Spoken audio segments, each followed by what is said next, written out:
This happened a few years ago, but the memory of the event is something that still is clear as day. Scared me to no end. My dog, now deceased, and I were on a walk with my boyfriend and his dog. We frequented this area a lot on our walks, pretty much every day, but there was just something off about this instance from the get-go. Not a scared feeling or whatever, just something was off, though not enough to stop us from going.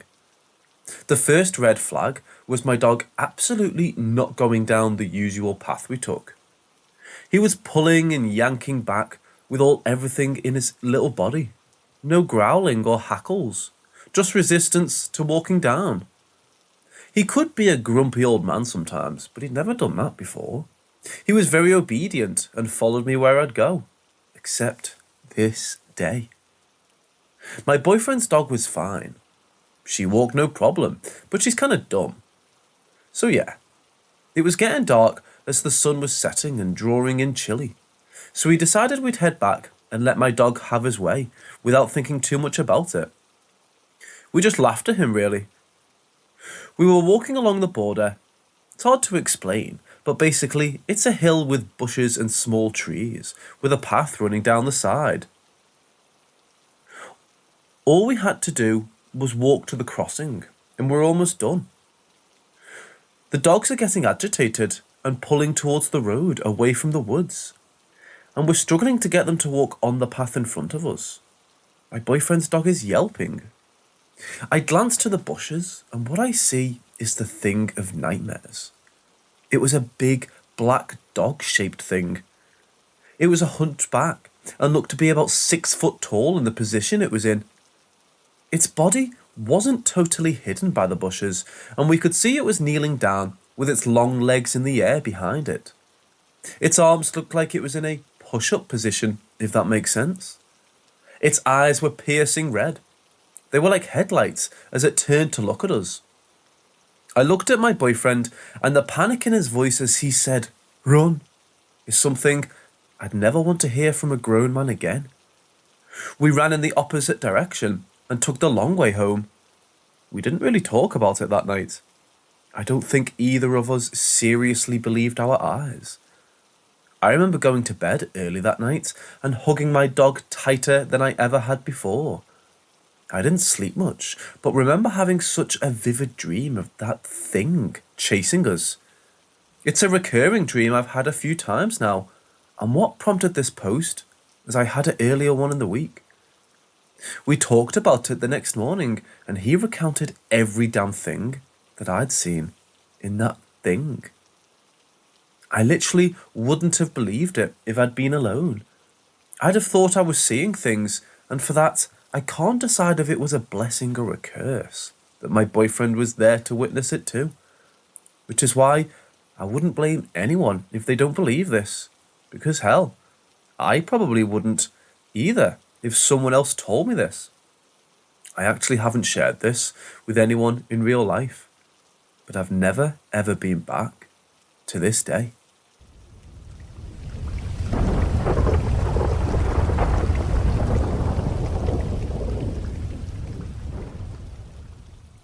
What happened defies rational explanation.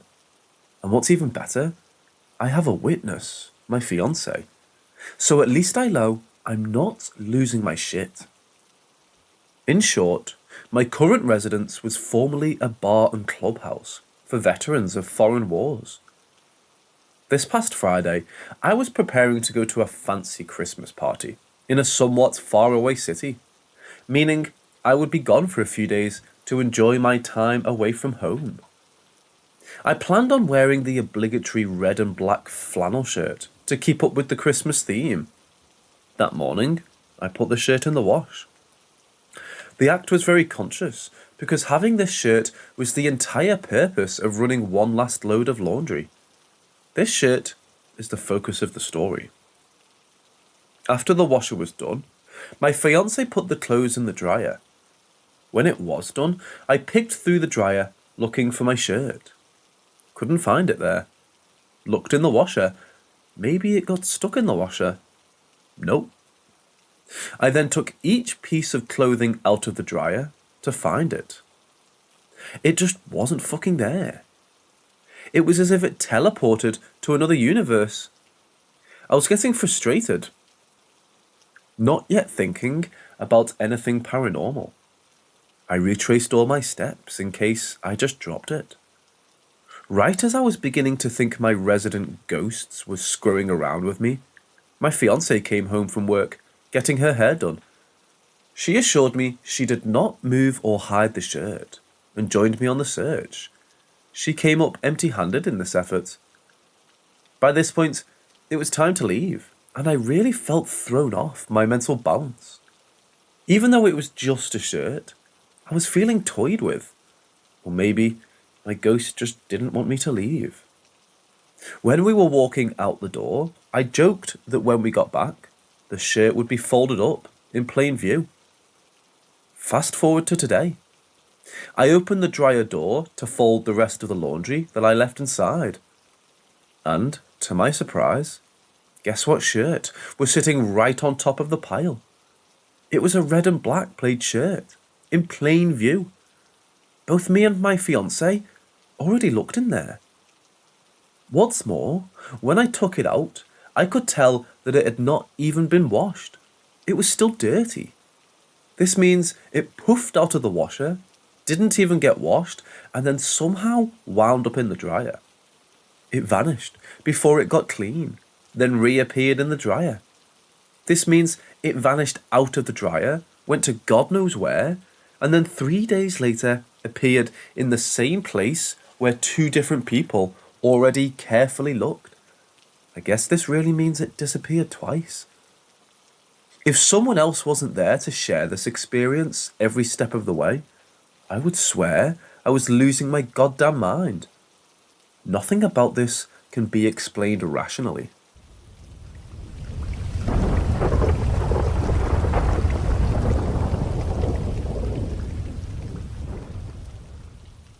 First off, I'm currently 51 years old, and this is still bothering me to this day. I have quite a few stories throughout my life to share, but this is the first. I was living in a new state, which I had never been to before. This was in the era where our parents told us to go out and play, and be back at dinner time. I was 9 years old in 1979, and we just moved to Dallas, Texas. I was playing outside by myself and was approached by another young girl. She seemed normal and asked to play with me. I was okay with it. She asked if I wanted to see her playroom. I didn't see any reason not to and followed her. Mind you, we lived in townhouses that looked like row houses. So we went into her townhouse, never saw anyone in the house, just the two of us. The townhouse looked normal. We went upstairs and into a bedroom that looked like a little girl's. She walked up to the wall and pushed a panel, which opened. She crawled in, and stupid me followed. Inside was this amazing room full of toys, and a little black kitten she was holding. I was so taken by all in front of me, I was just excited to play. We played for a bit. However, in the secret room, there were no windows or natural light. I couldn't tell what time it was. Eventually, I felt uncomfortable, like I needed to go home. So, I told her I had to go. Mind you, never once asking her name, nor telling mine. But she turned to me with dark eyes and asked by my name if I really wanted to go, because it was fun here in the room. I was creeped out because I know I didn't say my name. I crawled out and she followed me. I just kept moving down the stairs to the door, trying to avoid looking back. But once I opened the door, I did look back, and she looked like part girl, part skeleton. So I ran home as it was dusk, and I knew I was going to get in trouble. I didn't say anything to my mom. I went about my evening and slept like normal. But the next day, I was disturbed by it and decided to go back and see if she was still there. When I walked down to the townhome, it was boarded up, like there had been a fire there. I stood back and looked at it for a while, knowing I was in there yesterday. I never saw or heard anything about the little girl again. I wish I had told someone who could have found out if she ever lived there. To this day, I can see that hidden playroom like it was yesterday.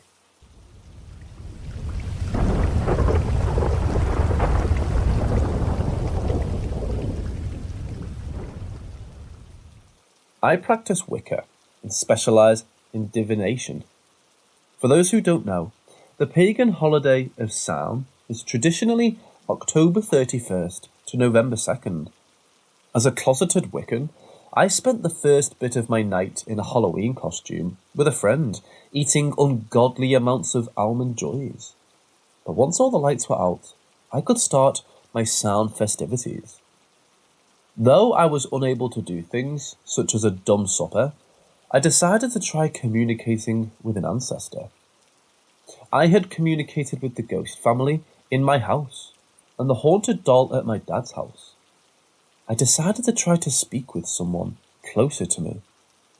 So, I set up and cleansed the space and tried an automatic writing session, as I found that usually works best for me. I could tell when she was there because there was just this warm feeling, a feeling my grandmother had described to me many times. I got very emotional and have been on and off crying since. She told me stories my grandmother had told me about her, but with details my grandmother never included. She called my grandmother quite the character and told me that she was always there for me if I needed to talk. I was never able to meet her in life, but she was still so bright despite being a spirit. Just the details of the stories I had heard before got a whole new meaning.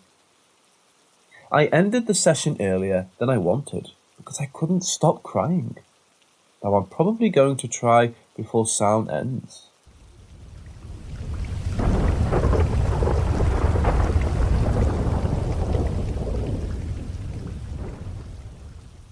This past Sunday, I sat with my grandfather and held his hand as he took his last breath. I didn't feel him leave or have a spiritual moment.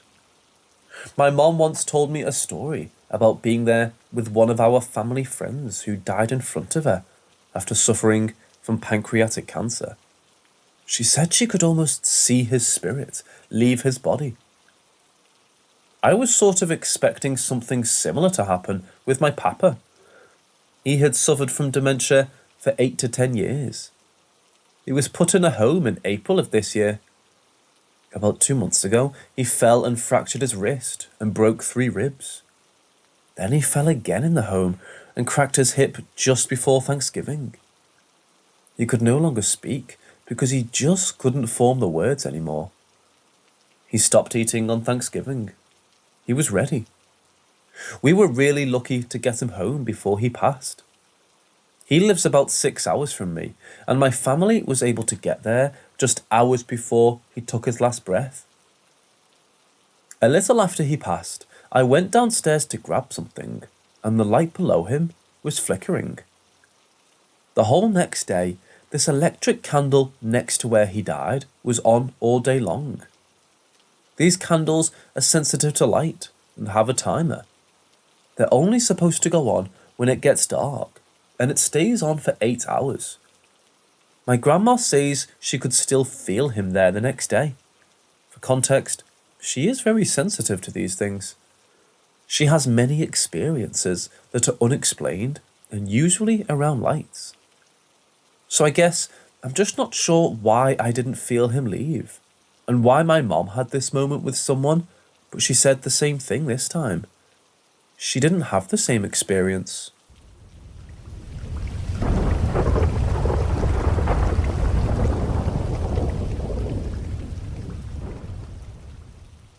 For 12 years, I have worked as an actor for a local haunted house attraction.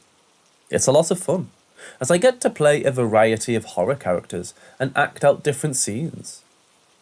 While the tours we put on are clearly fake, there's a lot that goes on behind the scenes that isn't.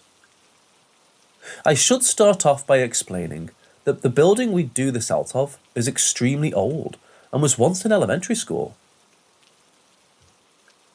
We gutted the section of the building that was classrooms and constructed it to what we needed. This is when we actually started having weird experiences.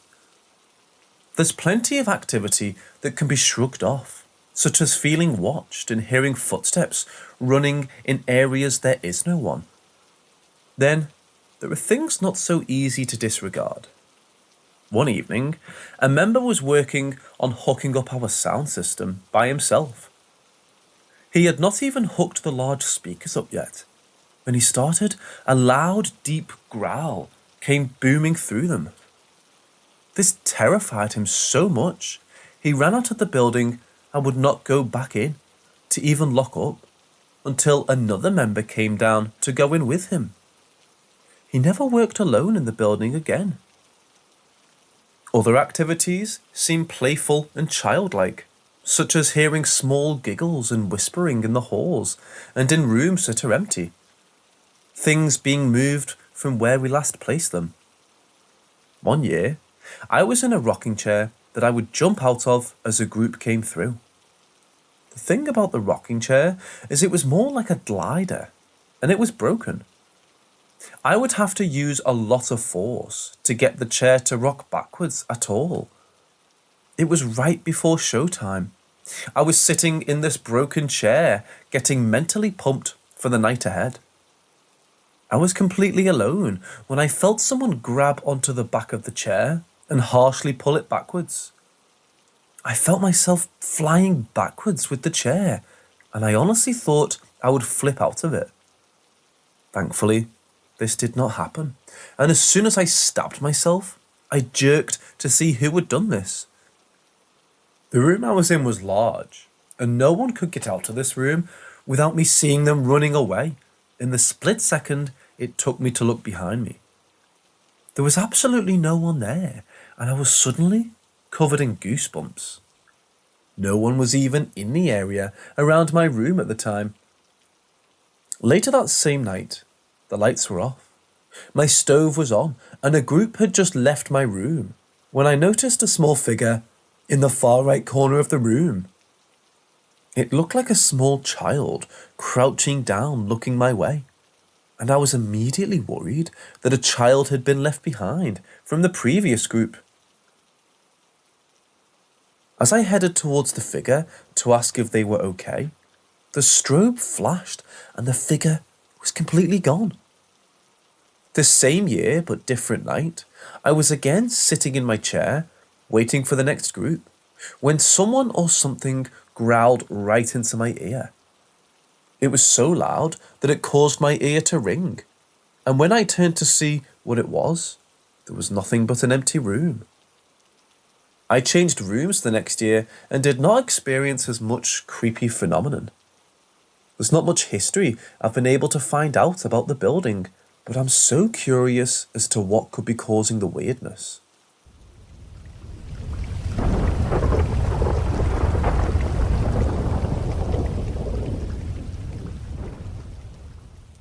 Tonight I had the creepiest experience I've ever had in my life. I was sleeping, and around 3 a.m. I woke up with a strange feeling that I was being watched. I looked over to the window and I saw the silhouette of a head watching me. Note that I live in an apartment on the second floor and I had LEDs on, so I've seen it clearly. I immediately panicked and jumped up the bed, looking outside the window and in every corner in my room without finding anything.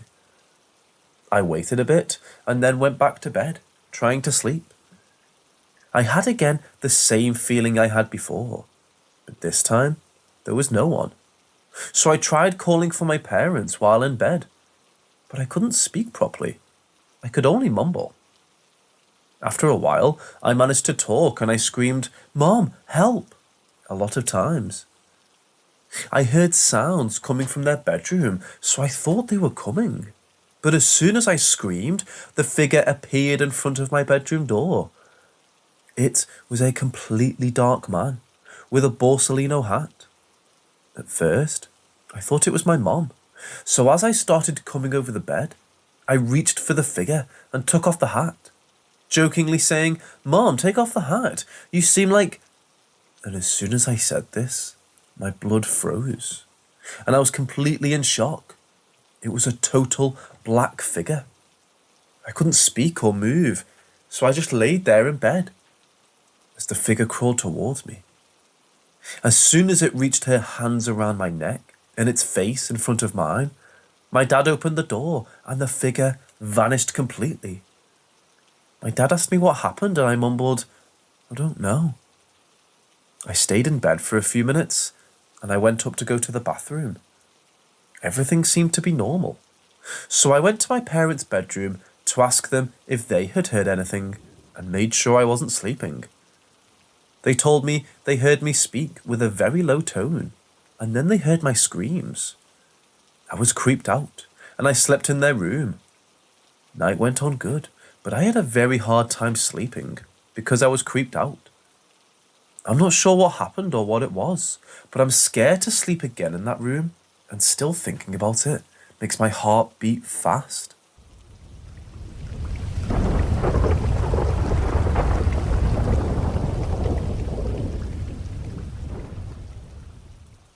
For privacy reasons, I'm not going to include some details in the story.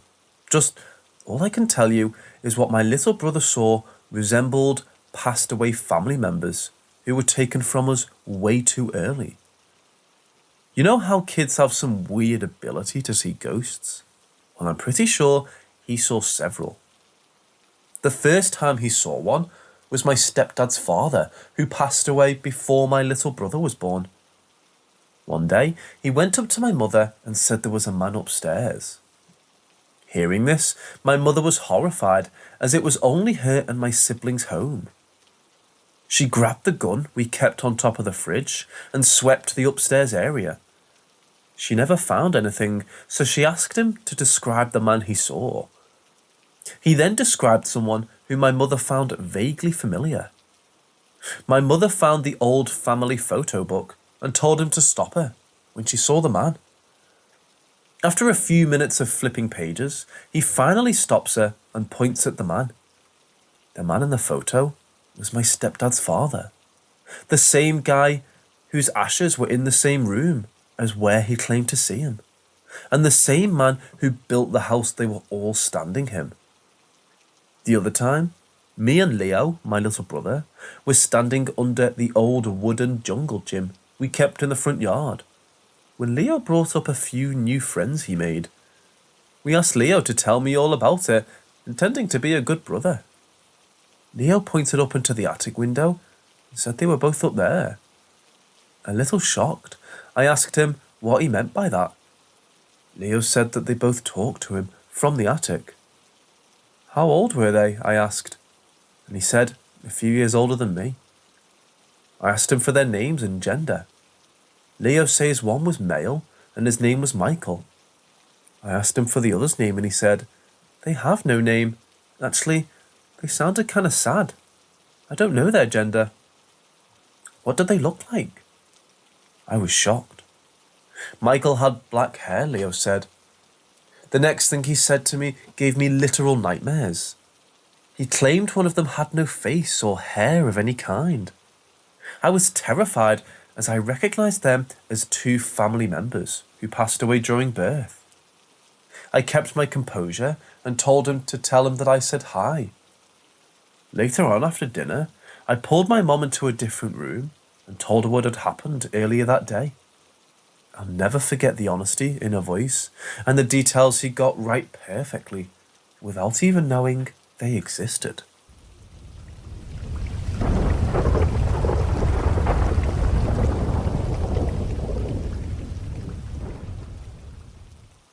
So my husband and his family have always had unusual or paranormal things happen to them. When we were dating, he lived in his parents' house, where both of his grandparents had passed away in the home. His little nieces also lived in the home and would never go in the basement, their play area, because of scary grandpa, they said. I can't even recall a half-asleep moment where I feel like I saw the white lady his whole family talks about seeing. They say she is my husband's mom's mom, dressed in her wedding outfit with a very specific little sun hat. They see her near the laundry, folding blankets or monitoring cooking, rearranging cleaning supplies, which makes sense for the wonderful, loving Polish grandma she was. The time I thought I saw her, it looked like something was leaning over our niece's crib, patting her blankets down. So now, husband and I are married and have our own home. We've lived here for 3 years with no strange activity whatsoever. Now, earlier this year, another relative of my husband's has passed away, a great uncle, and the husband was asked to help sort through their old mansion, help up box belongings, and take heavy furniture to the curb or Goodwill. But he brought a few trinkets home. I lovingly played along and set the doll up on a ledge in our kitchen and said, "Now Uncle John can always look down at us." The past few months that these trinkets have been in our home, the activity has been noticeable. Something is messing with our lights. They come on at random times and flicker. I was woken up at 2 a.m. last night because our bedroom lights turned on full blast out of nowhere, with nothing touching the switch or the remote control for the light that I keep in a drawer. This also happened twice before. Also, I had a 30th birthday party for my husband the day he brought the stuff home. And when we tried to dim the lights to sing happy birthday, on cue, the lights turned off in that room only, with no one standing anywhere near the light switch.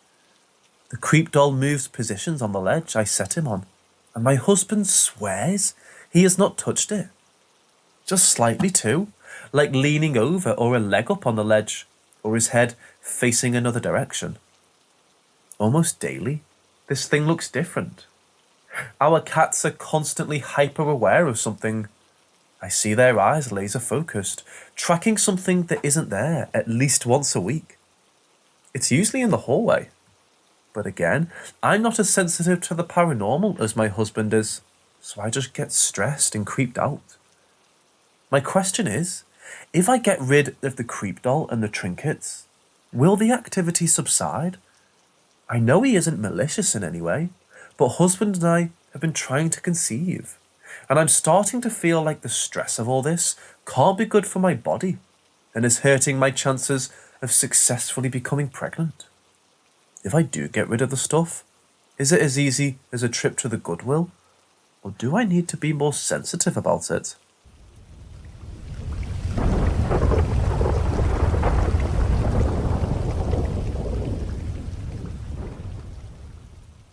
I almost never have nightmares, but there's one bedroom in my house where I have the most gruesome kind of nightmares which don't make any sense. It has a dark maroon-coloured ceiling. I wonder if that's the reason. I'll tell you about some of the nightmares I've had there in the order I remember to have had them. 1. In this dream, I was bound up to a wooden table in a dark room. There were 2 men, and they chopped me up, starting from my arms. I think I'll die after that, because I floated out of that body, out of that dark room, and out towards the gloriously beautiful blue sky. I felt so happy to have fled from that place. 2. My mum and I were in a house. We were doing something, and then I had to go to a different part of the house to get something. And after I found it, I came back to where my mum was. She looked up towards me and then screamed. She was terrified of me. I didn't know why she was so afraid of me, and that scared the hell out of me, and then I woke up. 3. I was floating around and I saw an island. It had a castle fortress made of grey cement or granite. I went inside and the walls were drenched with blood. I didn't see any animal or human remains, but I was dead sure it was human blood. I went from section to section, trying to find a way out, because I was terrified, and all the rooms and sections were covered in blood. There were pools of blood on the floors everywhere. Finally, I found an exit and floated the hell out of there. 4. This last dream is the weirdest one of all, because it's a recurring dream from my childhood, and not limited to when I'm sleeping, only in the aforementioned room. In that dream, I'm a male between 18 to 30 or so, I think. I wake up in the night to the sound of dogs barking and immediately realise I'm in danger. So I get out of the house and run towards the low ground area right next to the house, which has a lot of undergrowth. There are people flashing lights trying to find me, but I stay hidden, and after a while, I run further away from the house. When I'm running away, I see a lot of trees and a house which is half buried in soil, as if it got caught in a landslide. I then come to a lake and stare at the water, and an inexplicable sense of peace washes over me. I'm pretty sure I'm about to jump into the lake, but I always wake up before that. I'm a skeptic of this kind of thing, and I keep telling myself that I have bad dreams because there's a maroon-coloured ceiling in that room where I have nightmares. But I don't know. I really get scared with some of these dreams. I get paralysed and my whole body becomes ice cold. Can anyone explain why I keep having these dreams and how to stop them?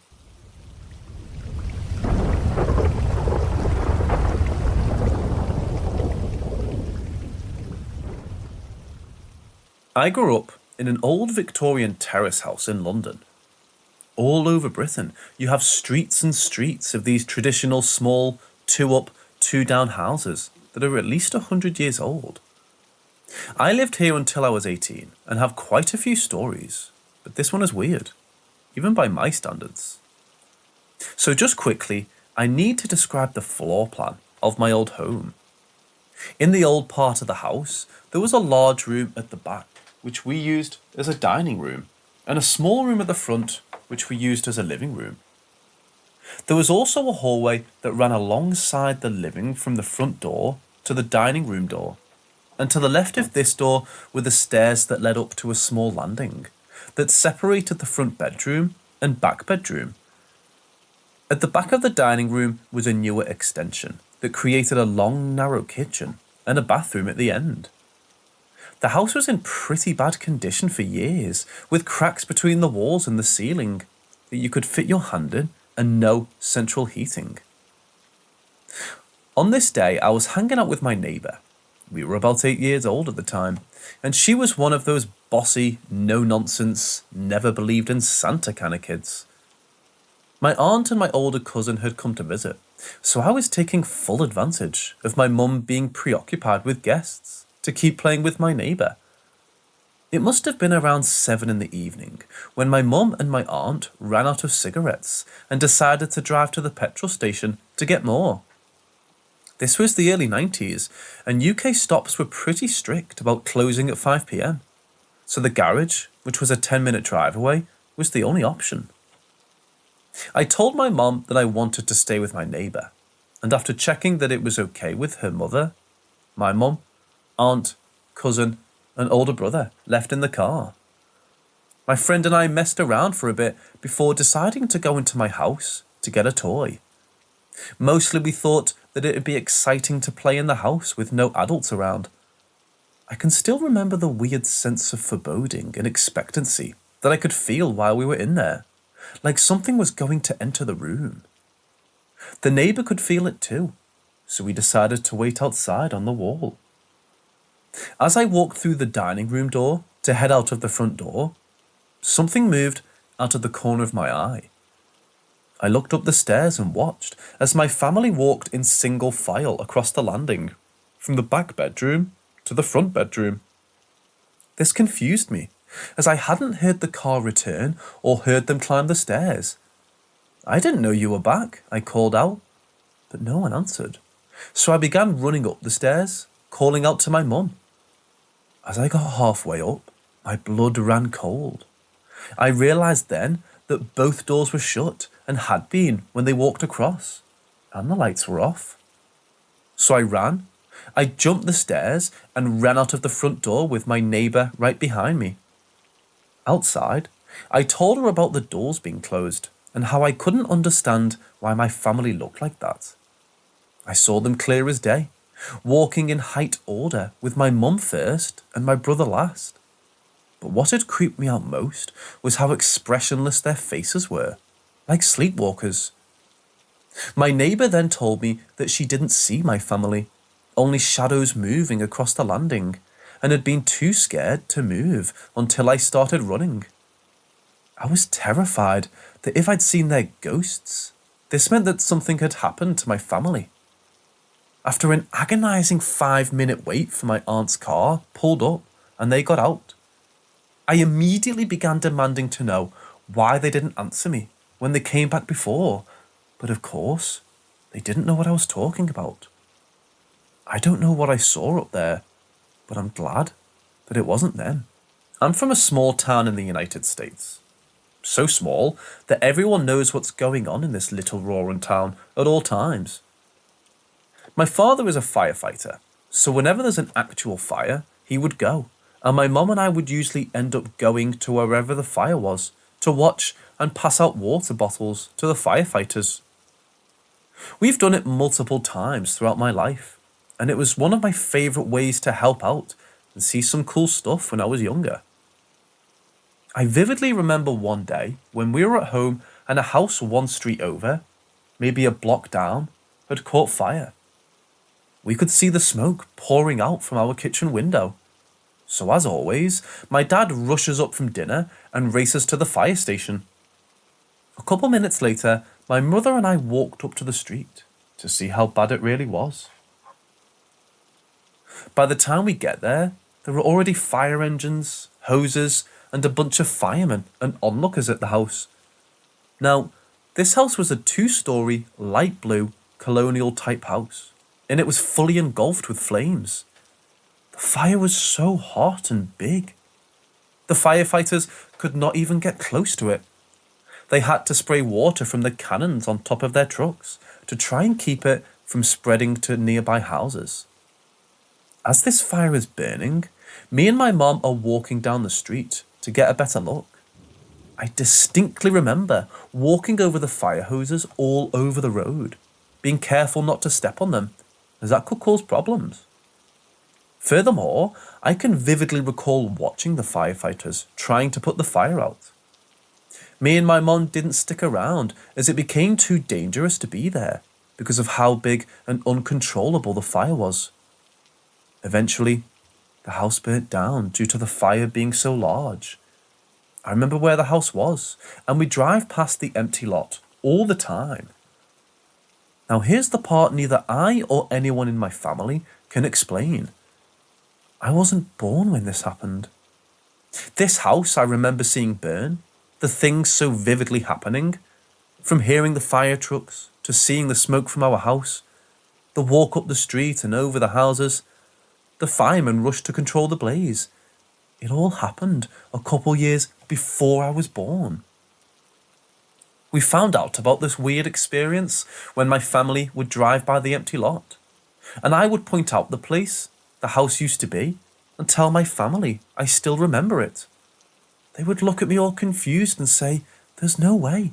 That was before you were born."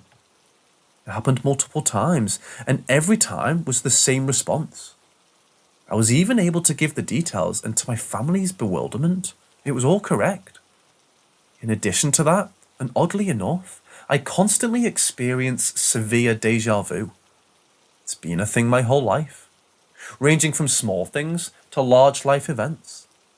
I don't know if this has anything to do with this experience, but it really does feel like I already experienced it and can recall it, even though I apparently wasn't alive, if that makes sense. Maybe I have a weird power or gift, but regardless, I cannot explain this, and neither can my family. Hopefully, you guys can lend me an explanation or share similar stories. I'd be extremely thankful, and maybe get some closure.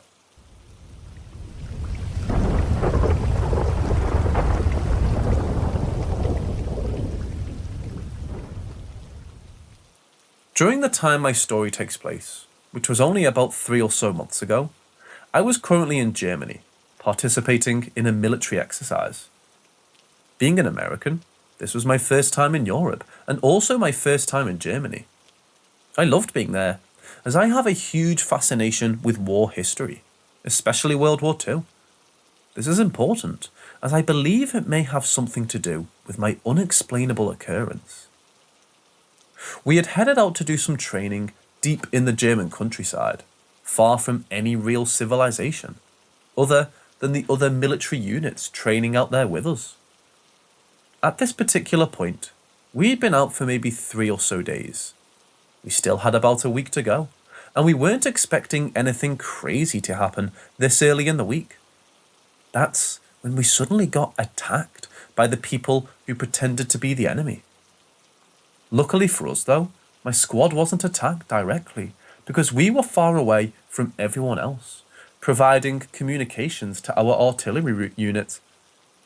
I would say we were a good couple of kilometers from anyone else, and we were on top of a huge hill. That way, our radio signals can go farther and be more effective. Regardless, we still needed to pull security, just to be safe. I happened to be the first one on guard shift that morning, so I grabbed our machine gun and headed out from our vehicle. Now, the hill we were on was huge and had only one real way of approach, which was a tank trail that went from the bottom of the hill all the way to the top, where we were. At the top of the hill, it was mostly flat, but had another smaller hill to the left of the road. So basically, if you followed the road to the top and then headed left about 30 meters, you'd be at the base of this other small hill. Well, this small hill was the perfect spot to set up a machine gun nest, so that's where I put it. The hill was impossible to come up behind where I was sitting, as it was super steep and heavily covered in bush and trees. This brush covered almost the whole part of the little hill, leaving only one possible way to get up there, the way I was watching. Fast forward 30 or so minutes, and the sun is just starting to rise through the trees. It was so quiet and peaceful, and I just sat on guard, enjoying the beauty of Germany, when it happened. I heard a very distinct, hushed voice say, "Hey," almost as if it was right next to me. It seemed like someone was trying to quietly get my attention. No wind was blowing, no birds chirping, nothing. I quickly looked around to make sure no one was somehow able to sneak up on me, and there was not a soul in sight. The rest of my squad was a good 100 meters away, in the vehicle, and I couldn't even hear them. It freaked me out, but obviously I had to stay at my post. Then I was officially unnerved when my sergeant tried to sneak up on me a couple hours later, but I caught him. He didn't realize how steep the hill was and how covered in bush it was, and I could hear him a mile away. He then said that he was glad that I had my head on a swivel and doing the right thing. We began to talk, and then he proceeded to tell me what I didn't want to hear. He basically told me that the area we were training in was a battlefield from World War II, and that a lot of our guys from our sister unit died around there because they had no artillery support. And the Germans were so well dug in, they couldn't do anything. That information, combined with finding German World War II ammo cans and machine gun belts in the area, led me to put 2 and 2 together. Honestly, I'm not sure what to think about this. I have no explanation as to why I heard this voice. I believe in supernatural, but I also believe in explaining things. The thing is, nothing adds up. I wasn't tired, there was no one around me, and there were no other sounds in the forest.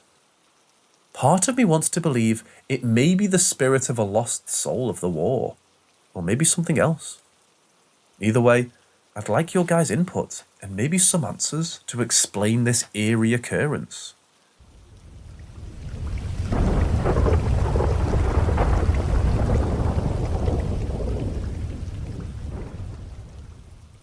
I was around 11 when we moved into the house. It was a smallish place with many closets. It had hardwood floors and the kitchen counter was slightly askew. It sat humbly on several acres of land, most of which was thick forest. Behind the main house was a smaller cottage, a mother-in-law house.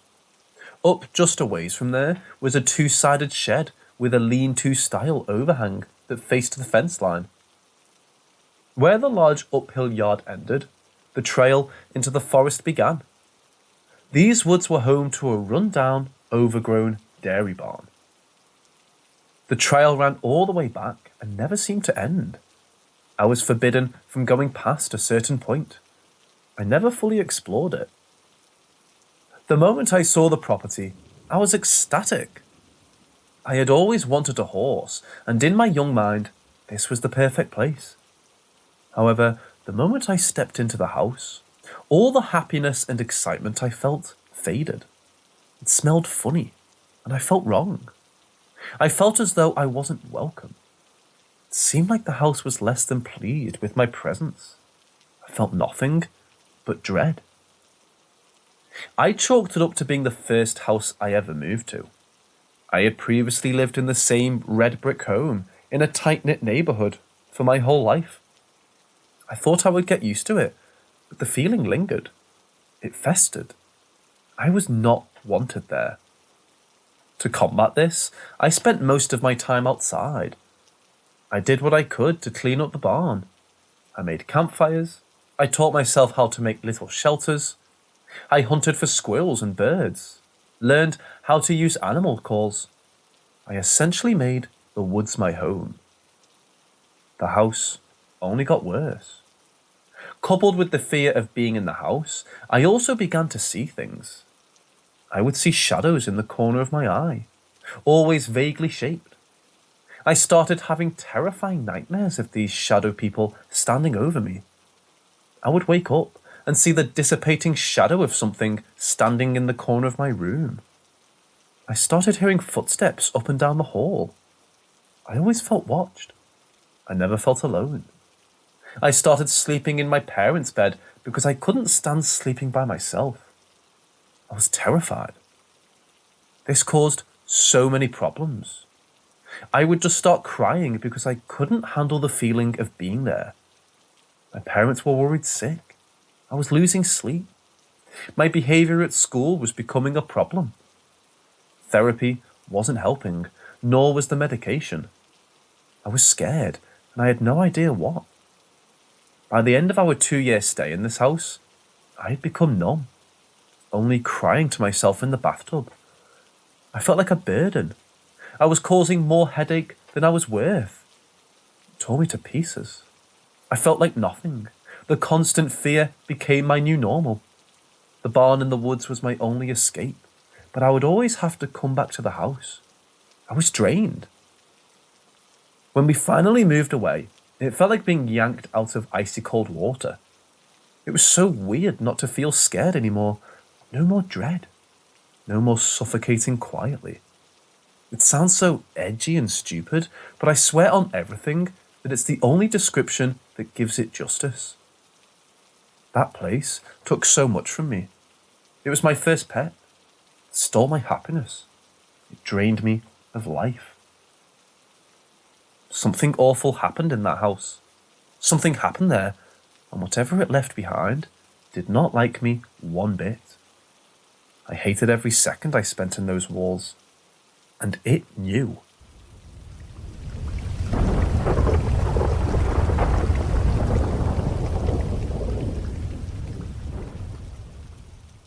The day after the Space Shuttle Challenger exploded, 73 seconds after launch, I was 26 years old. I always had a love of space programs. The most vivid childhood memory I have of my dad was on July 20th, 1969, when the first Apollo mission landed on the moon. It was a Sunday afternoon, and I was watching the landing live in the living room. It was just me and my dad. I have 2 brothers and a sister, but I don't know why it was just me and my dad watching, or where my siblings and mum were. To this day, I can literally hear it in my head when Neil Armstrong said, "Houston, Tranquility Base here. The Eagle has landed." I looked from the TV over to my dad, who was seated on the brick fireplace hearth, my mouth certainly agape. Even at 9 years old, I knew this was something really, really big. I'll remember the look on my dad's face until the day I die. It's actually kind of hard to describe. I'd never seen him cry, but I'm certain his eyes were welled up. That look, though, shock, amazement, pride, incredulity, and more that defies description. Indeed, a moment that has and will always be etched in my memory. From that day forward, I was absolutely hooked on everything to do with the space programs. In spite of my love for it, and contrary to one might think in reading this, I can't say that I ever wanted to be an astronaut. I don't really know why.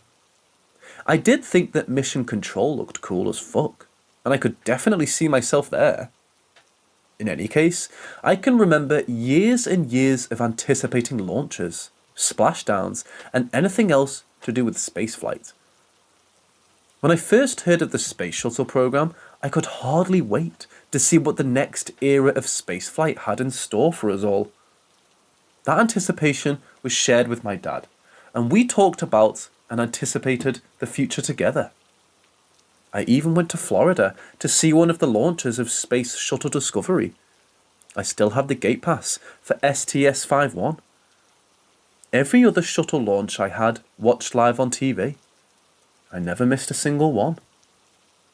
So on January 28th, 1986, I was at home waiting for the Teacher in Space mission of Space Shuttle Challenger to launch. I was fortunate that the job I had at the time had me out in the field in a company vehicle all day, so I was able to go home to watch the launch. There had been several delays and a couple of launch scrubs for various reasons, including the previous day. I remember the political pressure and public sentiment around the entire program being scrutinised, due to the publicity surrounding Krista McAuliffe being a mission specialist. In fact, the pressure and scrutiny ultimately played a significant part in the catastrophe that was to come. I was kneeling on the floor in my living room, right in front of the TV, in anticipation of the pending launch, hoping, without any knowledge of what had been taking place behind the scenes, that the Discovery would launch without further delay. I knew. The moment it happened, I knew. I had seen enough shuttle launches to know. This was an absolute disaster of unfathomable proportions. All the astronauts were dead. The teacher in space was dead. A space shuttle had been lost during launch. I literally fell into pieces. I was 26 years old, and I'm not embarrassed to say I bawled. I was inconsolable. I couldn't go back to work that day. I cried on the phone with my dad. He was devastated as well. I couldn't believe that the pinnacle of human technology had just exploded into the Florida sky on that Tuesday morning. It was beyond comprehension that it could even happen, much less that I just watched it happen live. I've only told this part to a couple of other people in the subsequent 36 years, because I'll be the first to admit it sounds completely impossible and implausible, even ridiculous, but it actually happened to me. The next night, I woke from a nightmare, soaked with sweat, hysterical and crying. According to my wife, before I was even fully awake, I was crying out, "They were alive! They were all still alive!" between sobs. As I slowly came fully awake, I told the story of being actually in the crew compartment of the Shuttle Challenger, watching from above as pilot Michael Smith tried the controls in vain. I was with the 7 astronauts as the cockpit plunged to the surface of the Atlantic Ocean. I knew they were alive until the cockpit hit the sea surface. The information didn't come out publicly for months, maybe even more than a year, that my dream is actually what happened. I don't have any explanation for my dream. I've never had anything before or since that could be considered close to that experience. I'm 63 years old, and I wouldn't describe myself as one who believes in paranormal occurrences. I won't ever forget the experience, but I do wish I understood it.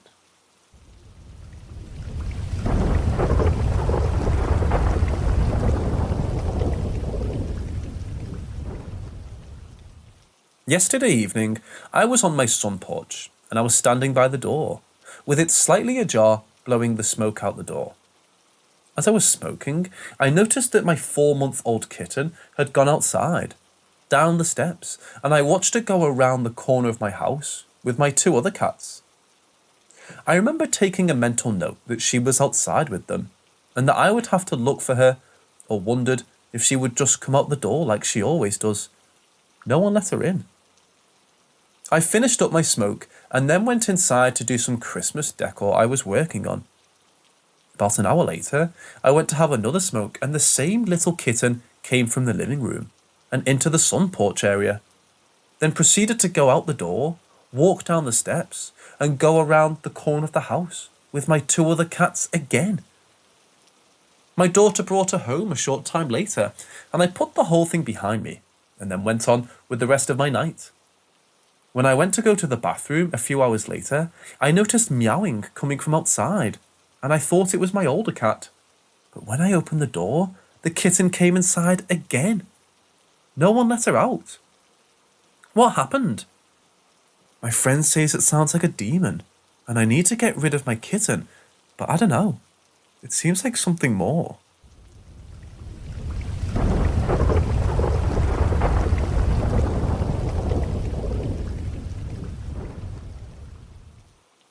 So this happened a few years ago. The first encounter, there were people playing music next door, and I took a nap that day, or woke up late, but all I remember, opening my eyes and looking at my 2 cousins and cousin-in-law. Cousin-in-law is a DJ, from what I've seen, was my in-law on the DJ set, while my 2 cousins were dancing. This was happening all in my room until I woke up. No one was there, of course. The neighbour's music was playing in my dream as well. The second encounter was a bit more paranormal, from what I think. I had this idea after the family reunion. The next day, since people came out from out of town and state, that we would have breakfast where I stay. I've been working in the backyard and just had the idea. Wasn't expecting it to be here, but they ended up making plans. On coming over to the house on the last day, it was a 2-day thing kinda. Saturday and Sunday. On Sunday, I was a bit hungover and surprised I woke up early from kind of blacking out from the drinking last night. All I remember is a relative that I live with. I was woken up by the sounds of my door opening, and my relative says, "Get up." Then I feel myself falling back asleep. The same thing happens. I can see my relative looking through the cracked open door, and I heard it like 3 or 4 times. Like being annoyed because I didn't get up. When I finally snapped out of it and got up, I had a strong feeling I was dreaming. I asked my relative, "Hey, did you open the door and wake me up?" She told me she didn't, and she wouldn't lie like that. That's when I thought it was her mom who passed away. I just thought since I planned the party, her mom was telling me to get up and start setting stuff up, because no one was going to help me. It was early morning when all this happened.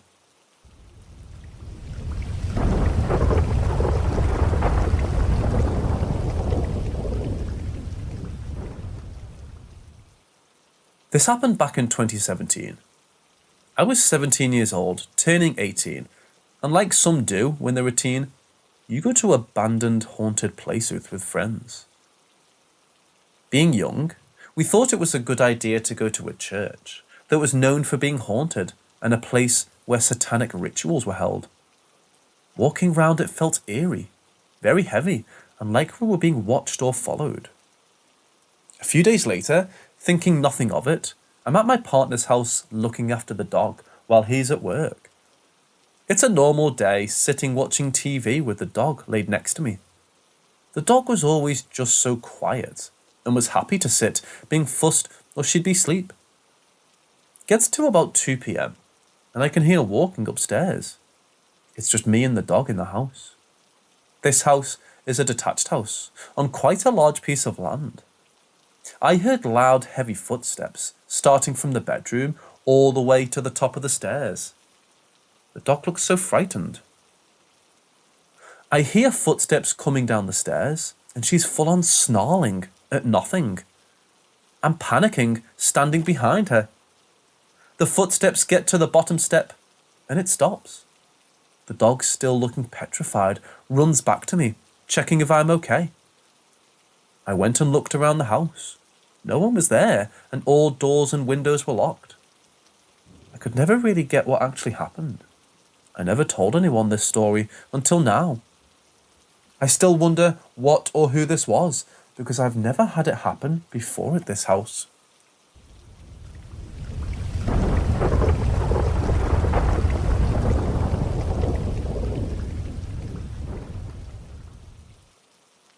My grandfather, my father, and I have all had weird-ass paranormal experiences. My grandfather is unfortunately dead, but my dad told me many of his ghost stories. First of all, my grandfather was adopted by a teacher who lived in the basement of the schoolhouse she worked at. My grandfather and his adoptive mother slept in the same bed, and one night, my grandfather woke up to, and I shit you not, gremlins dancing and chanting around his bed. My grandfather tries to wake up his mother, but she just tells him to go back to sleep. More crazy shit happens when a big-ass eyeball comes up from the floor, looks at my grandfather, and tells him something along the lines of, "I'm gonna get you, Charlie." My grandfather tries to wake up his mother and tell her about all of the things he's seeing, and she tells him to flip around in bed. My grandfather was Native American, and apparently in Native American folklore, if you're seeing weird ghost shit while in bed, you flip around. As in your head goes where your feet should go, and your feet go where your head should go, or something like that. My grandfather flips around, closes his eyes, opens them, and then everything is gone. Now with my dad, he used to suffer from sleep paralysis, like all the time. And one time, he had sleep paralysis. He was laying on his back and everything was dark. And suddenly, a dark cloud with dark lightning bolts around came into my dad's frame of view.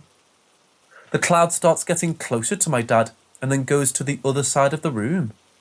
Then, my dad is all of a sudden put into a third-person view of himself. And then the third-person view plunges down on my dad, and then he wakes up. My experiences, on the other hand, have thankfully been more not so bad. Like I'll hear things like whispers and see shadow figures. Like for example, one time, I was getting ready for school and I was walking down the hallway and I passed my room and as clear as day, I heard someone whisper my name. I told my mum about it on the way to school and she said I was just paranoid.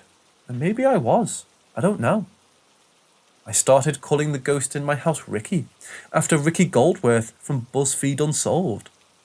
I have a habit of naming things after characters I like.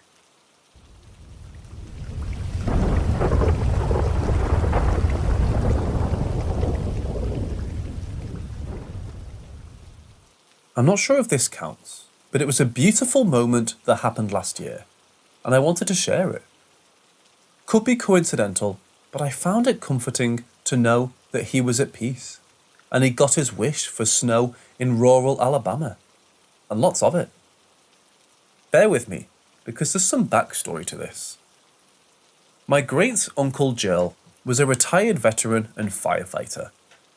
I didn't know much about him, but I know that he was a very sweet man with a big heart and even bigger anxiety. Our family on his side, however, isn't all that way, and unfortunately, he usually went to the brother and sister suppers essentially alone. The only one who would make a concerted effort to talk with him being my grandmother. The family is very, let's say, catty. I think that's a good descriptor. They talk behind one another's back and try to start things. Word got around eventually, and my grandmother was fed up with it. She decided that she wouldn't go to the brother and sister suppers anymore. Well, once Jill found out about this, he decided he wouldn't either, Unfortunately, this meant that he would be alone on Thanksgiving, aside from his caretaker. He usually was anyway, but now, more so. So, my grandmother invited him to our Thanksgiving so that he could have supper like a real family should, around people who do genuinely love and cherish him. I didn't see him for a moment where he wasn't smiling, especially when he was holding my baby niece in his arms, rocking her to sleep when she was fussing for most of Thanksgiving.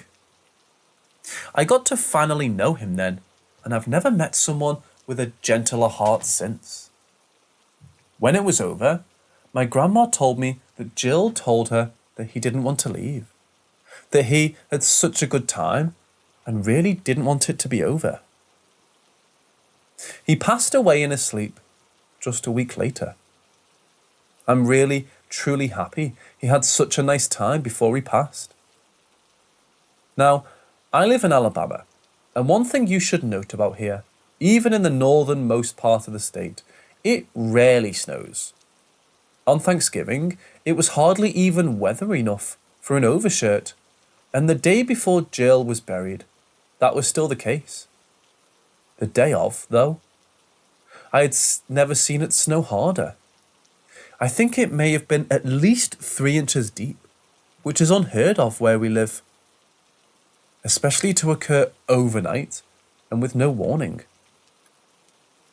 Hell, I'd never seen so much snow stuck on the ground. I know it may just be coincidence, but I like to imagine that was Jill telling us from beyond that he was at peace.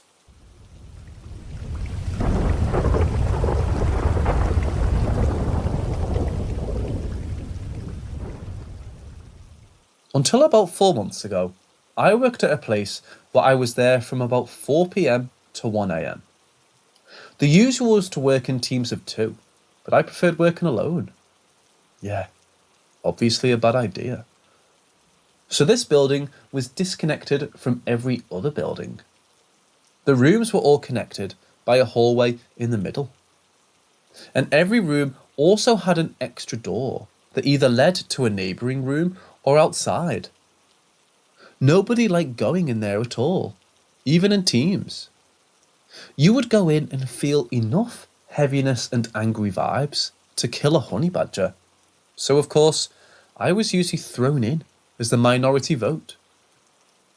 So one day I go in and start doing my thing, talking as I go along and describing what I'm doing, why I'm doing it, and how long it will take, as if it makes the building feel calmer and less angry, as if it's listening to what I'm saying and deciding to hear me out.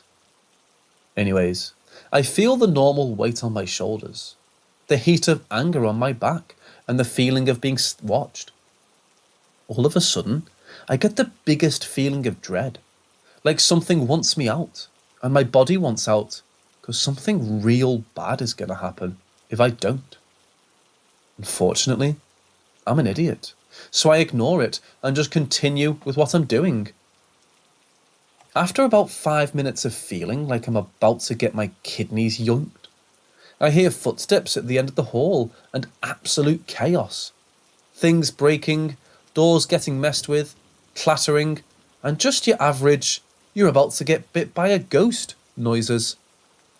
So I ran out of there and fetched one of the teams to help me finish the job, and maybe I could use them as a meat shield. I don't know what kind of ghosty boy is possessing that place, but they wanted a breeze flowing and had made a disdain for any throwable things like paper, keyboards, chairs, computer parts that were already scattered everywhere. But now it was just ridiculous. I know that this isn't as spooky as most stories here, but I truly will never forget that day, that I had to apologise to 20 people because I pissed off a ghost and the majority of their work got destroyed or lost.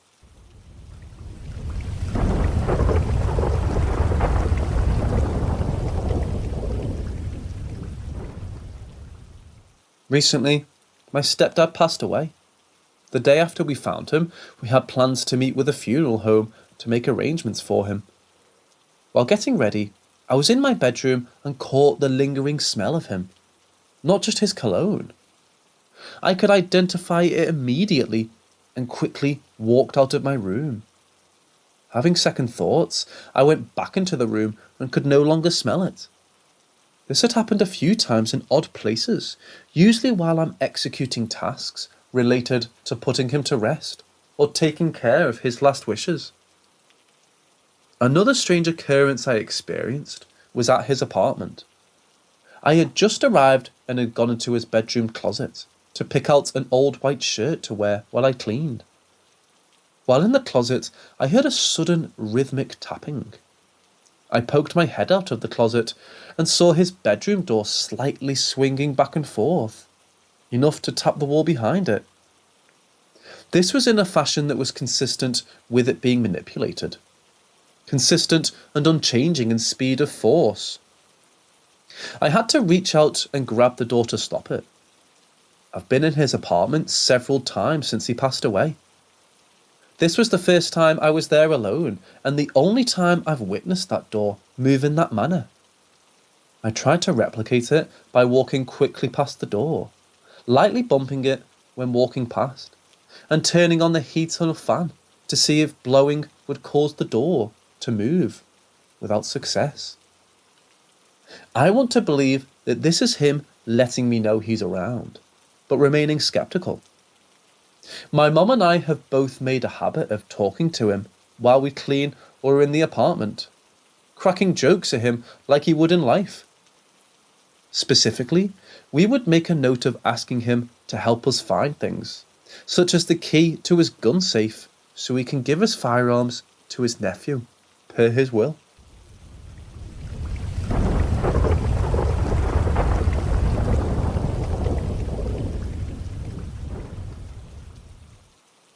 My intuition has never been wrong, even since I was a kid. I always knew when someone was lying, when something was wrong, and I could even explain concepts that I never researched because I thought it was just common sense. But there are 3 recent instances that made me think about talking to somebody, and I want to know if y'all think it's worth it. Boy band BTS announced a break from group activities earlier this year and had a concert in October. I immediately felt something was wrong and documented it on Snapchat with the caption, 12:58 AM, October 8th, 2022. I just got a bad feeling about BTS, trying to see if I'm a witch. I was kind of joking about the witch thing, but I was genuinely curious if I was overthinking stuff. A week later, they announced that they were all going to the military and would return in 2025. If you don't know, South Korean men must enlist in the military before they turn 30, and their oldest member turns 30 next month. It was a whole ordeal, but no one thought they were going to go. But I just felt it in my bones that something was up, and I was right. I was on chat roulette with a friend, and the guy we were talking to said his wife was African. I said aloud, "She's Moroccan." I don't know why, but Moroccan just came to me. My friend asked me what ethnicity she was, and he said Moroccan. She looked at me, and we literally both started screaming. We screamed because not only was I right, but it wasn't my first time doing something like that. She has always joked that I could be a witch. I was on chat roulette again with 2 other friends a day or so later. This Somalian guy came up and we all introduced ourselves. I got a bad feeling for some reason and became disinterested really fast.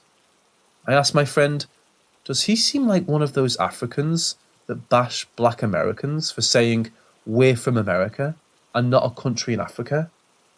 My friend said, what? No, he seems nice. They continue talking to him, but I get on my phone and wait out the conversation. He then starts, 1, ignoring my African American friend, and 2, bashing my Ethiopian friend for not being a real African and not knowing her heritage because she was born in America, not Ethiopia. She immediately skips him and both of them look at me with wide eyes. I called it. What do you guys think? Lucky guesses? Strong intuition? Or more?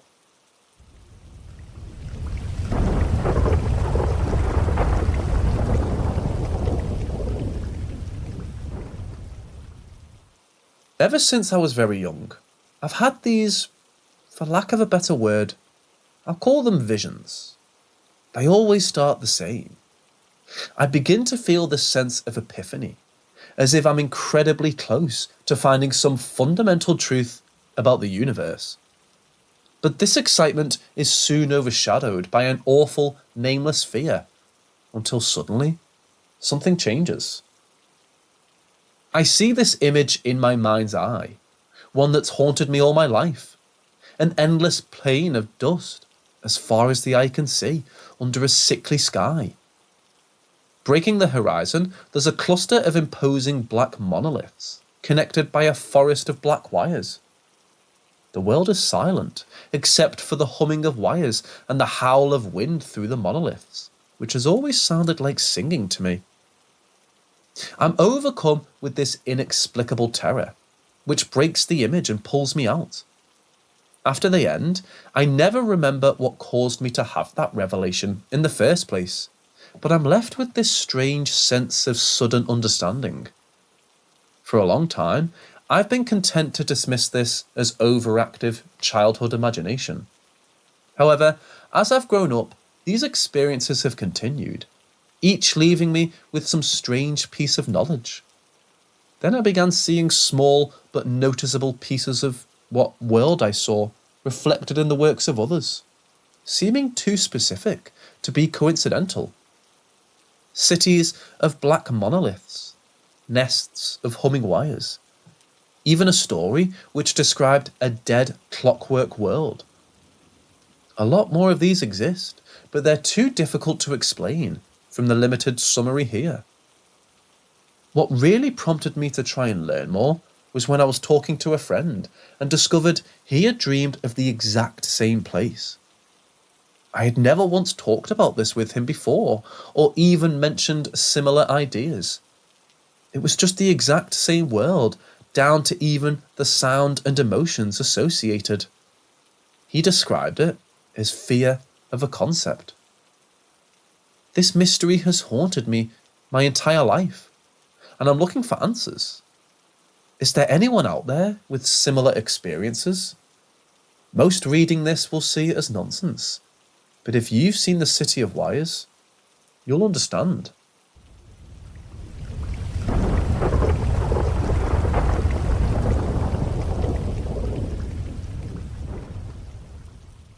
The three occurrences occurred within hours of each other in the fall of 2017, shortly after my father passed away after a long battle with cancer.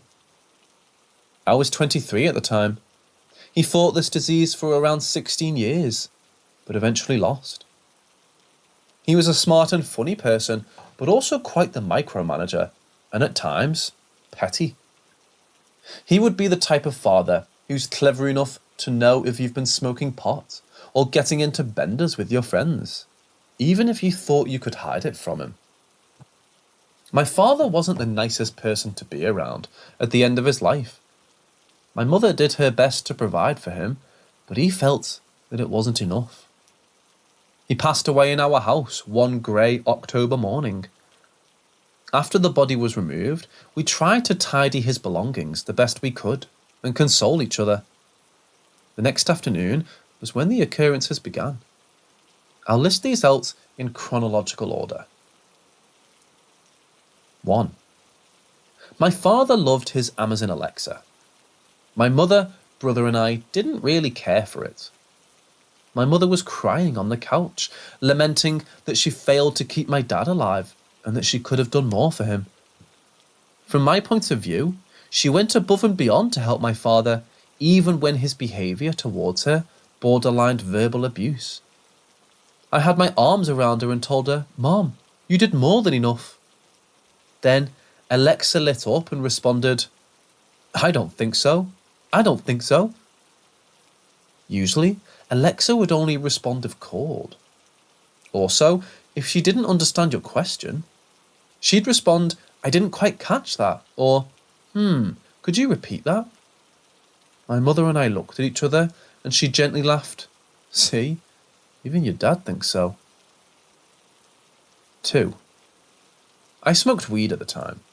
My father didn't like this, and especially hated it when I smoked in the house. I was smoking weed in the bathroom while my brother was brushing his teeth next to me. My mother was across the house in her room. I was being careful and was blowing the smoke out of the window. My brother didn't smoke at the time, so he just tended to brush his teeth. All of a sudden, a series of loud knocks rang on the bathroom door. My mother shouted, "What's going on in there? Are you smoking weed?" She opened the door, and I was busted. I asked her how she knew. She pointed at an old alarm clock we kept plugged in the corner and said that machine was blaring like crazy. Weird. I didn't hear a single thing. And the clock was about 10 feet away from the bathroom door. Moreover, we recently had a mild electrical blackout and didn't bother to reset the time. So the clock was just idly blinking midnight. I wouldn't expect a clock in this state to trigger an alarm. 3. The Wi-Fi failed that same night. I heard my mom call to me and my brother from across the house. "Boys, is your Wi-Fi also down?" We checked, and sure enough, the Wi-Fi logo on our phone was gone, and we were using LTE. No problem, we'll just go to settings and reconnect. Invalid password. This is weird. We had the same password for family years, and never had this happen. The password was our last name, family. So for example, Forster family. Of course, Forster was my father's surname. Seems like my dad took a surname away from us. There was no way to fix the issue, so we eventually changed our password to our dogs' names.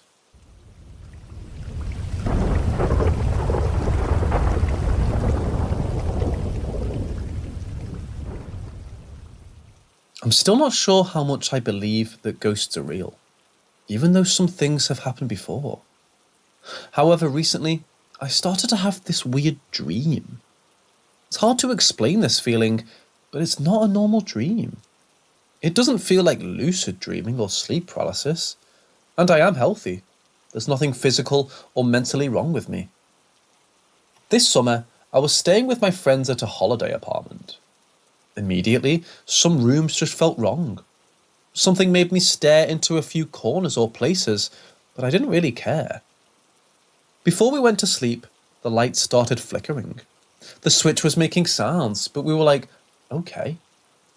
The night, I also woke up and saw a smoky black figure standing next to me, trying to touch me. Well, when it almost reached my body, it started to pulse with energy, started to get really hot, and everything was tingling. Then it was released in waves, and the figure went away. In the morning, and also the following days, I felt full of energy, slept like a baby. Can't say that about my friends. Now, I will get fast with the next incident. The same thing happened at my home, but now the waves were much stronger and more controlled.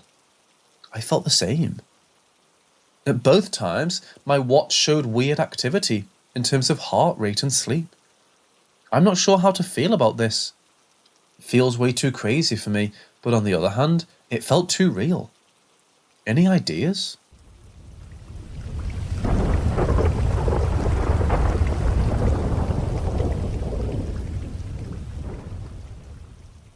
I've been living at my house since I was born. 7 years back, we constructed a new outhouse with minimal furniture, which is approximately 20 meters away from the main home. Since construction, I have used the outhouse more than any of my other family members to study and attend online lectures to avoid getting distracted. But ever since 2021, I have witnessed subtle oddities during my time there. In January 2021, the wall clock suddenly stopped at around 4:20. My mum and I changed the batteries, and it started working. The next day, it stopped at about 4 again. So I bought a new clock with new batteries and hung it on the wall. It worked well for a couple of days, but stopped working again. Frustrated, we bought one more clock, inserted new batteries, worked for a couple of days, and it stopped again at 4:10. All 3 clocks stopped as still in the new house. We gave up, and since 2021, there have been no working clocks in the house. It almost feels like time doesn't exist when I enter the house to do my tasks, whereas the clocks in the main house work. As usual, there are no issues there. Although we found it strange, my family did not think much about the incident and went ahead with our life. I did some Googling to find the spiritual meaning behind stopping clocks, especially around 4, but nothing turned out. I moved away from my house to pursue higher studies in a different city and returned in August 2022. I started using the outhouse again for studying and preparing for my exams. As I finished my tasks for the day, I went ahead to turn off the lights, and suddenly I felt a slight tap on my upper arm. I completely lost my balance and hit myself against the wall. Again, I thought to myself it must have been me being clumsy or drowsy, and went back to the main house to sleep. But the incident that happened 2 days ago drove me to post. I finished studying around 10 p.m. at night. I turned off the lights, and just before I stepped outside the door to lock it, I felt someone or something whisper in my ear. Although I didn't see anything visually, it sounded gibberish, and the thing whooshed past me. I felt a sudden waft across my face. I rushed outside, locked the door, and went back to the main house to sleep. I did not discuss the incident with my family members because I would definitely get laughed at or said that it's all in my head. I don't understand what I've been experiencing. Is this a haunting that I should be aware of, or a spiritual existence? Or am I just overthinking?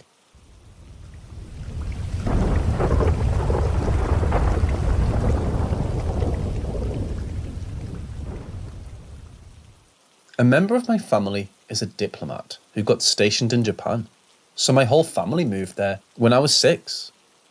We lived in the Czech embassy in Japan for 4 years, and some crazy shit apparently happened. The most important thing was when an older member of my family had a sleepover in the embassy cinema with a couple of his Japanese friends.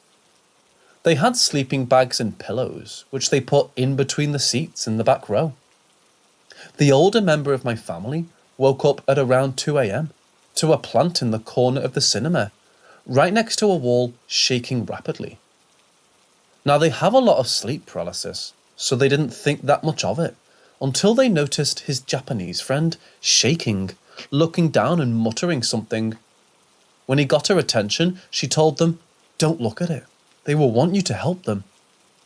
After some time, it stopped, and they booked it out of there. Another instance is the receptionists and such often saw the cupboard start opening and closing rapidly with a bang. I never knew about this until a year ago or so.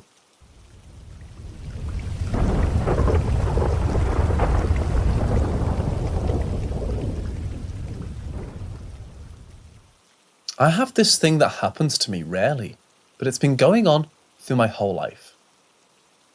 Sometimes I get this feeling inside of me that tells me that everything will work out in a way.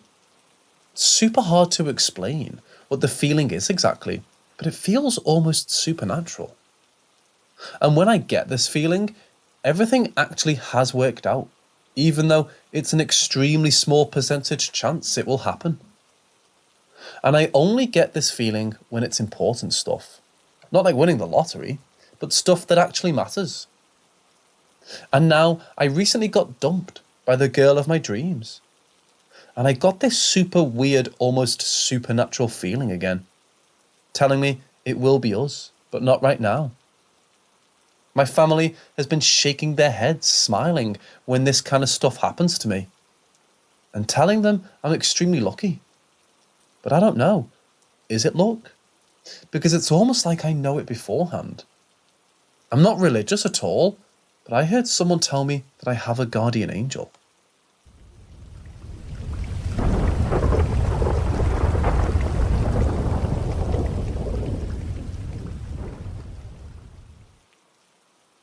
This happened 3 years ago, when I was still in high school. My school is very far from my home, so I ride the train. Sometimes a friend would go with me. We would usually encounter our classmates along with her boyfriend in front of us. We never really spoke with each other, but we know it's them because of their size differences, her height. Our classmate is a girl and she's very small, smaller than the average height. I think she's around my chest level and I'm just around 156 centimeters. She also has curly hair, which is rare in my country. Her boyfriend is tall and big. My friend and I would always try and walk past them on the way to the train. We never greet them because we're too shy. One day, we had a group project over at another classmate's house. That girl classmate was also invited. We started getting to know each other, and she told me that she thinks I'm cool and wants to be friends with me, and that she would always see me entering the school at around 9 a.m, but she's too shy to approach me. I went silent, because as far as I know, I'm always late for class. I would never be at the school at around 12 to 12:30, never too early. I told her that it wasn't me, but she told me that it really was me. She told me the details of how I would get off my ride and cross the highway running like a penguin. Well, she's actually right. Everyone tells me that I ran like a penguin when I have a backpack on me. She continued explaining. I wore a blue hoodie, black and yellow Adidas bag, and huge black headphones, so it would be easy to identify me. Our country has a lot of hot weather, and no one would wear stupid hoodies during daytime, except me. I then told her about how my friend and I also saw her and her boyfriend after school on the way to the train station. She looked at me weirdly and told us that it wasn't them and that they actually go the opposite way. They don't have anything to do on the way to the train station. Chills. I defended what I said and told her that it's them. I know that her boyfriend wears white glasses, and that's also rare because I haven't seen a guy at our school who wears the same glasses. We started exchanging weird looks, and I asked her if she's messing with me. She then texted her boyfriend and asked him about how she would always point out to him that she sees me during 9 a.m. entering the school grounds. She asked her boyfriend what I wore, and he explained clearly. Blue hoodie, black headphones, black and yellow bag, running like a penguin across the street. So, they would see me at 9 a.m. entering the school, and I would see them walking to the train station at around 7 p.m. It doesn't make sense. After our conversation happened, those never showed up again. I still think about that incident every day after years. It was a bizarre situation. It continued to happen until we noticed it. It just stopped after we found out about it. I've been with different classmates on the way to the train, so I have other witnesses. We never know why it happened. Was it doppelgangers? What would have happened to us if we approached those things? Think we were lucky that we didn't approach them. Who knows what those things are?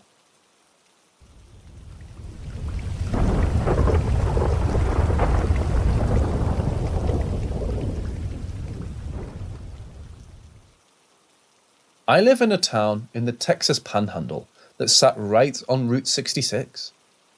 One of the oldest buildings in the city is a Route 66 landmark, the Nat. It's home to multiple antique stores now, but before that it was a venue with a little side building connected to it that served as a bookstore. I moved back here from Albuquerque to Amarillo in 2008. I'd gotten into belly dancing and wanted to join a group here. I found one, reached out and asked about joining. They invited me out to a practice with them to see how we all got along. I met them at the Nat on Thursday. It was already getting dark, maybe 7 or 8 p.m. We all parked on a little island across from the building, and I followed them to where we entered through the bookstore. The place was closed, but the leader of the group, who I'll call B, had keys to get in, since they used it for practice. As B unlocked the door, I could hear and see the women getting nervous. Some of them had little necklaces with mojo satchels. Then they held each other's hands in a human daisy chain as they filed through the open door. I was pretty confused, so I just held on to the girl in front of me and made sure to keep pace as we jogged through the dark bookstore. I remember thinking that I had been in that building 1,000,000 times and there was nothing to be scared of. And then I felt it. I felt something in the dark behind me. We had reached the doorway for a narrow corridor that connected the ballroom and bookstore. As I crossed the threshold, I looked back over my shoulder and I saw it. It's difficult to explain because I saw it more in my mind's eye than I did my actual eye. I visually and mentally saw something there behind me. Whatever was there was not of this earth. It was dark and it was bad. But then B shut the connecting doors and it was out of sight, at least. I didn't know what to make of it, so I ignored it. In the ballroom, we warmed up and started dancing. I have long hair, well past my shoulders, and I wear it down often. With that said, something was pulling my hair as I danced. I could see and feel my hair being tugged with every spin I took. But no one was there. The tugging didn't feel malicious. The bookstore did. There were cupboards in the front portion of the building. They began to open and close on their own. I saw that happen myself out of the corner of my eye. B looked at me and the group had said, "The cupboards are freaking me out." And we ended practice early, exiting the building through the front doors, thankfully. We went to a coffee shop that was right by Nat. I bought my drink and sat down with the group and hit a brick wall. Every single bit of energy was suddenly drained out of me. I didn't feel sick, but I felt drained of life. I told the group I needed to go. When I got home, I slept for 24 hours. I told B that I wouldn't be able to be a part of the group. She understood. I've been to many, many shows at the Nat before and after that night. Never had any further experiences, but I did see someone else have an experience. A year ago, after about a decade of wondering what the hell happened that night, I reached out to B to see if she could confirm my timeline of events. She did, and then some. Not only did she confirm every detail of that evening, she confirmed that there were reports of a dark entity in the bookstore. She also mentioned the possibility of a demonic entity towards the back of the stage.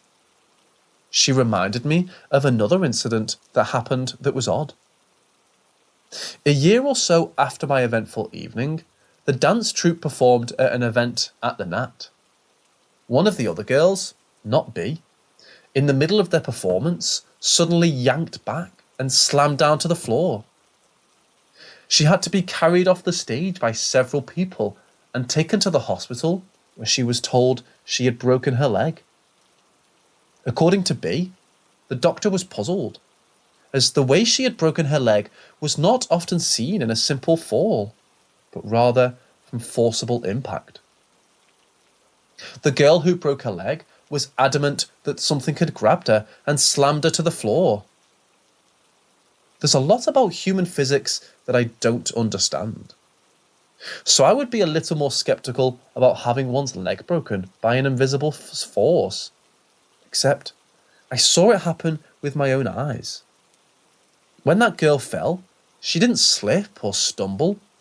She was mid-dance, not even a turn or anything that would throw her off balance. Her weight was on both feet, and then suddenly, she wasn't. And the impact of her fall was loud. Take it as you will.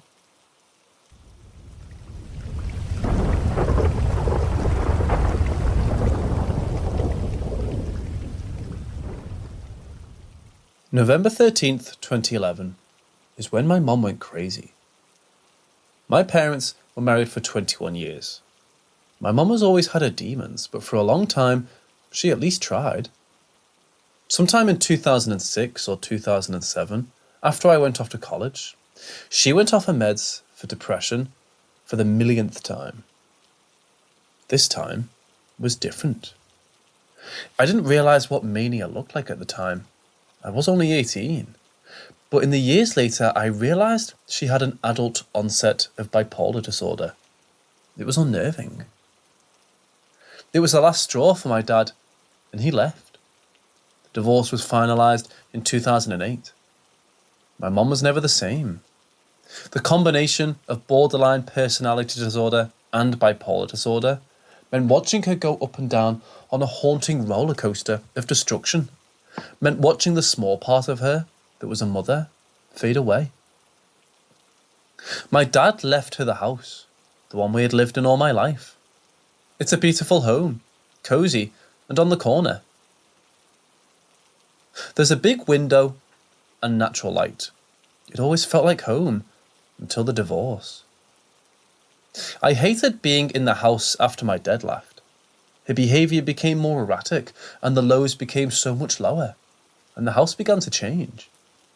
It was dark and stale, and you couldn't wait to leave. I've always chalked it up to my perception as a young adult, weathering a divorce and my mum's downward spiral. But now, I don't know. It got worse and worse over time, and then I got the phone call on November 13th, 2011. I was living in another city. The call was from my father, telling me a neighbour noticed he hadn't seen my dog in the bay window for several days, and decided to use the spare key my mother had given him. The dog was found dead in the bathroom, and my mother in bed, weak and frail. She had laid in the bed for so long, her leg muscles had atrophied. The dog, I've never been able to get answers on, but my sister once let it slip that there was blood. The cleaners my aunt hired to clean the house found my cat 3 days into the job, crushed to death between the ottoman and chair in the black room. She spent the next few years in a catatonic state, first in the mental hospital, and then she was transferred to a nursing home. In the meantime, I was the one to clean up the house. She was a shopaholic hoarder, and mental illness had only amplified it. The first time I came back home, it felt dark and stale, but it was empty. It didn't have the panicked pressure that I had felt with my mother there. I sorted and cleaned, sorted and cleaned, sorted and cleaned. The more I did this, the lighter and brighter it became, until it felt like home again. Not really, but kind of. There was always a little bit of staleness there, but I attributed, and perhaps still do, to my subconscious awareness of what had happened before. One thing I noticed about the house was that the lightness would come dark in the blink of an eye, and everything was gradual, if that makes sense. You never noticed things until you were consumed by the stale darkness. It was like a cloak coming over the place in one steady sweep. It was odd, but how can you explain it? I had a boyfriend. Our relationship wasn't exactly healthy to begin with, but I will say that he noticed the same things. There were 3 specific incidents with that house. First incident. One day, it was me, him, and one of his friends, sitting in the middle room when we heard the distinct sound of the front door opening. They went to check, and it was closed, with no sign of being opened. The thing about the doors is that it was like the rest of the house. The door had become difficult to open and close. In order to open it, you had to put your shoulders into it. But in order to close it, you had to thrust your body weight against it several times before it would shut. We heard it open, but we never heard it shut. This was impossible. 3 people heard the exact same thing. The second incident. My ex and I were sitting in the middle room once again. We were in our office chairs at our desks, talking about something, when we distinctly heard several creaks overhead and a sudden smash directly, and I mean directly over my head in the attic. It was as if someone took several steps until they were overheard, and then either a plate or a glass bonged and threw it with great force. The sound was so incredibly clear. My ex and I locked eyes with each other and he whispered, "There's someone in the attic." I was gone. I bolted out of the garage and backed my car out and parked in the driveway. My ex came out to meet me and convinced me to stay where I was in the car, as he called his best friend, and asked him to come with his gun so they could search the attic. His best friend arrived in less than 2 minutes with his weapon. The side gate faced the street, and there was a bay window that wrapped around the house and stretched almost to the front door. We still had the blinds up. This meant that from my vantage point, I could see inside half of the house, and if anyone exited through the only 2 exits in the home, I could even see the roof. It was not a large home. I would be able to see if anyone was making an escape. As I waited for the boys to return, I half expected to see a homeless man scrambled out of the house. It was the only thing that could explain the sound of something being thrown right above my head. The boys completed the search of the home. Nothing and no one was to be found. I asked if they checked the attic. Thoroughly, they said. I believe them. The thing about the attic of that house is that it wasn't a true attic. The rafters were set up in such a way that a person could not walk around freely up there. If they did, they would fall through the ceiling. There was a light switch up there, and the boys had examined every square inch of the attic. There was no sign of life to be found. No glass. Nothing. It would be easy to write it off as a strange sound the old house had made, if it wasn't for one thing my boyfriend was insistent upon. The footsteps he heard leading up to the crash. He was adamant. He had heard the footsteps above him as they walked to the spot right above me. He had heard the wood slightly creak as if something had lifted its arms up to throw something with force. I wear hearing aids, so I miss out on a lot of sounds. But I had heard creaking before the smash, and I knew by then when my boyfriend was being sincere. I believe him even to this day as to hearing those footsteps. The third incident. We were in the house for 2 or 3 years. I split my time between there and down south for college. My boyfriend stayed behind in the house. He would mention that there were times he just knew he wasn't alone, but no other specific incidents took place. The house began to get darker. Our fights grew worse and more violent. Something happened to my mind. It all happened gradually until it was horrible, a point of no return. To this day, the depression I felt there is like nothing I have ever experienced before. It changed me. After one particularly savage fight, I went for a drive and came back. I was alone. He wasn't there. I entered through the back door and was greeted by a wall of darkness.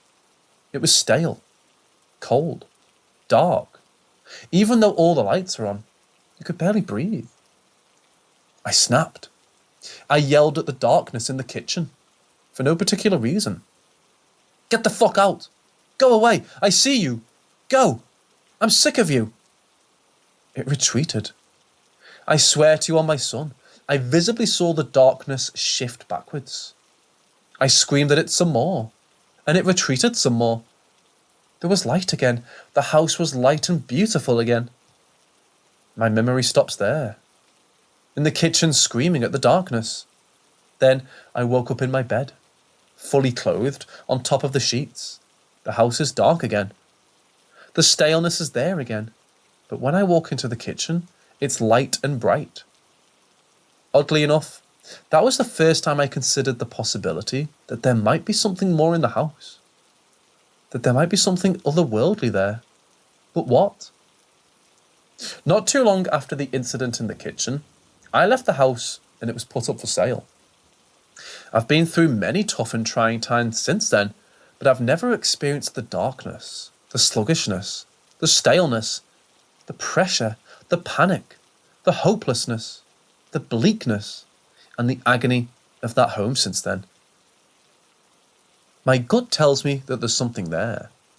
My rationalism is willing to concede that it could all be subconsciously rooted in the pain associated with the home's history. But I feel that there truly is or was something dark and dangerous within that home. And I only wonder if they were there when my mother moved in with my father, or if she created it with her downward spiral.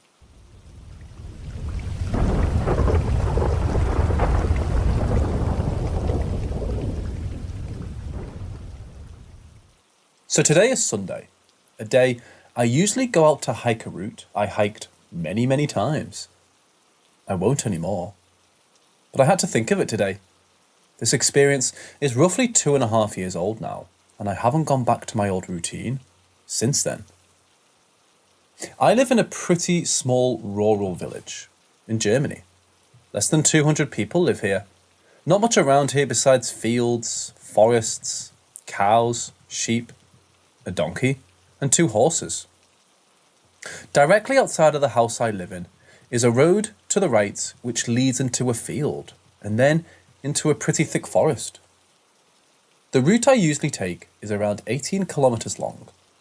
It doesn't sound like much, but the route is very rough. It's uphill almost the entire time, and the forest has no roads, so you actually walk through rough terrain with thick tree roots and bushes. Anyway, I walk this exact route 1 to 2 times per week, and usually when it's already dark outside. I wear a headlamp for when it's too cloudy out and the moon isn't nicely visible, so I don't trip or get hurt. Why in the evening night? Because I'm usually on the phone with a good friend talking. We live very far apart. It's day for her when it's night for me. I don't mind, because that way I don't feel alone hiking. For people who are not familiar with German forests, the most dangerous thing you may encounter is a wild boar, so it's usually pretty safe to just wander around. Almost no walls where I am, and even if, they would be too shy to just show themselves. Bears are not a thing here. Also, no crazy people living inside the forest. The only thing you encounter is the farmer who drives up like 1 or 2 miles into the road to check on his livestock. After that, it's all forests, no fields anymore anyway. Now, to the weird thing I experienced. Headlamp on, AirPods in, talking to my friend, catching up. For the first 5 miles or so, nothing weird happened. I even had the headlamp off, though I wore it on my head. The moon was making enough light, and once your eyes adjust to the dark, you can see quite well, as long as you don't sprint around the forest. Though once, I was in the deeper part of the forest. My AirPods started making weird sounds, almost like it was losing connection, but I could hear her voice still. It was more like a background buzzing. It wasn't actually interfering with my call. This buzzing went on, and after 20 minutes or so, I suddenly noticed that I couldn't see as well anymore as I could. The moon was blocked by clouds, but these clouds didn't look like normal clouds. They looked like thick walls of fog, just way higher up than fog should be. I know it's hard to picture, but clouds usually look fluffy or thinned out. They seem heavy and wet. It's hard to describe. I told my friend to hold on for a minute because I had to focus on something. The thing I had to focus on was a huge, thick, deep black cloud. It kind of pushed itself through the fog like clouds and positioned itself right over me, almost as if it was trying to throw a shadow around an area I was in. The cloud also started to swirl in the middle slightly, and that was when my connection just fell flat. I got the beeping sounds you get when you lose connection, and gone was my phone call. No more bars, no mobile data, nothing. But my AirPods were still buzzing like crazy in my ears. That's when I felt uneasy, neck hair standing up. Cold sweats on my back, and I started turning around to leave. Because the way ahead just seemed a lot more dark and sinister than my way back. The moment I turned around and started, slightly jogging back because I felt scared, was when I started to hear bell sounds. Almost like church bells, but the sound was deeper. That typical ring you hear after a bell sound was just stuck in the air, and it was giving me this weird sensation, as if my bones were suddenly rubbing against each other. It was extremely freaky. All I remember is that I started to go from walking back to jogging back to running back, trying to leave the forest and go back to the fields where you start. I didn't look back while running, but I could hear the bell sound getting weaker the further away I got, and the fog-like clouds were becoming less and less until I finally left the forest and I was back to a normal sky. Thin clouds and the moon. Once I got back home, I simply undressed, went into the shower, and went into bed. Thinking I just simply got spooked today, or maybe I was exhausted and my brain went haywire. I don't know, but I never saw a cloud like that in my life, and church bells are not a thing late at night inside a forest. Never went back to hike that route. Never told anyone, because I'm a bit embarrassed, but I had to think of it today.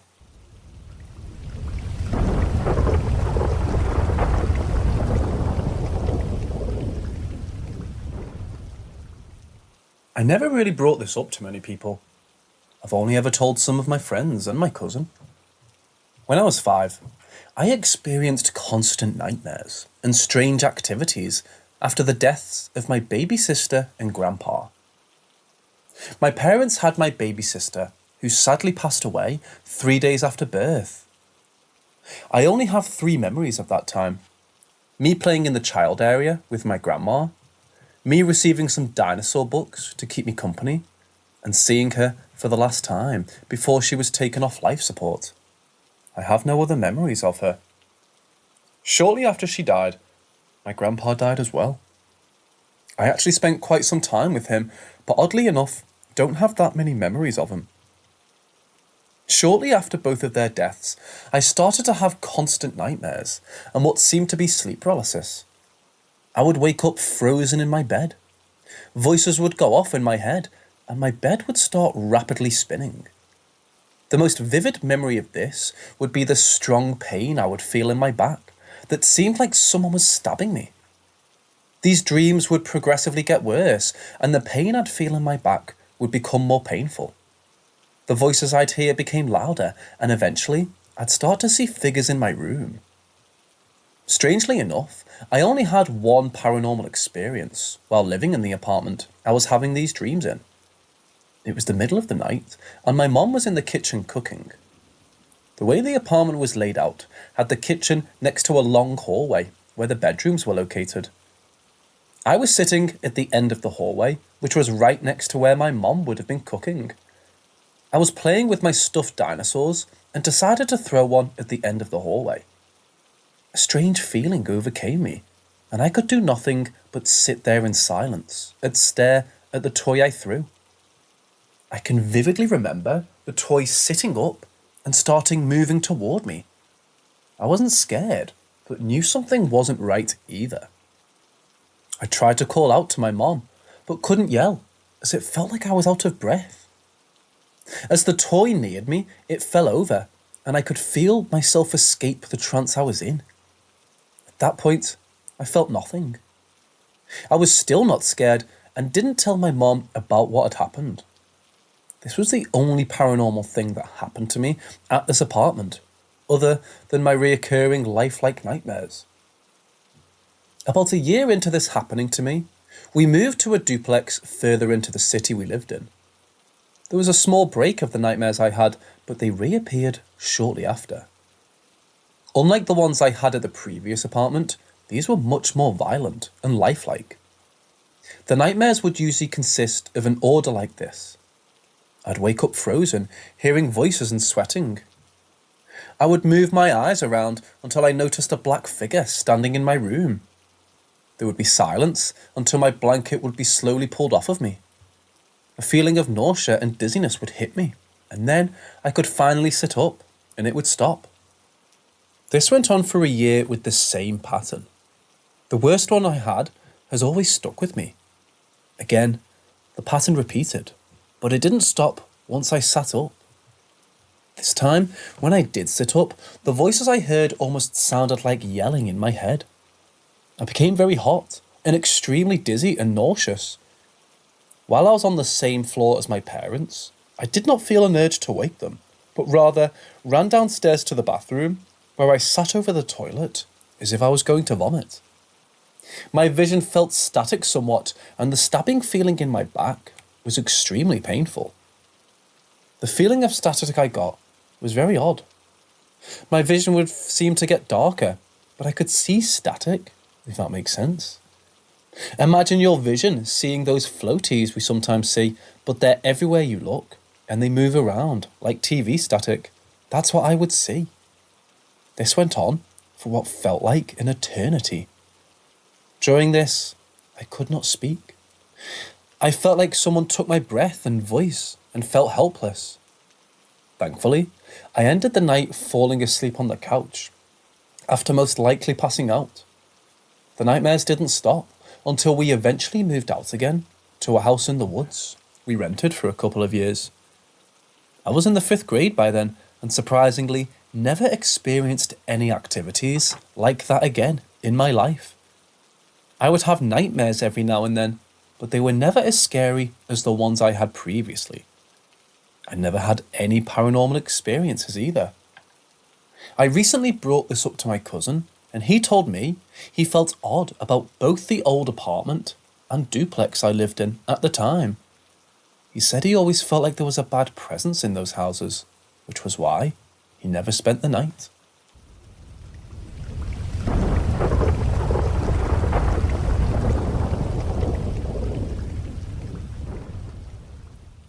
Around Monday or Tuesday of this week, I was sitting at my desk, picking up my PlayStation controller, as I had previously set it down. I looked over slightly and saw something that appeared to be a grey, fog-like creature's head that was peeking out from under my desk, that had pitch black where its eyes should be, and a long stretched mouth as well.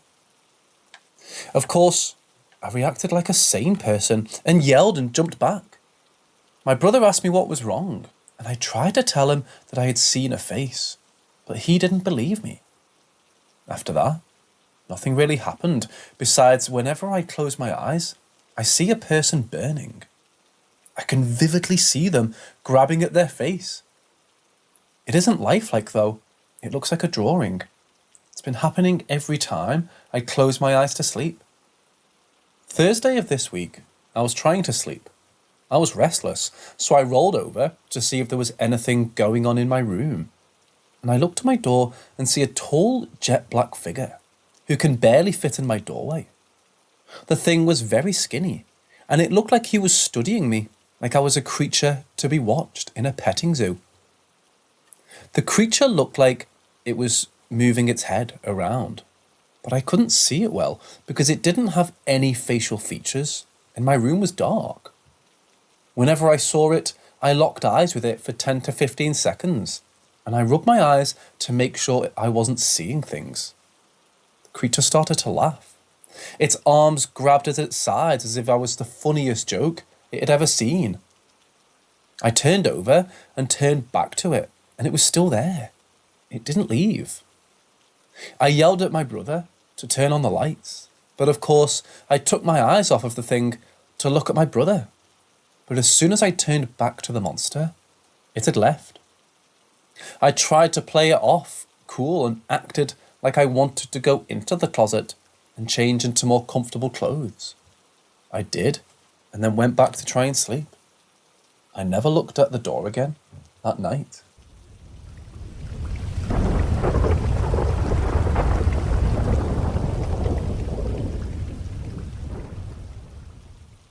I believe that the majority of events that occur can be explained by logical explanations.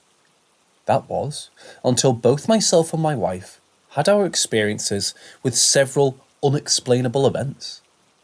I want to context that these events have changed both my wife and myself's views on many things, including the paranormal. Events took place around 6 years ago.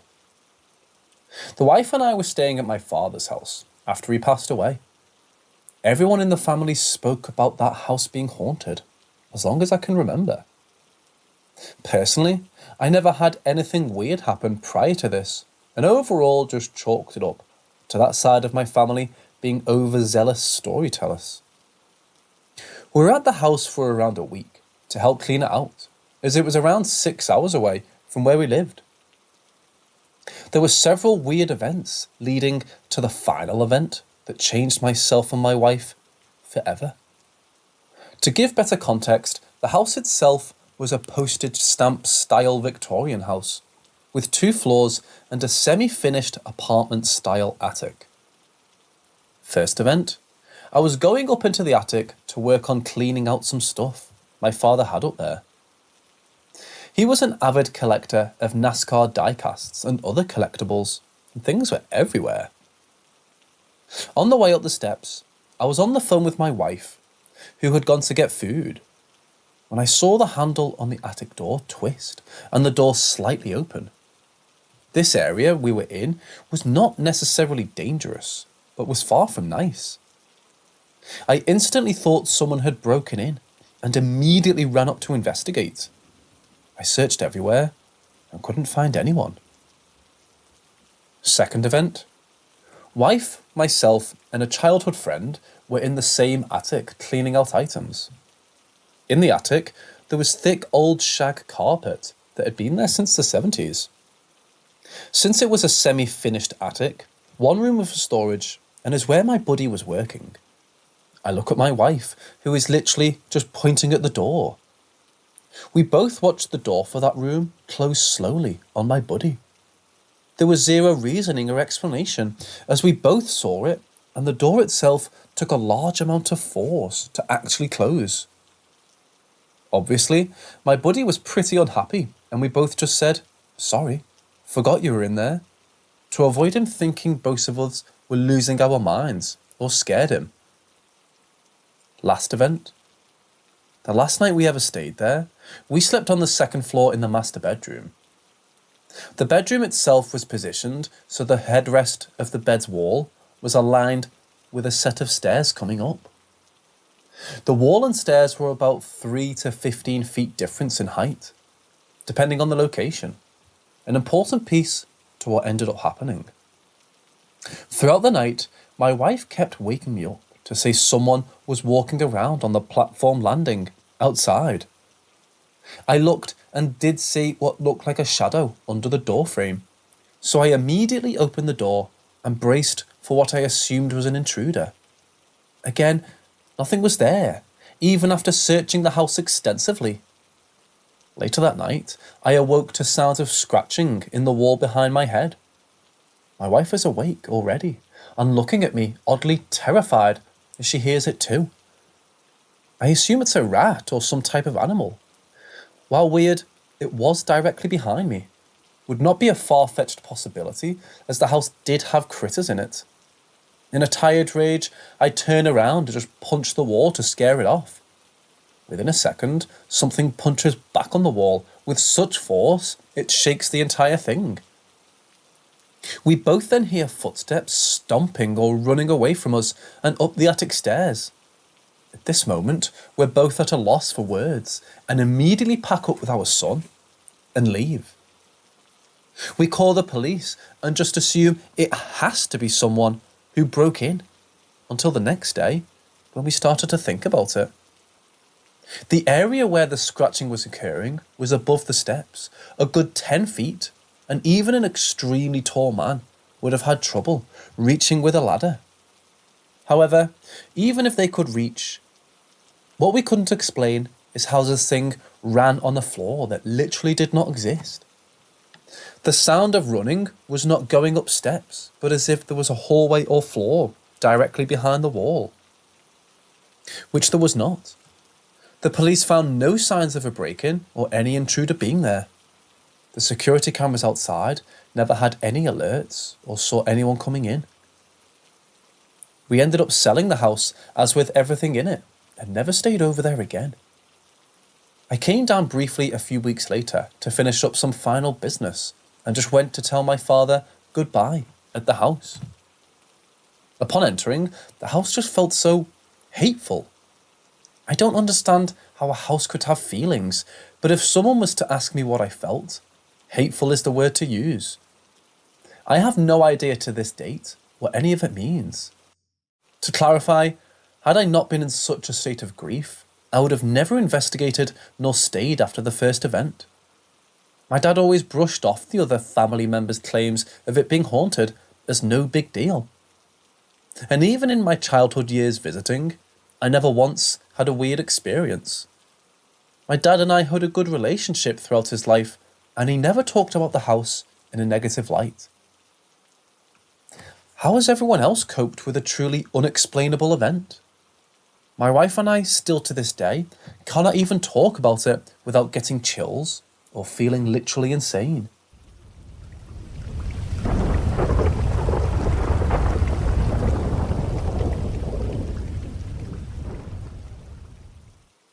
This personal story is one that happened many years ago, and it's not a fuzzy memory.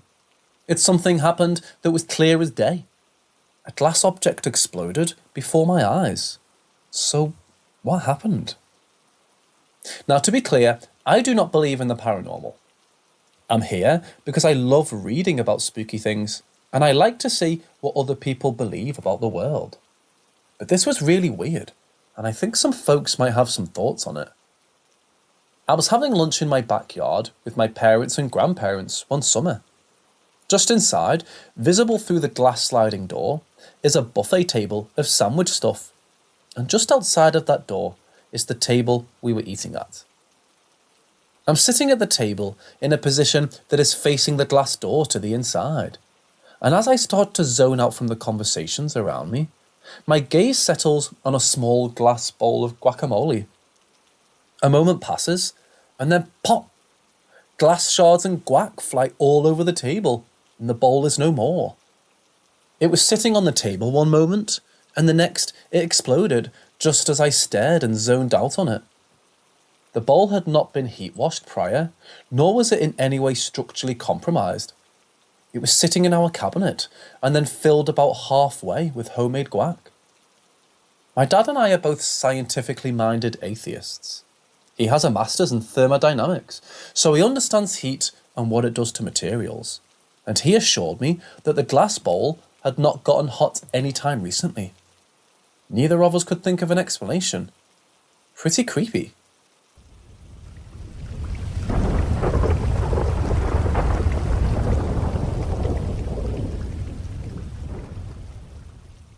Okay, so this has got to be my biggest fuck this experience of my life. Just imagine what it would have been like. Also, I want to clarify, I don't believe in ghosts, God, or literally anything paranormal.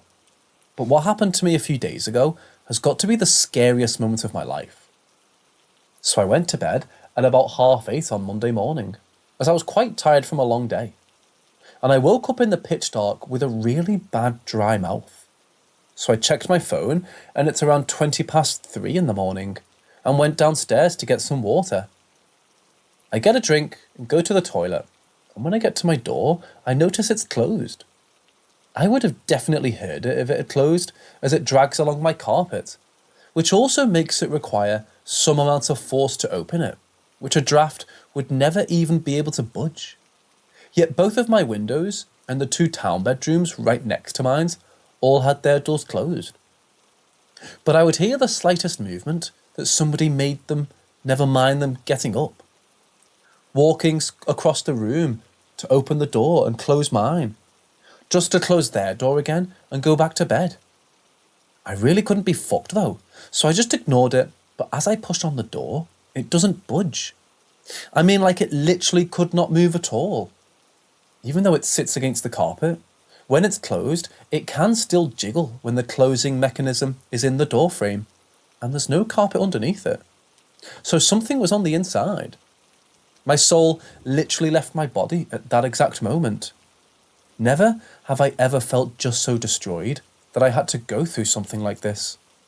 I couldn't sleep downstairs because my phone is in my room and that's my alarm. So I start questioning to wake my parents up. So I poke my head and they're both asleep.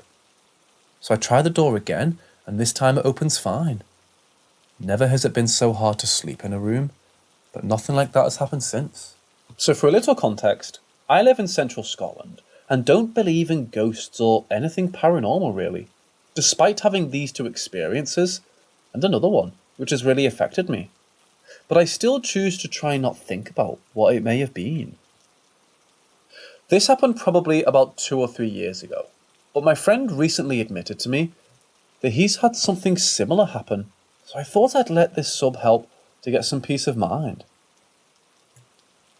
The first experience I had was one night when I was home alone and going to sleep, when I disturbed by what sounded like one of my cats scratching at my brother's door. But instead of scratching the carpet like they usually do, it was like they were scratching at the actual door itself with their claws out. But something felt off, so I didn't make a move. It felt way too heavy to be my cat, and it went on for minutes.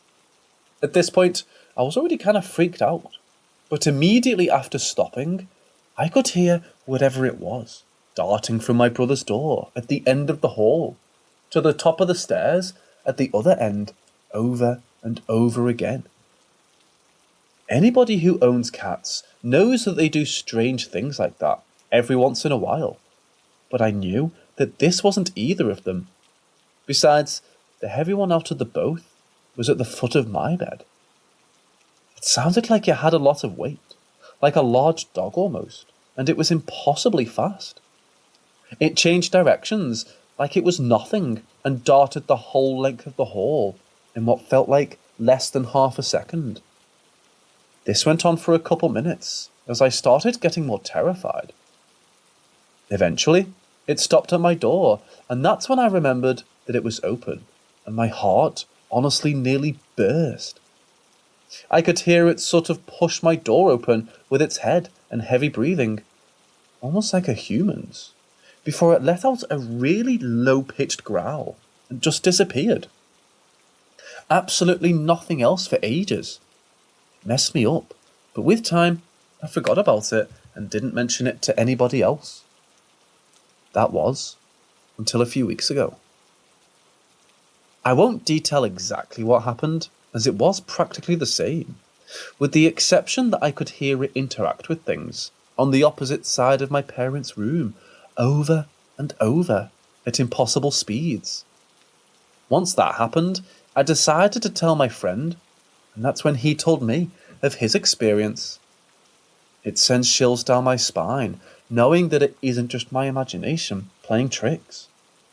I'd like to know if anybody else has any similar experiences, or any clue what it could have been.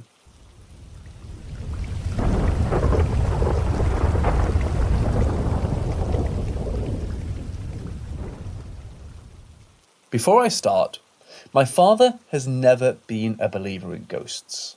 Afterlife, none of it. He lost faith in everything after my grandfather died of cancer. I've played this in my head a million times, and my dad and I just discussed it more than anything else. This happened roughly 6 months ago. My grandmother had just passed. My father and I, along with the rest of my father's side of the family, cleaned out the farm and divided up their belongings. Most of the family took small things from the kitchen and their old bedrooms. Simple things, just to remember them by.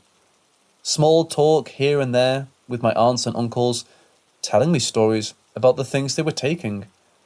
I had a close relationship with my grandma, but never met my grandpa. My dad, along with his older brother and myself, went down to the basement to grab the old poker table my grandpa had.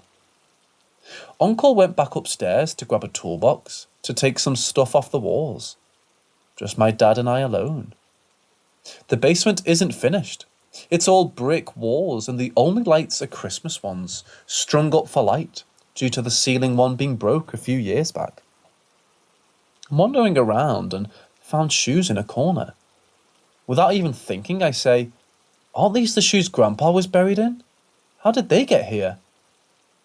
My dad came rushing over and looked at the shoes, and we looked at each other. Called my uncle to come look at the shoes. We go by the steps to meet him. The Christmas lights go out, the lights upstairs go out, and then the door to my grandparents' bedroom, which is right next to the basement door on the first floor, slams shut. Turn my phone flashlight on, trying not to lose my mind. Run over to where the shoes were. They were gone. We ran up the steps, out the front door, into his truck, and just sat. We both know those shoes were there. Something or someone is in that house. Neither of us believe it's my grandpa. I felt like throwing up, and the whole way home, my dad was complaining of a migraine. I was 3 years old when my grandpa died. The only one who would know what shoes Grandpa was buried in was my uncle, who did confirm to my father what we saw were his shoes.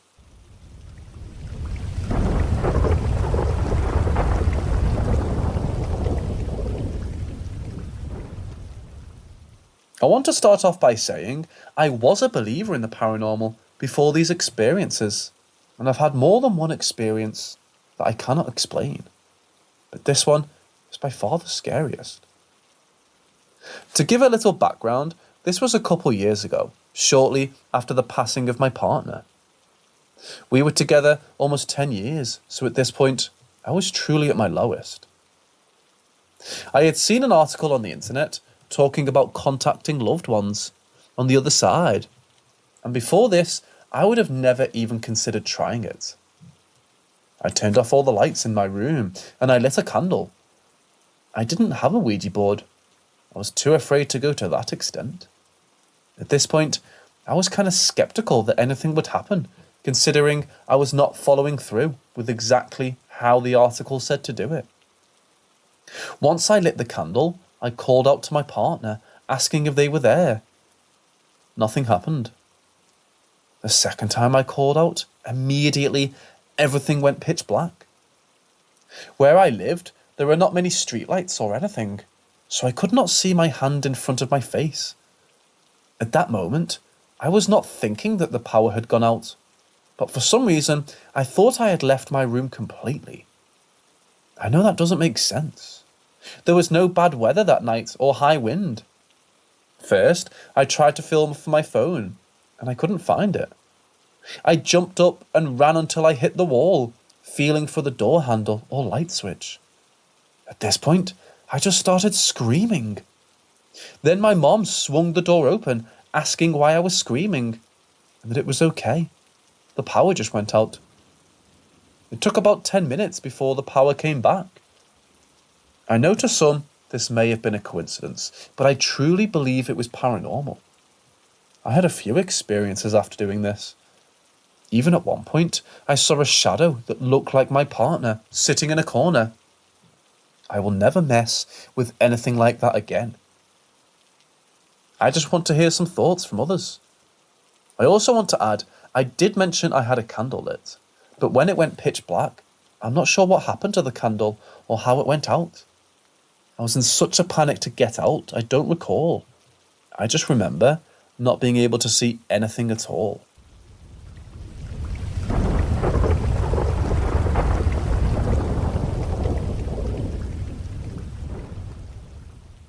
One day, Heidi Herrera was waiting at her doorstep in Chico, California, with excitement to meet her best friend Jodie Foster and her 4-year-old daughter, Hannah.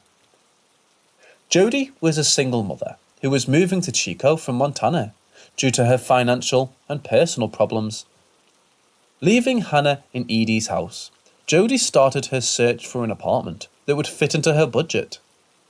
In her search, Jodie stumbled upon Walnut Gardens, an inviting apartment building that was present in the perfect neighbourhood to raise her daughter. However, The only available apartment in the building was present on the first floor, and its balcony made Jodie extremely anxious, as there was a possibility of her daughter falling off it. Despite her fear, she decided to take the apartment because of two reasons. The first reason was that she couldn't find another apartment in her budget. And the second reason was that the building manager promised to give them an apartment on the ground floor as soon as it became available. Beginning of sequential nightmares. The first day at the apartment was hectic for Jodie, as she had to arrange and organise her things inside it. Thus, Jodie and her daughter dozed off earlier than usual.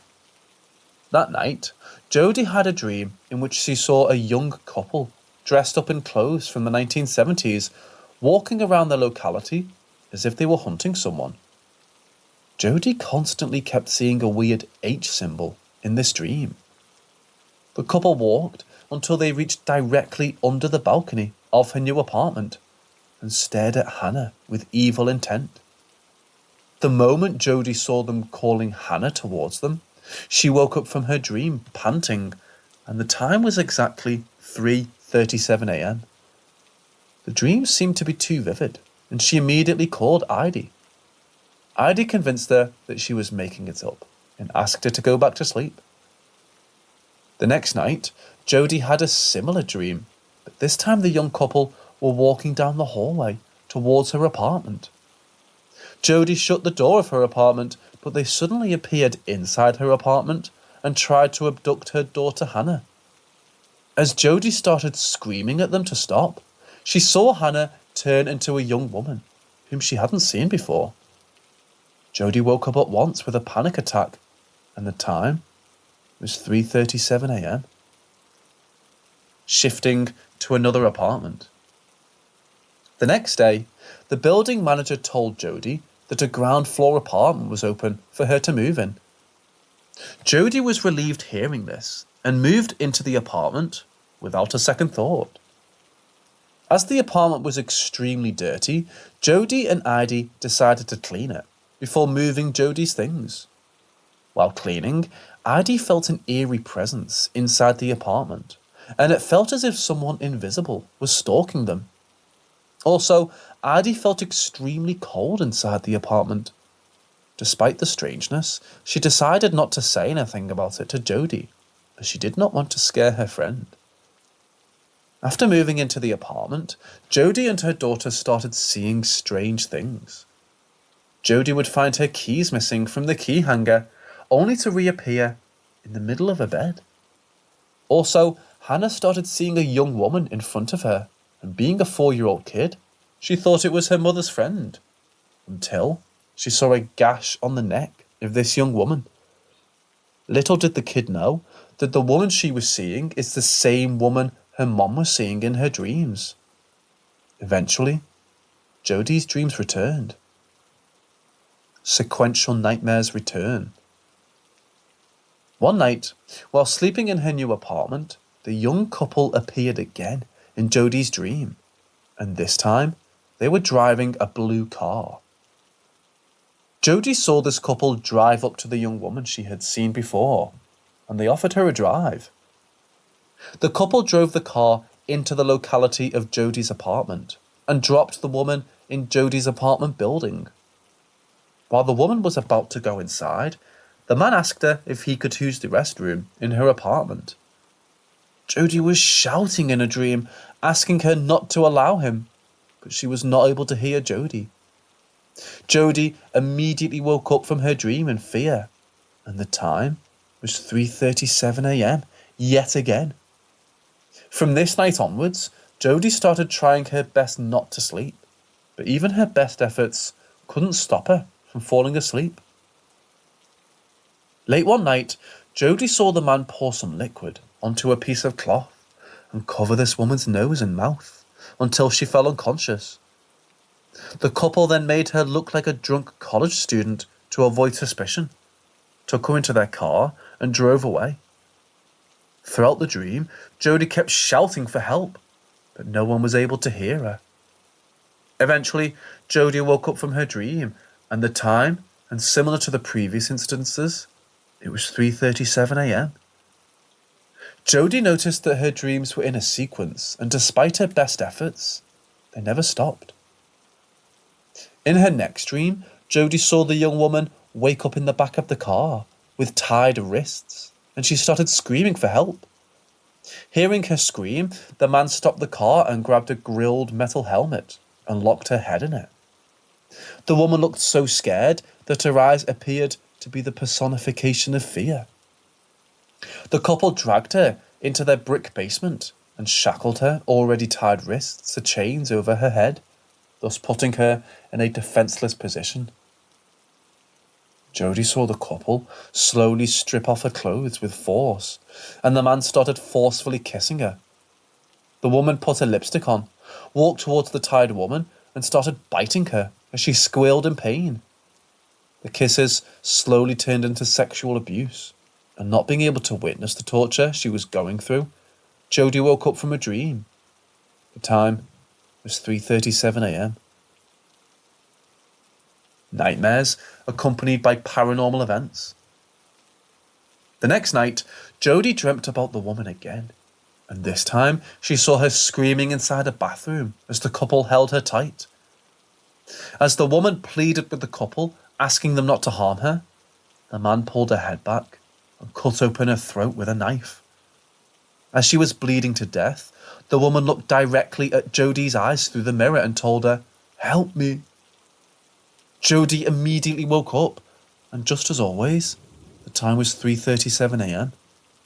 But when she woke up this time, she saw the blinds of the window in her room aggressively go up and down sporadically, and the lights in the apartment started flickering.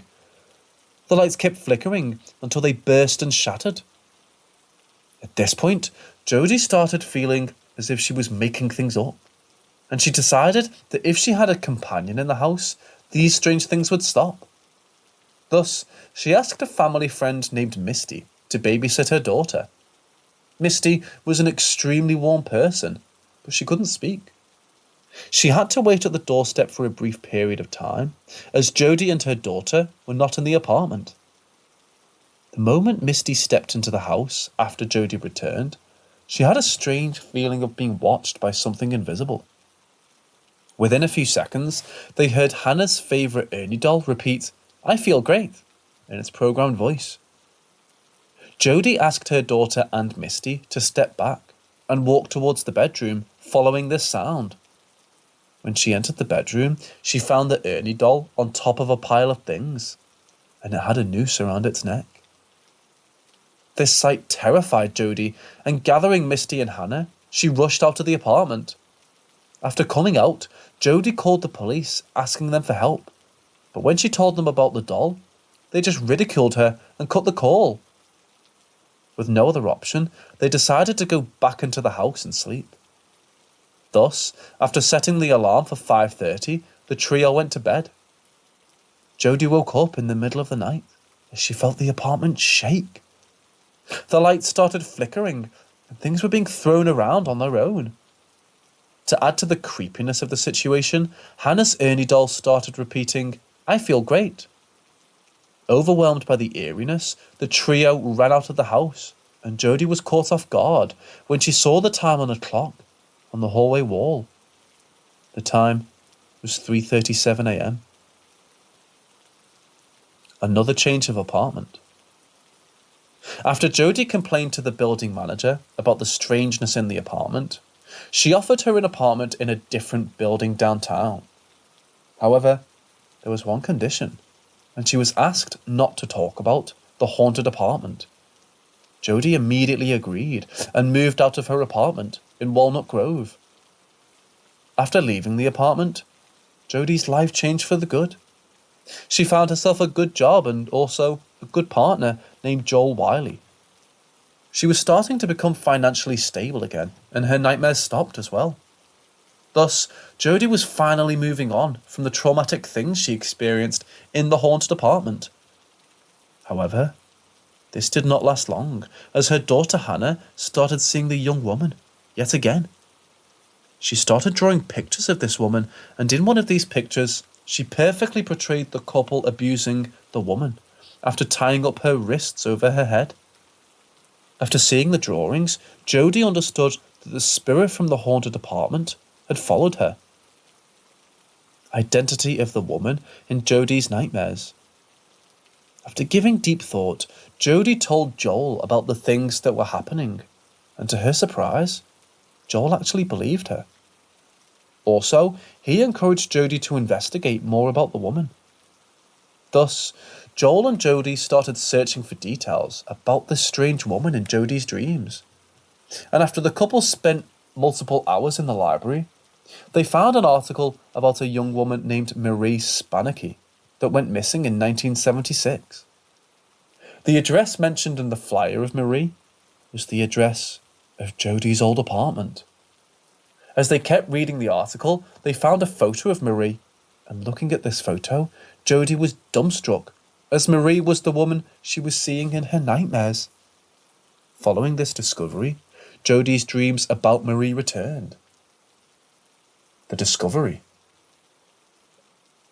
Eventually, Jodie reached out to a local crime journalist named Roger and shared with him the events she had been seeing in her dreams about Marie. After listening to her story, Roger told her about a similar case where a couple named Cameron and Janice kidnapped a young woman named Colleen in Red Bluff. The couple imprisoned her in a coffin under their bed and used her to attain sexual gratification. Colleen had to endure the abuse for 7 long years before getting rescued by police. When Roger showed Jodie the photo of Cameron and Janice, she confirmed that they were the couple she was seeing in her nightmares. Also, Jodie got to know that Janice had testified against her husband, during which she mentioned abducting and killing another woman a year before they abducted Colleen, and her name was Marie Spanicky. Marie's body, however, was never found. On Joel's suggestion, Jodie called the police to tell them about the details she knew about Marie's disappearance. The detective on the call was surprised by Jodie's call, as they were about to work on Marie's case that day. After interviewing her for multiple hours, the police were stunned by the details she had on the case, but because of lack of strong evidence, they couldn't do much with the information. Validation of Jodie's claims about her nightmares. Seeking validation, Jodie reached out to a local investigative reporter named Meredith and told her about the details she knew about Marie's disappearance. Although skeptical, Meredith agreed to investigate the case. To confirm that Jodie's claims were true, she had to find one detail shared by Jodie that was not released to the public by the police. Thus, with the permission of the police, she started checking Janice's interrogation tape from the Chico Police's missing people files. In her statement, Janice revealed how her husband killed Marie. According to Janice, as Marie kept shouting while they abused her, Cameron decided to cut her vocal cords to stop her screams. Thus, he pulled back her head and started cutting her neck with a knife, but this caused profuse bleeding, and Marie died. The details about how Marie was killed was not shared with the public by the police. Hence, Meredith understood that Jodie's claims were indeed true. After this, Jodie stopped getting dreams about Marie, and the paranormal events that occurred in her house stopped.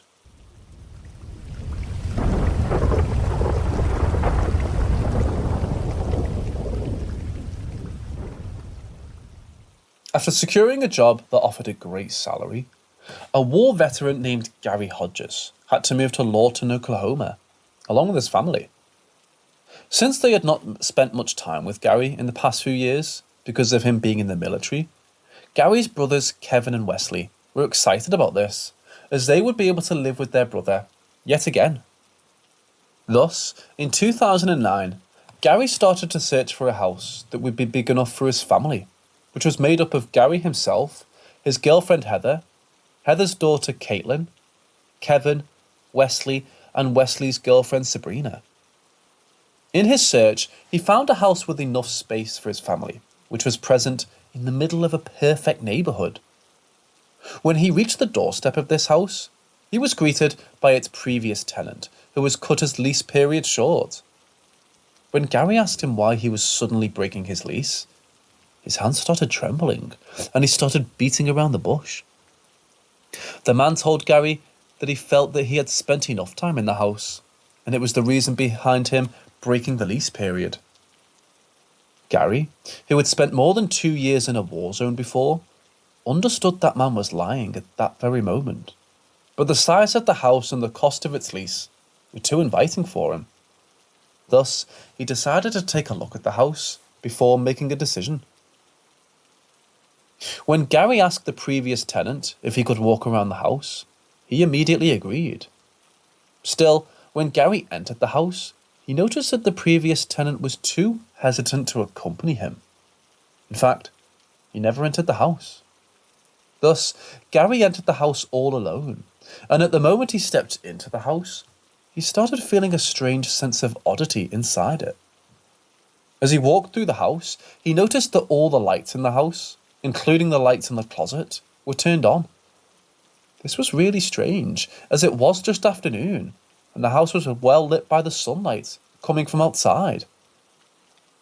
Despite the strangeness, Gary decided to lease the house. When he told the previous tenant about this, he immediately took 2 trash bags filled with his belongings and drove away from the house. It appeared as if he fled from the house, but this did not change Gary's decision, and the family ended up moving into the house. The first night of creepiness.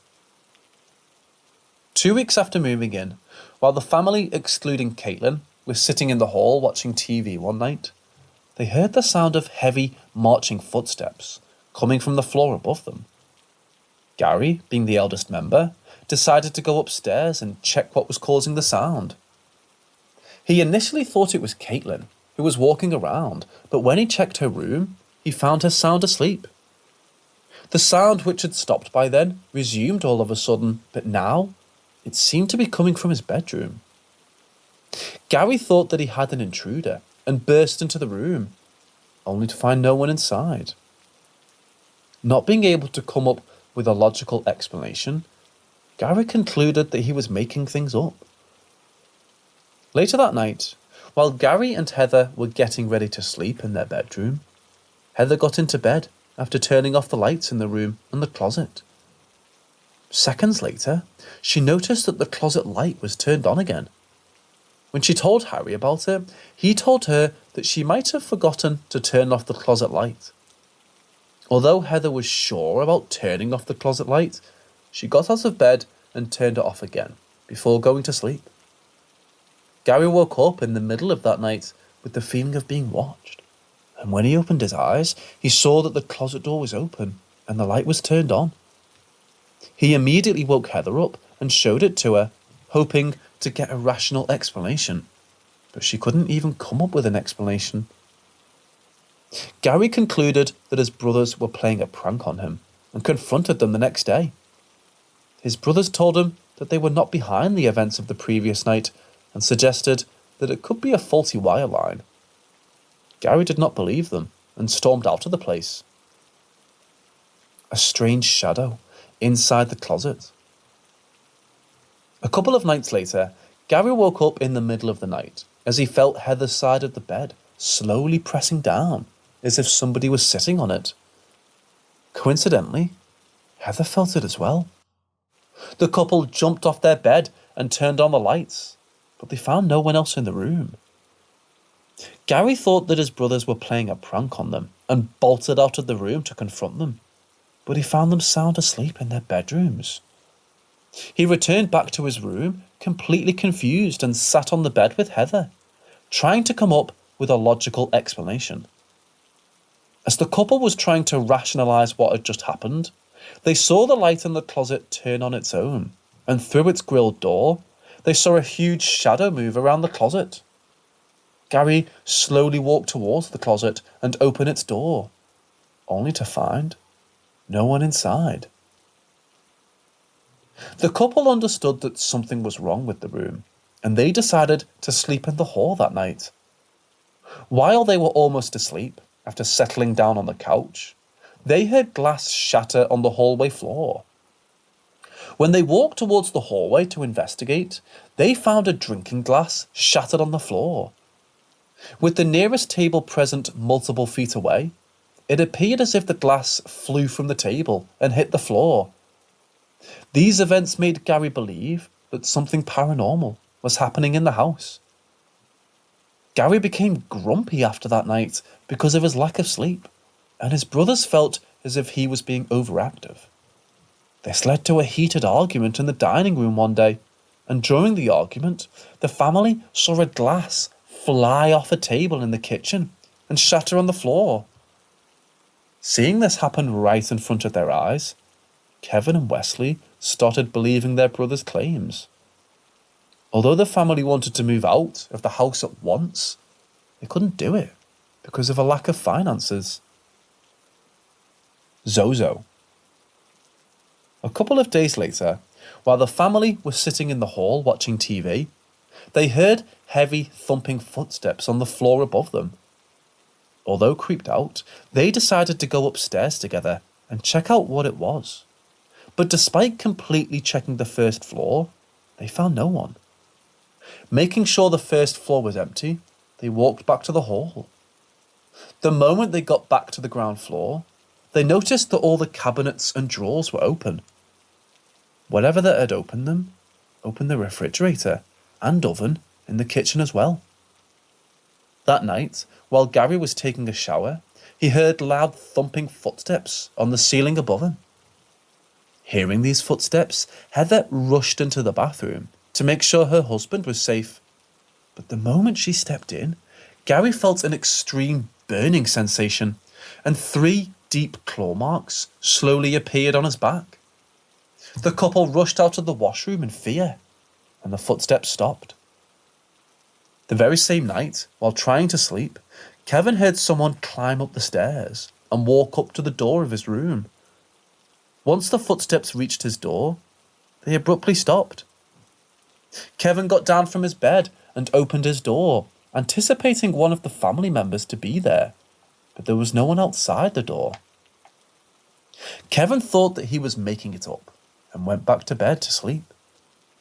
Moments later, he heard eerie dragging sounds around him, and when he opened his eyes to investigate, he saw a demonic figure crawl towards him. Kevin shouted in fear, and the demonic figure magically disappeared. He immediately ran downstairs towards Gary and started crying in fear. Seeing the terror on Nelson's face, Gary and Wesley decided to investigate this room. Thus, grabbing a knife, they walked into Nelson's room, but except for flickering lights, they found nothing. Gary grabbed a couple of pillows and a blanket for his brother and started walking back to the hall. On his way back, he heard footsteps in Caitlin's room, and he broke into the room. Just as always, Gary found no one inside the room. While he was about to walk out, he heard a tapping sound coming from the covered window. When he slowly pulled off the curtain to see who was tapping, he noticed the word Zozo on the window, and it was present on the outside of the window pane. A Ouija board scene. Gary searched the internet and he discovered what the word Zozo meant. Zozo is a demon that has a reputation for bringing bad intentions, bad luck, death, suicide, and much more. The Zozo demon is mainly associated with Ouija boards. After getting to know these details, Gary and his brothers decided to make their own Ouija board and communicate with the demon haunting them. Using a shot glass as a planchette, the family started the seance. When Gary asked, "Is anyone there?" they did not get any answers. But a couple of minutes later, the family felt a breeze hit them and the shot glass moved to yes, then to no, then back to yes. The cycle continued and the shot glass moved back and forth until Sabrina asked, "What is your name?" The moment she finished her question, the shot glass moved to the letter Z, then to the letter O, then back to the letter Z continuously, thus spelling Zozo multiple times. Knowing that they were communicating with the demon in their house, Gary asked, "What do you want?" The very next moment, the shot glass moved around the board and spelled out, "Kill Gary." As the family looked at each other in shock, they started hearing thumping footsteps on the floor above them. The shot glass they were using as the planchette flew off the board and fell on the floor, thus shattering into pieces. The chairs around them started turning over, and Heather, feeling she had seen enough, lifted their handmade board off the table. The moment she did it, the paranormal events around them stopped. The family ended up burning the board in fear. The final encounter. After the seance, the family did not notice anything paranormal for a week, and their happiness slowly returned. But this did not last long. One day, all of a sudden, the family heard loud stomps coming from the floor above them. The brothers decided to walk upstairs and check what was causing this sound. As they walked upstairs, they noticed that the sound was coming from Gary's bedroom, and thus they walked towards his room. The door of the room was slightly open, and they cautiously peeked through the opening. What they saw completely freaked them out. They saw a huge demonic figure with a bull-like head, aggressively walking around the room. The demonic figure suddenly stopped, slowly turned its head towards the Pecking brothers, and started running towards them. Completely petrified, the brothers ran downstairs to save themselves. Gary's fright slowly turned into rage, and he ended up confronting the demon. He shouted, "I'm not scared of you. Come now if you can." After hearing this, the demon slowly descended the staircase. As the footsteps slowly approached them, the doors around the family started shutting closed, and the family found themselves locked in the hall. When the demon finally descended into the hall, Gary shouted, "Get out of here!" Hearing this, the demon looked dead at the family and gave a deafening growl. The growl was so loud that the glass objects around them shattered. These shattered pieces of glass slowly gathered into one shimmering cloud that was floating in midair. The shattered pieces suddenly flew towards the family. Luckily, the family were able to duck down in time, and they were not hurt. They gathered themselves up and looked out for the demon, but it had already disappeared. The family ended up moving out of this house shortly after this event.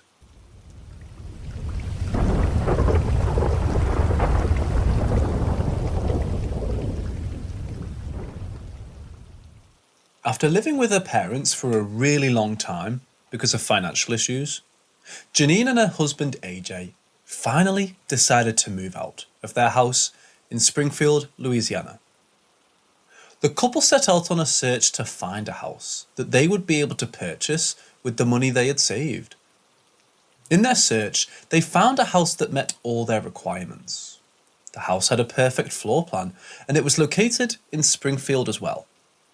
Also, since it was a foreclosed house, its price was much lower than its market value. The house, however, had one major downside. As it had remained closed for quite some time, the family had to do some work before they could move in.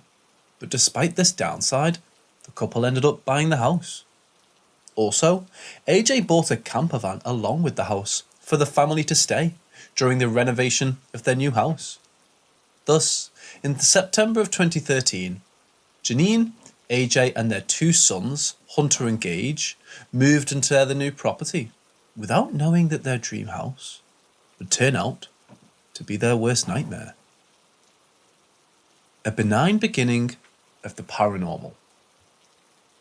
A couple of days after moving in, with AJ out at work, Janine decided to paint their new house. While she was painting one of the rooms, while listening to her favourite song on the radio suddenly stopped playing. When Janine walked towards the radio to check what was wrong, she noticed that the radio was turned off. This confused Janine, as to turn off this radio, one had to push a button, but Janine was the only one in the house, and she had not pushed this button. Although confused, she turned on the radio again and went back to paint. only for the radio to turn off again. This completely freaked Janine out, and being a woman with heart issues who had a major reliance on medications, the fear almost killed her. Almost a month after they moved in, the couple decided to throw a birthday party in their house for Gage's birthday, and Janine's mother Beverly came to the house to help with the decorations. Realizing that she had forgotten to get soda cans for the party, Janine left for the store, leaving Beverly all alone in the house. As Beverly continued her decorations, she started hearing faint sounds, as if someone invisible was moving around her. Beverly did not think much about these sounds initially, but the moment she saw someone stand behind her in the peripheral vision, she fled out of the house in fear. When Janine returned, she saw her mother stand out of the house, and her body language indicated that she was extremely terrified. When Janine asked her what happened, she told her that someone else was in the house with a worried face. Janine had not seen her mother that petrified before. She walked into the house to investigate, but she didn't find anything that justified her mother's claims. When she told AJ about this, he just blamed it on her mother's habit of watching too many horror movies. The first violent attack. One night, when Janine was all alone in the house, washing the dishes, she felt a breeze of cold air suddenly hit her neck. The windows around her were completely shut, and she did not understand from which opening this breeze came. Although the strangeness got on her nerves, she continued washing the dishes. A couple of minutes later, she felt something poke her hard, and it caused her to drop the dish she was holding in her hand. When she turned around to see who it was, she found no one. The petrified Janine and her heart started racing. As Janine stood near the washing basin, trying to gather herself up, she felt someone pull her hair very hard, but there was no one around her. She immediately sprinted out of the house in fear, entered the camper van parked outside, and shut its door close. It was then she noticed that she had left her heart medication back in the house. With her heart racing and her consciousness slowly fading, she ran back into the house to take her medicines. Luckily, she was not confronted by anything while she was taking her medications, and the moment she swallowed her pills, she rushed back to the camper van.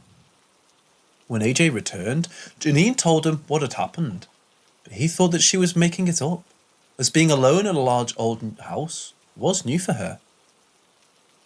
An invisible friend. A few days later, when Janine was folding clothes in her room, she heard Hunter talking to someone in his room. That day, the only ones in the house were Janine, Gage, and Hunter. With Gage playing outside, Janine did not understand to whom Hunter was speaking. Thus, to get an answer, she slowly tiptoed towards Hunter's room and asked him who he was talking to. Hunter, who was talking to an empty space until then, told Janine that he was talking to his friend. Saying this, he started staring back at the empty space and gestured as if he was listening to this friend. When Janine asked him what this friend told him, Hunter told his mom that the friend said that he would hurt Janine if Hunter did not befriend him. Janine fell short of breath hearing this, but with her best efforts, she controlled her fear and walked back to her room without letting her son know she was scared. AJ validates. With winter approaching, Janine called her father Jeff to help her with taking the winter clothes out of the attic.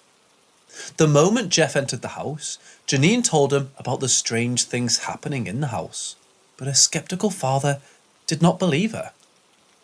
As Jeff walked back from the attic with the winter clothes, he noticed that the rosary on the door handle beside Janine was swinging like a pendulum. When he leaned in to take a closer look, the rosary abruptly stopped. As Jeff stood there, trying to come up with an explanation, he started hearing heavy stomping sounds come from the attic above him.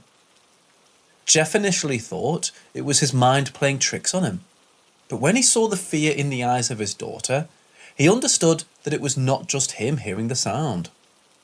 The stomping caused pictures to fall off the walls, and plaster fell off the ceiling like raindrops. Jeff snapped and shouted, "Show yourself!"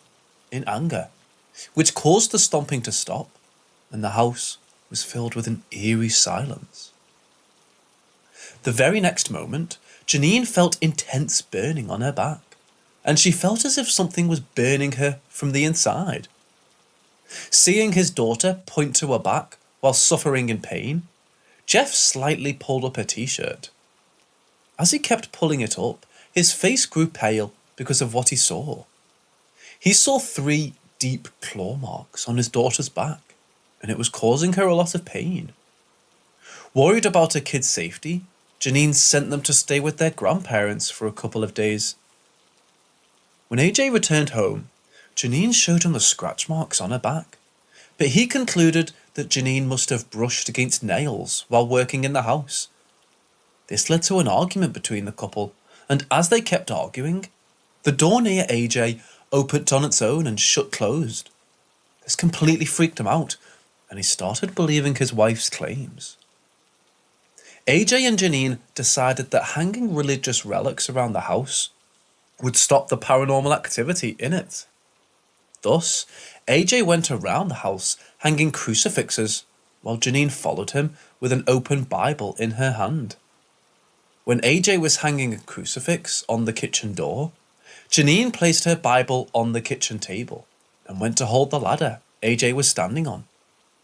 The moment AJ got down from the ladder after hanging the crucifix, the kitchen lights went out and he started hearing a crackling sound behind him. When he turned to see what was causing the sound, he saw Janine's open Bible vibrate on the kitchen table. The vibration kept getting stronger with every passing second, and within a minute, the Bible levitated above the table and closed. Hearing the Bible slam, the couple rushed out of the house in horror. The couple started staying in their camper van after this incident and feared getting back into the house.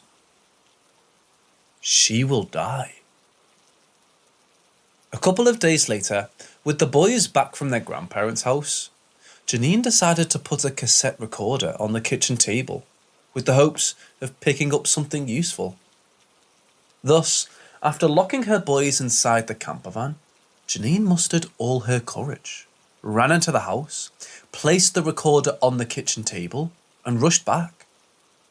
Almost half an hour later, she ran back into the house and retrieved the recorder. The recording was silent for quite some time, but a low demonic growl followed this silence. All of a sudden, she heard this demonic voice say, "She will die." Janine finally understood what the dark entity in her house wanted. It wanted her life. A huge pentagram on the floor.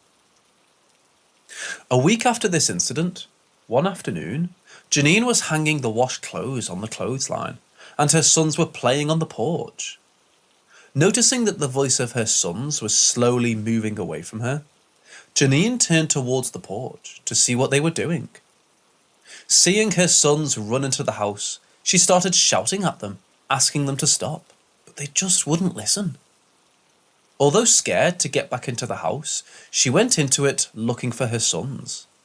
Their voice led her into one of the upstairs bedrooms, but when she entered the bedroom, no one was there. Before she could leave the room, she felt something invisible hold her firmly in place. This invisible entity lifted her off the floor, threw her back to the floor face first, and pinned her down. Janine felt as if something extremely heavy was lying down on her, with its hands holding hers, and it was making it hard for her to breathe. A demonic voice whispered, "Look under," in Janine's ears. With a lot of effort, she gripped a corner of the carpet under her and tore it off. The moment she did it, the entity pinning her down released her. When Janine got back on her feet and looked at what was under the carpet, she ran out of the house as she felt something dark take control of her. When she finally exited the house, she saw AJ and the boys near the camper van. She ran towards AJ and asked him to go to the bedroom upstairs and take a look. AJ calmed her down, gave her the heart medications, and walked to the bedroom his wife told him. He noticed that a piece of the carpet was torn off, and the bare wooden flooring that was left behind had satanic symbols carved into it. It appeared as if someone had summoned a demon into this bedroom. AJ immediately ran out of the house and called the local minister, asking him for help. The possession. The minister was able to sense the evil in the house the moment he arrived. With AJ and Janine accompanying him, the minister went around the house reciting the verses in the Bible and sprinkling holy water. As he was cleansing the house, Janine started to feel sick and her heart started racing. AJ took her aside, made her sit down on a chair, and went back to help the minister. Janine felt her chest tighten up, and she started falling short of breath. Janine felt darkness slowly take control of her, and she eventually blacked out. About an hour later, after the minister finished the cleansing, AJ checked on Janine. She looked completely worn out, and AJ decided to take her to her parents' house. He helped her get into the car and started driving. On their way, AJ asked Janine how she was doing multiple times, but she just wouldn't reply. This made AJ mad, and he asked her the same question authoritatively. The moment he finished asking it, Janine swiftly lifted her head and started looking dead at him. AJ saw her eyes turn black, and with a deep demonic voice she said, "I'm fine." AJ understood that his wife was possessed, and he started driving as fast as he could. The exorcism. Janine's parents were waiting at the doorstep for them to arrive, and the moment they reached their house, Janine was taken inside and the minister was called. Jeff noticed that despite her body being really cold, her pulse seemed to be fine. When Beverly asked her what was wrong, Janine's eyes turned black yet again, and just like before, she said, "I'm fine," in a demonic voice. The family decided to read Bible verses until the minister's arrival, and while they read the verses, Janine suddenly came back to her senses and told the family that the demon was inside her. When the minister finally arrived, he immediately noticed that the demon was inside Janine herself. With AJ and Jeff holding her down, the minister started performing an exorcism. Janine started shaking violently. Her eyes turned black again, and she started making demonic growls. With the minister putting a cross on her head with holy oil and her family members calling out her name, Janine's eyes slowly became normal again. She came back to her senses. Janine was finally free of the demon. The couple ended up moving out of the house with their sons in January of 2014.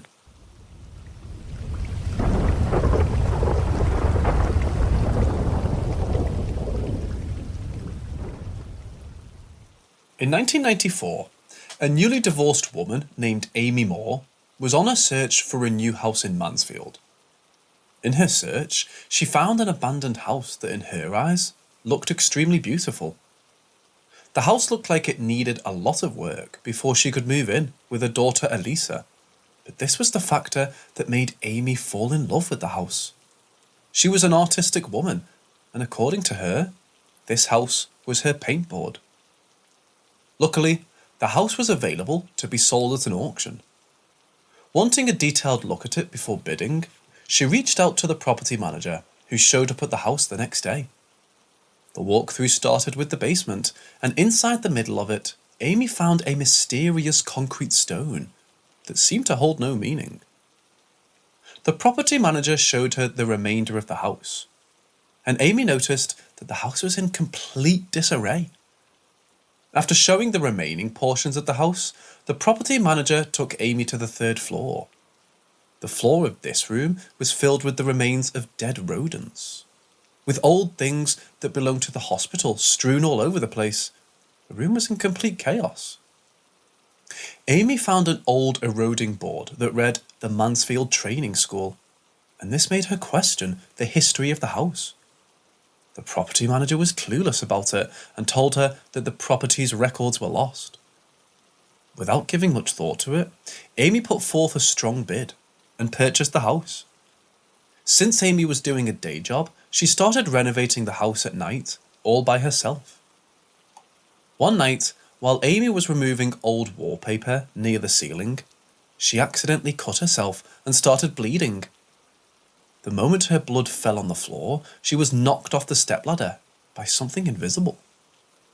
As she lay down on the floor in shock, she heard someone run around her heavily, but she could see no more. Amy immediately ran out of the house in fear, got into her vehicle, and fled the place. She returned to the house the next morning, but despite a thorough check, she did not find anything strange in the house. Amy and Elisa move inside. 1 month later, with the renovations complete, Amy and Elisa moved into their new house. Although Amy was exhilarated to move in, her daughter was not particularly excited, as she was able to feel something dark in the house that creeped her out. To overcome this fear, she decided to explore the house. While moving around the house, she noticed that the staircase to the 3rd floor was covered with a creepy old door. After looking at this door, Elisa's mind was filled with mixed emotions.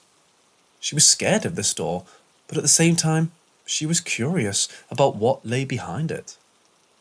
Thus, gathering all her courage, she unlatched the door and opened it.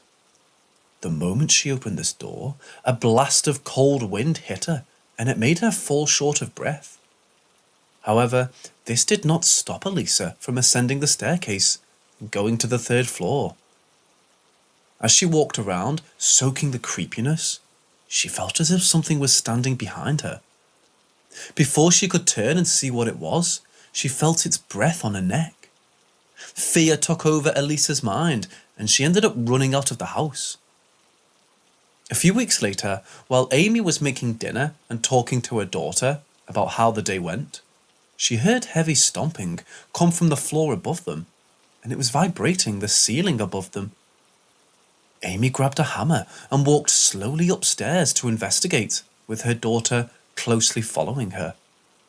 When she almost reached the floor above, the door in front of her shut closed, and this made Elisa run out of the house in fear. Amy, however, ran towards the door and opened it, hoping to find an explanation, but she found nothing inside the room.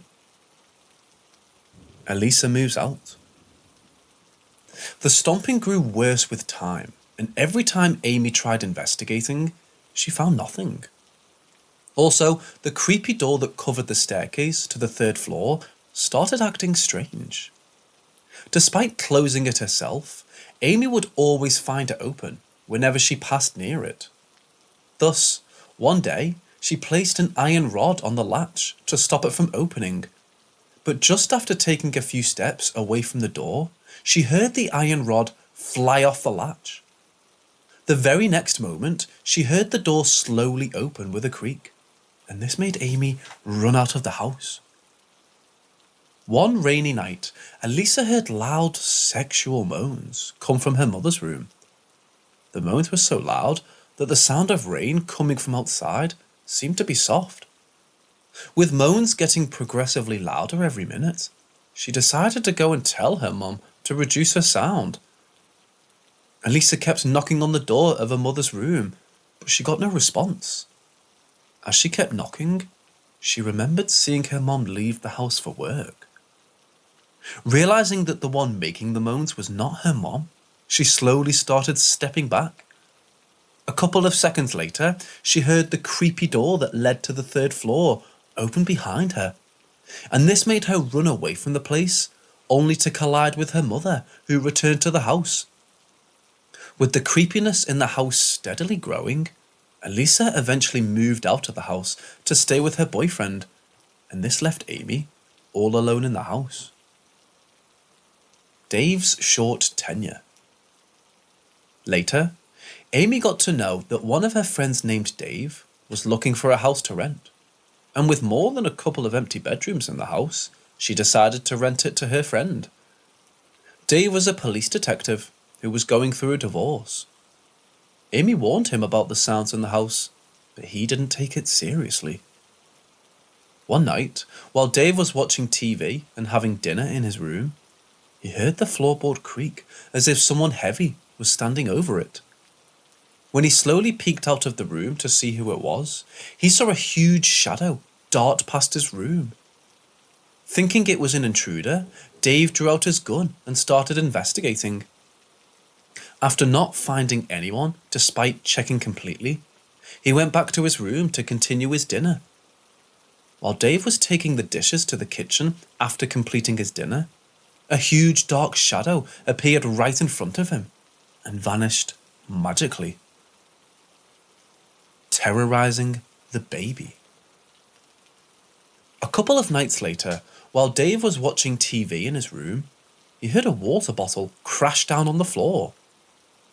While he got down from his bed and started walking towards the door to see who threw it, the bottle came flying towards his head. Luckily, Dave ducked in time and he wasn't hurt by the bottle. As he stood there in shock, recollecting what had just happened, he heard a loud, demonic growl approach him from the hallway. It moved across his room, entered the closet, and disappeared. The incident made Dave move out of the house. Shortly after Dave moved out, Amy's son Bill, who was recently laid off, his fiancée Casey, and their infant son Bubba moved in with her. One night, leaving Bubba in his crib with a baby monitor beside him, Casey and Bill went downstairs. As they kept speaking to each other, they heard "Twinkle, Twinkle, Little Star" on the monitor with them. Bubba still seemed to be asleep, and the couple thought that it was one of his toys malfunctioning. But the song suddenly stopped, and they heard a demonic voice say, "Bubba." The very next moment, the infant started shouting and crying. The couple immediately rushed to his crib, but they found no one around it. The history behind the mansion. Following this event, the family started getting nightmares every night. Amy constantly dreamt of being a young girl. The young girl was abused by a creepy-looking woman who abused and murdered her. With this dream repeating every night, Amy understood that her dream was somehow connected to the house. Thus, to find the connection it had with her dreams, she started taking pictures of the interior of the house, but it seemed to be a really hard puzzle to crack. One day, while Amy was sitting in the local pub with these pictures on the table, one of her old friends ran into her. Seeing the picture on the table, he immediately asked Amy if the house in it belonged to her. When she told him yes, he told her that the house used to be a mental asylum and was known for abusing its patients. Amy finally found a clue. With the help of Casey, she started digging into the history of the house. Through her research, she came to know that the house was previously called the House of Imbeciles, and a young girl was raped and murdered in this house. Also, the face of this girl was the same as the girl Amy was seeing in her dreams. With curiosity taking over, Amy decided to open the weird concrete structure in the basement. When she opened it, with the help of her son, she found partially cremated human body parts in it. Despite all this creepiness, Amy continues to live in this haunted mansion.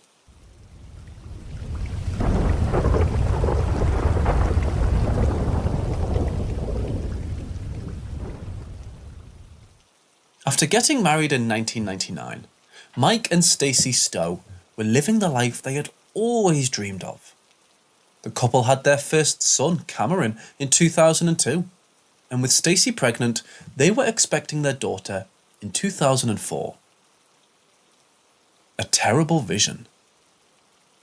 Mike was an easygoing man who was a great husband and a perfect father.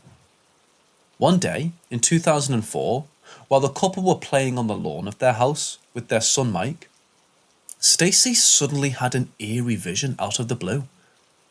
In her vision, she saw her husband die in a car accident. Tears started rolling out of Stacy's eyes, and she was brought back to her senses by Mike. The next moment, Mike received a call asking him to come to work as there was an emergency.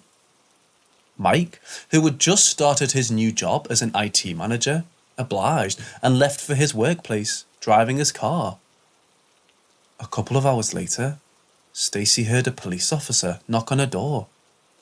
Stacy, who was still trying to shake off that eerie vision, heard something terrible from the police officer. Her vision had become true, and her husband had died in a car crash. Stacy was devastated hearing this news, and her perfect life fell apart. Unlike most widows, Stacy continued living in the same house, even after her husband's death. According to her, staying in this house made her feel like Mike was constantly around her. She eventually gave birth to her daughter and named her Bryn. After Mike's death, Stacy remained single and she continued to take care of her kids. Is that Mike? Almost 9 years after Mike's death, strange things started happening in the house of the Stows.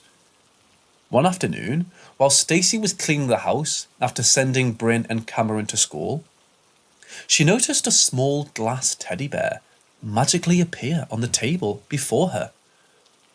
It seemed to hold a heart in its hand, and inside this heart was an orange stone. Since it was Mike's birthstone, Stacy continued that it was her husband trying to tell her that he was watching over them, but she couldn't have been more wrong. The next day, when 12-year-old Cameron was playing in the living room, the temperature of the living room started to increase all of a sudden. Noticing this change, Cameron turned around to see what the reason behind this sudden increase in temperature, and he saw fire in the fireplace. He put down the fire and continued playing, only for the temperature to rise again. Discovering that the igniter in the fireplace had turned on by itself, Cameron started shouting for his mom in fear. Before Stacy reached the living room, the igniter turned off by itself, and this made her believe that her son was making it up. While Stacy was about to leave the room after sending her son away, she saw the glass teddy bear that she had seen earlier magically appear on the table in front of her. Stacy had placed it in her closet the previous time, and as she couldn't come up with an explanation for how it moved to the table before her, she concluded that her husband was playing a prank to light up the family's mood. Later that night, Stacy was woken up from her sleep by soft whispers. The whispers were in the voice of her husband, and it said, "Honey, I'm here." Stacy was creeped out by this, and mustering all her courage, she turned around to see who it was. Stacy jumped out of her bed in fear, but thinking that it was the spirit of her husband, she lay beside this indentation and peacefully slept. A black figure with cat-like eyes. A couple of nights later, 9-year-old Bryn had an eerie, vivid nightmare that made her run to her mother's room in fear. In her nightmare, she found herself being chased by a 6-foot-tall, large black figure that had cat-like eyes. This figure chased her down, got hold of her ankles, and pulled her along the hallway into a dark corner. This made Bryn wake up from her sleep, and she ran to Stacy's room with tears rolling from her eyes. When Bryn told what had just happened to Stacy, she convinced her daughter that it was just a nightmare and put her back to sleep. The next day, while Bryn was around in her room painting, she felt as if someone was walking into the room. When she turned around to see who it was, she saw a tall man with blue eyes and brown hair walk towards her. This man was her father Mike, whom she had only seen in pictures. Seeing Mike open his arms, the kid screamed in joy and ran towards him. But as she got closer and closer, she noticed that her father's face was turning black. Mike slowly changed into the demon she had seen in her dreams the previous night, and it made her bolt out of the room in fear. Bryn ran straight to her room and told her about how she saw her father's figure slowly change into a black figure with cat eyes. After Stacy heard her daughter say this, she started asking herself if the presence she was feeling around her was really the presence of her husband. Seeing her daughter getting scared while being alone, Stacy decided to have Bryn sleep with her for a few days. That night, Cameron left his room and walked into the kitchen to fulfill his midnight cravings. While he was snacking in the kitchen, he started hearing nonsensical whispers around him. The whispers did not seem to have a defined origin, and they started to get on his nerves. Cameron started feeling an evil presence around him, and he slowly started backstepping out of the kitchen. When he was almost out, he felt something stand right behind him. When he turned to see what it was, he saw a huge black figure with cat-like eyes staring dead at him. Cameron fell to the floor in fear, and the figure disappeared. Cameron ran upstairs to his mother's room and told her about what he had seen in the kitchen. Seeing the paleness on his face and the tears in his eyes, Stacy confirmed that her son was not lying. Also, with the entity he had seen being the same as the entity Bryn had seen, Stacy understood that their house was haunted by something evil. Stacy reached out to a spiritual cleanser named Johnny, seeking help. When Johnny entered their house, he started to feel something demonic in it. He told the family that he had to cleanse the house and started the cleansing ritual. While Johnny was cleansing the house, Bryn felt something grab her ankle hard. Before she could call her mom, the demon started pulling her into the hallway by her ankle. Johnny followed her, shouting, "Be gone!" repetitively, and it eventually left her ankle. Bryn felt the darkness around her slowly dissipate, and she was relieved by it. Johnny told the family that the demon was no longer in their house and left the house. The evil returns.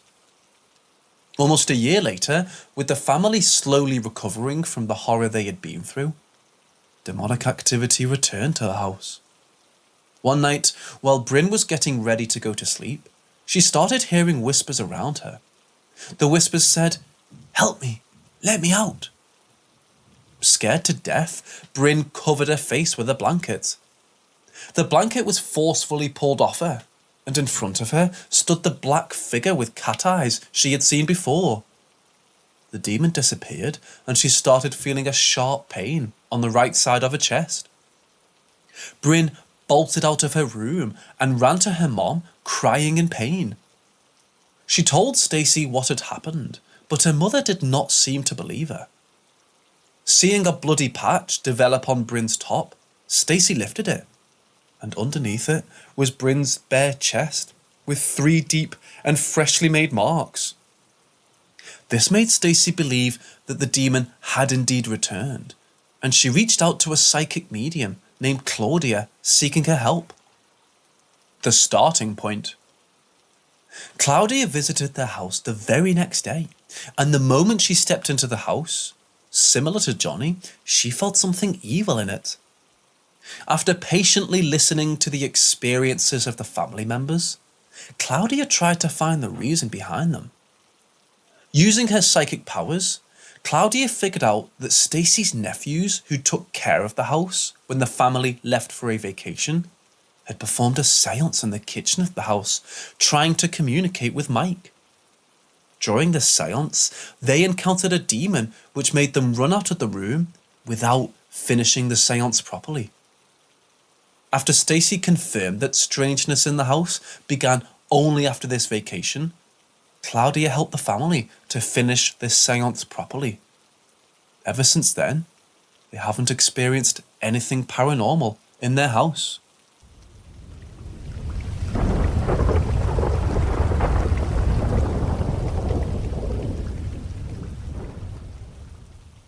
My grandpa was diagnosed with cancer 3 years ago. The doctor said he wouldn't make it much longer, so I decided to move in with my grandparents to help care for him. He ended up living for 2 years after his initial diagnosis. During this time, he and I got very close. He had always told me I was his favourite, but this was a lot different.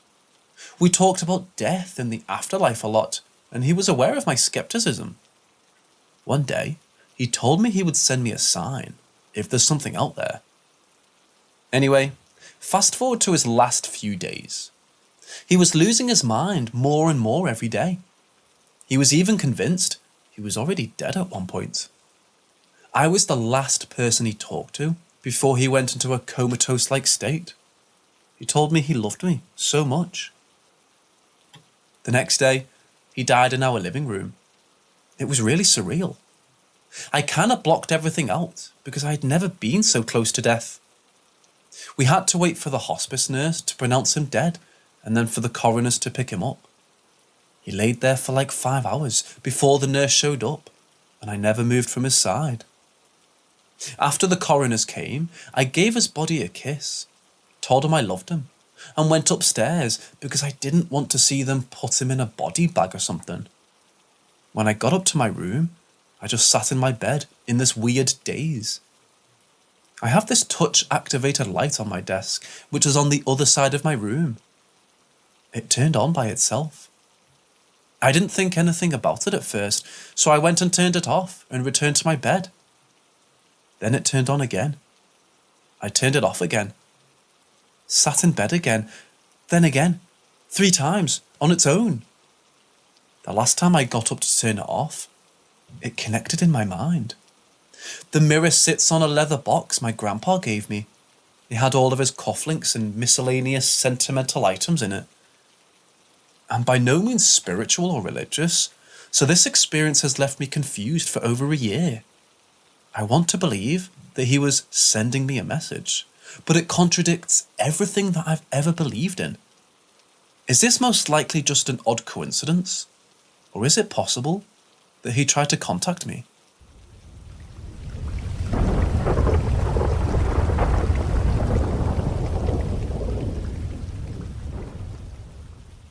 The past 2 nights, I slept with my blinds open without realising they were, as I leave for work when it's dark out, and come home when it's also dark out. The past 2 nights, I kept waking up over and over. I recently moved here, and was told, jokingly, but also seriously, that I'm in Wendigo County. This morning, I was outside scraping the ice off my car, and all of a sudden, the street light went off. The motion sensor lights on the garage turned off, and there were no lights on in any house on the street. I had this super intense fight or flight feeling, and audibly said nope, and got in my car, and made sure not to look outside the windows. Something in me was saying not to look outside at all. The lights all came back on a few moments later, and I no longer felt that primal fear. Well, on the way home tonight, I saw something out of the corner of my eye run beside my car along the shoulder of the highway on my passenger side, and felt that primal fear settle in again. I tried to tell myself I was just scaring myself and to let it go. But as I was driving, I couldn't not look outside. Plus, I had to watch for deer, so I couldn't just mindlessly look straight forward. When I turned off the highway and onto my exit, I felt even more fear. I was now off the main road, with no lights other than my headlights. I again tried to shake it off, but as I pulled onto the street to the house, I heard what sounded like either a very loud exhale or a whisper. But it sounded like it was outside of my car, if that makes sense. I pulled into the driveway shakily, and as I put the car in park and turned it off, I saw something again from the corner of my eye, on the other side of my roommate's vehicle. It very quickly dashed off. It was tall, but I didn't get a good look at it. I suddenly felt watched from every direction, and felt terrified to even turn my car off, knowing I had to walk a few feet into the house. But with it being 8 degrees outside, I couldn't just stay in the car. I ran in as quickly as I could and instantly felt safer once I crossed the threshold. The house has been cleansed due to previous paranormal experiences, but as soon as I got to my room and saw my blinds open, I felt extremely scared again. I pulled the blinds down quickly, and in the time I've been writing this, I've been hearing something brush up against the house outside. Sometimes quietly, other times louder. Sure, it's windy, but there's nothing physically close to the house that could be brushing up against the outer walls. And my eyes keep being drawn toward the window. I don't know what I saw on either occurrence, but I do know that I feel like something is waiting to get me. I've always been super sensitive to things that most people can't see, and this is the first time I've felt this much fear here. Even inside, I don't feel safe. What should I do?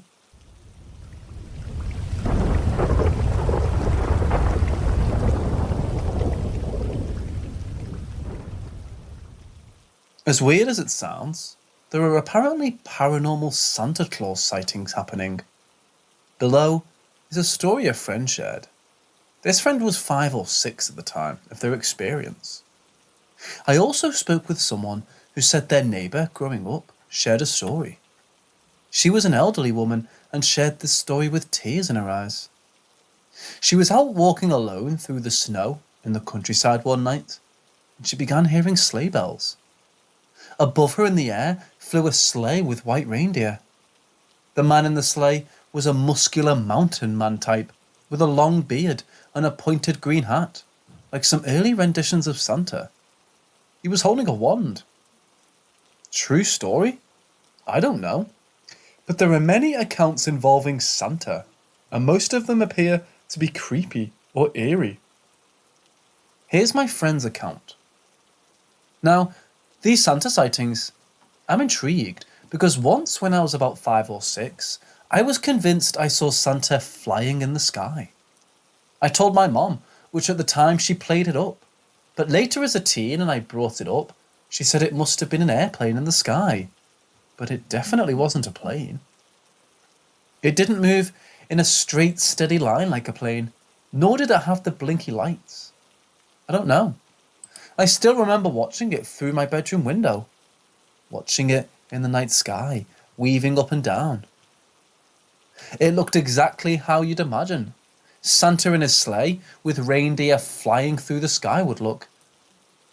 It even went across the moon in a very classic silhouette. You could only see it because of the moonlight, not close enough to see any detail like colours or anything.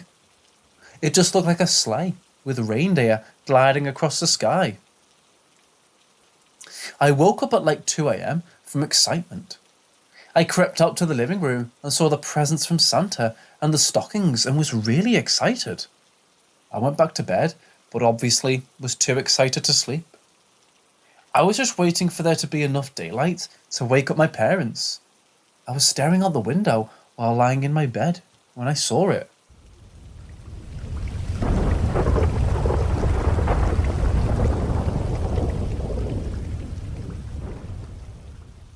The first incident happened around the beginning of February last year. My partner had some work in Paris, and we decided we were just going to extend his trip so we can spend a week exploring. Long story short, we were on the subway at night. I can't remember what day it was, but it was definitely either a Friday or Saturday, since it was truly packed. People were in and out of the train, nothing out of the normal. So immediately, I noticed a man walking onto the train. Tall, like this man was at least 6'3", 6'4", well kept, wearing all black business casual, huge scar running down his face. This man looked like a typical movie villain. Now, I never believed in energies or whatever until this encounter. This man truly gave off non-human vibes, dread, pretty much everything gross and scary, all in one emotion. I literally had to look away and keep myself from getting nauseous from his energy. It literally felt like something was cosplaying being a human being. I also felt like he sensed me realising that he wasn't human, because he scared me down the whole time with his weird fucking scary cold stare. Must I add, everyone on the train didn't even spare him a second glance. We left, and from that point, I just had horrible, violent nightmares throughout the trip. So fast forward to these past couple of months. I've been noticing people stare at me the same way this man looked at me. One incident was Black Friday shopping at the mall, and a woman a couple feet away from me was having a conversation on the phone, and she was smiling, laughing, etc. I could literally immediately see her expression change, and she just looked up at me with the same blank, scary-ass stare as the guy from the train. Even my friend was like, "The fuck is that woman's deal?" Couple of seconds of just staring. She went back on talking like nothing happened. I had multiple incidents where people seemed to immediately change their expression and look at me with the same dread, trance-like stare, etc.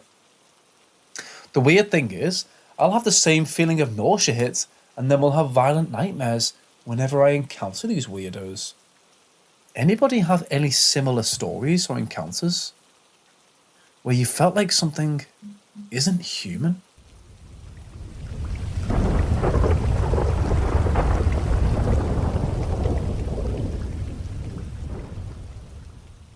I've felt off today, like something could happen if I and those I care about don't take care to be safe. I get these feelings pretty regularly, and sometimes we'll be given premonitory dreams that are far more specific. With these odd gut feelings though, it's often hard to discern what's something external that I'm picking up on, and what could just be my own mind messing with me. Today, it's almost certainly the former though. I told my brother to be sure he's careful and safe today, because I've got a fucked up feeling about something. He said he knew, and figures it's connected to something he saw last night. Apparently, after I'd gone to bed, he'd stayed out hanging out with our dog and working on a chainsaw, and saw a huge red orb float up from the riverbed and into the clouds on the other side of a family friend's pasture to the east of our house. Said it made him really uneasy, and he told our dog to get in her house and stay safe. And she went in there and didn't seem to have come out until he came out to check on her this morning. I know red orbs are usually interpreted in two very different ways. Either a sign of protection or something angry and restless showing itself. Given my brother's gut reaction to it, and my feeling that something dangerous is about, I don't really think it can be anything but a warning or sign of something dangerous. It really shouldn't be surprising though, because there's a lot of evil lurking here in Oklahoma. Anytime I've been out of the state for a while, the first thing I feel when I get back is just an oppressive, almost suffocating sense of dread that some very old evil is all around. Can't help but think of talking about it to one of my friends who's choctaw about it, and his response just being, "Why do you think we only settled here permanently when we were forced to? That shit doesn't like any humans being there." I definitely think he was right. I just hope me and my brother got enough of a heads up this time to keep it, whatever it is, at bay.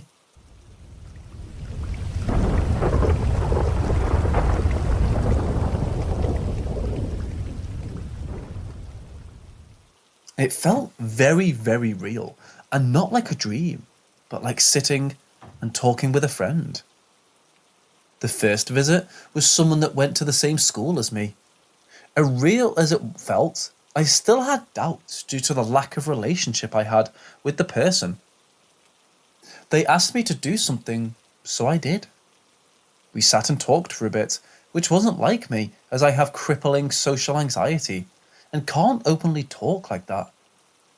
It was nice to experience an anxiety-free conversation, if anything. The second is so special to me, as it was my brother. He would have been my older brother, but middle child. That is if I was ever born. Mom wanted 2 kids, and he would have been number 2. My mother miscarried, but I always loved my brother, even without meeting him. When he came to me in my dream, he looked nearly identical to my dad, but I could also see a lot of my mom, as well as my sister and myself. Strong family resemblance. He appeared the age he would if he was born with a hipster beard and all. I knew who he was immediately. He asked how Mom was doing and how Dad. Not my mom. Just Mom. We talked, and I remember being so happy that he was finally here with me, even if it was only for a little bit. I'm the only one in my family that believes in the paranormal and things like that, so I didn't want to tell my mom, but I was just so happy for so many different reasons. Even if she thought I was batshit crazy, it seemed to make her happy. I've never met anyone that has also been visited in a dream, though I've heard people talk about it and with it on TV. Have you ever been visited in a dream? I'd love to hear about it.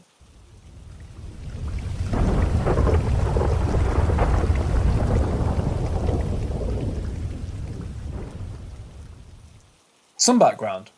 I have very severe arachnophobia and saw a wolf spider in my room, so naturally I didn't sleep in my room for a month, and instead I slept in the living room.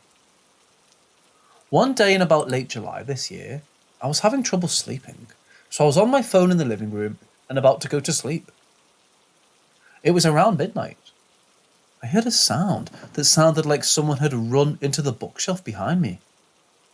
I turned to see a short outline of a glowing person. Me being a scaredy cat, decided to hide under my blanket, repeatedly yelling, "Go away, go away." The next day, I told my grandma what I had seen the night before. My grandma is Christian, but still believes in spirits. So I didn't know exactly if she would believe me. She asked me a few more questions, but didn't really seem that interested. I went to sit down in the living room after the conversation, and then she came running in and asked me again if it was last night. I told her yeah, a little bit before midnight. To which she starts crying, telling me yesterday was 7 years to the day since my mama had died. I started crying as well. I've always felt the presence of spirits in my house since I was 3. I even remember one day a spirit trapping me in my room. I've always had severe deja vu and some sleep paralysis, as well as lucid dreaming, but I cut off my lucid dreaming as soon as it happens, as it's a fear of mine. For about a month after that, I would see her around the house every once in a while, but I haven't seen her in a really long time. I do often still feel eyes on me, but I ignore them for long enough, or say go away. They normally do.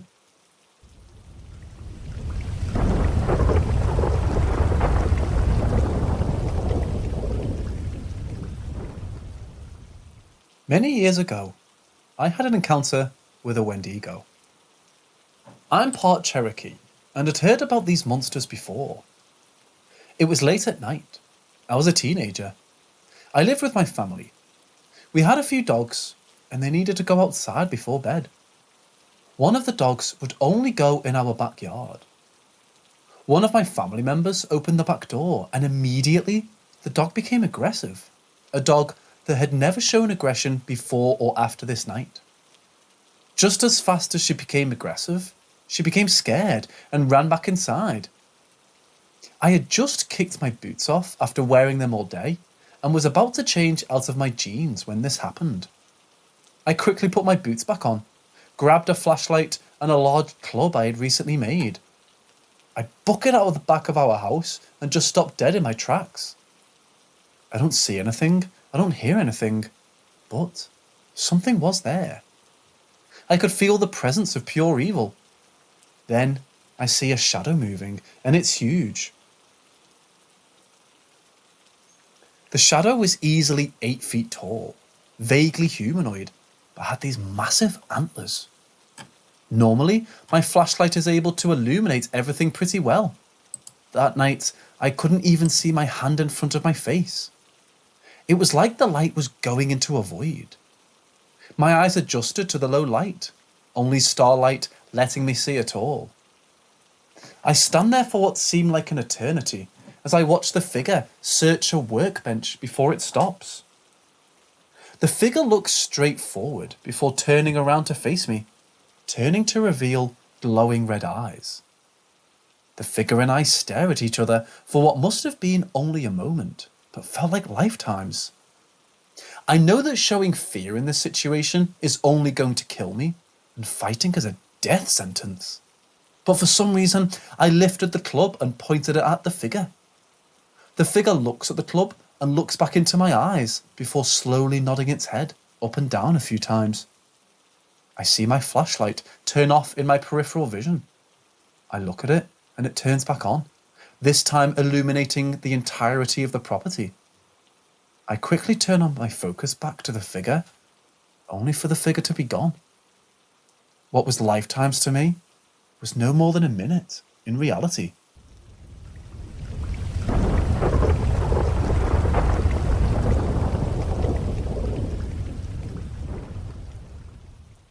This happened about 6 years ago, but I still remember everything clearly. When my Aunt Pam passed away, she was living in a home. All of her belongings were in a storage unit. Her son, who inherited all of her belongings, picked through all the things he wanted and invited some of the close family to come and pick whatever we wanted. At the unit, my cousins and I banded together and found some items we were fond of.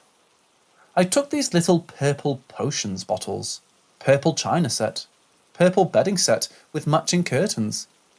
If my aunt and I had one thing in common, it was our love for the colour purple.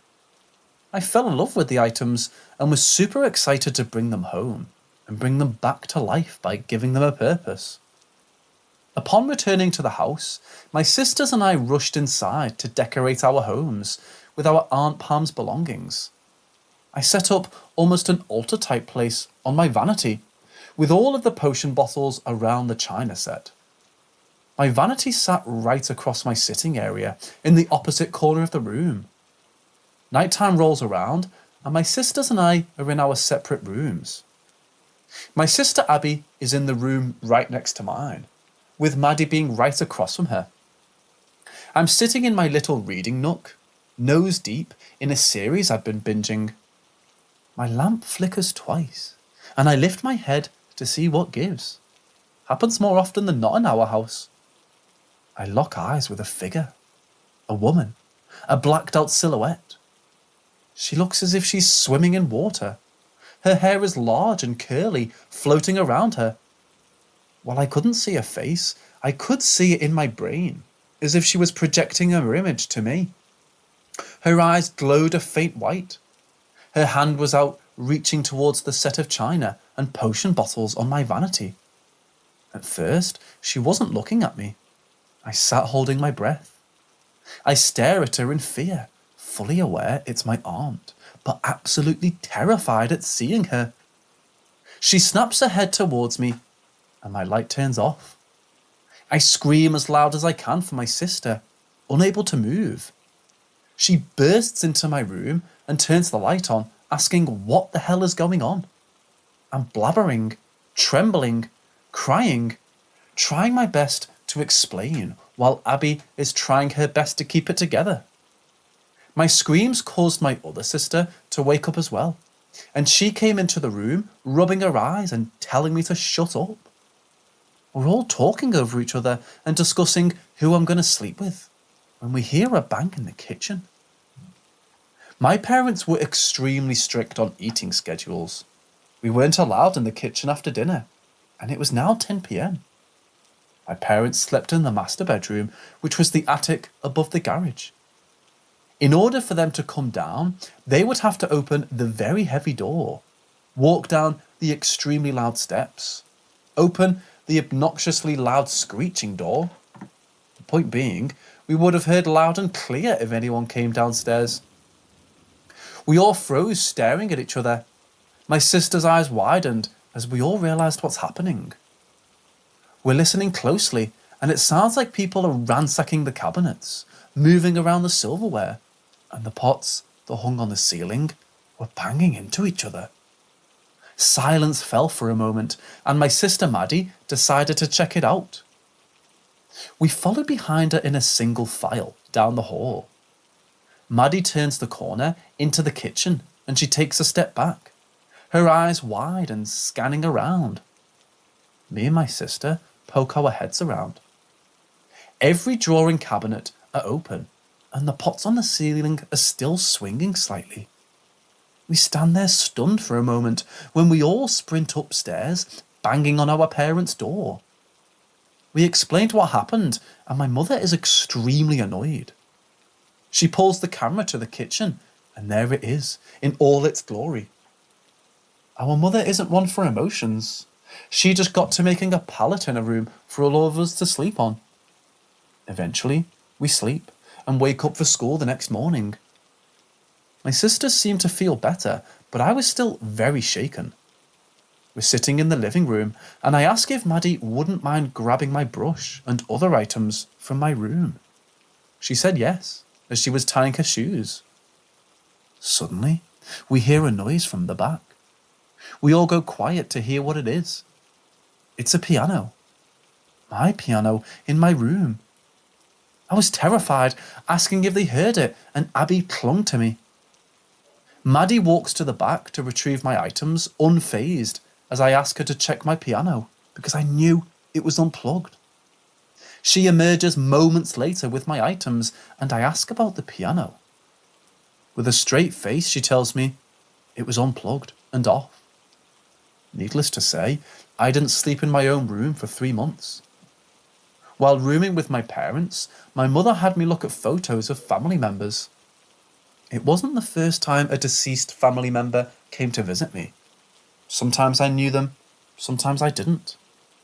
My mother could also see them. It was a normal thing in our house. In the box was a photo of my Aunt Pam in her mid-20s, and I pointed to it, telling my mum it was her. My mum just nodded and said she was probably coming to say goodbye.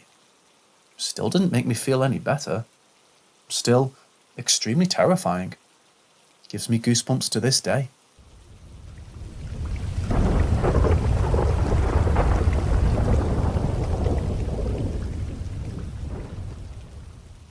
I live alone with my 7-year-old. I sleep downstairs and he sleeps upstairs. Our complex is huge, made up of a ton of buildings, all built in a very obviously different decades. Ours is one of the oldest and very creaky, and I'm a crazy light sleeper. So whenever he sneaks up at night, I wake up pretty much instantly. Last night, I was lying in bed and heard the steps around upstairs that always wake me when he gets up in the night. I was thinking about whether he was going to go right back to sleep, or if I was going to have to intervene. Then I heard him come up the downstairs. I knew he must be lonely or afraid, and that I was going to have to get up with him and help him get back to sleep. I opened one eye without moving, just to see what was going on, and saw a child close to his size, in a big puffy coat with their back to me, reaching up with one arm and feeling around the bottom edge of a Tiffany-style lamp I have on a table at the bottom of the stairs. I was wondering why he had taken the time to put on his big coat, and thinking he was about to turn on the lamp and ask me to walk him back upstairs. But then I opened the other eye, and the child was completely gone. At that point, I got up and went upstairs. My son was still asleep.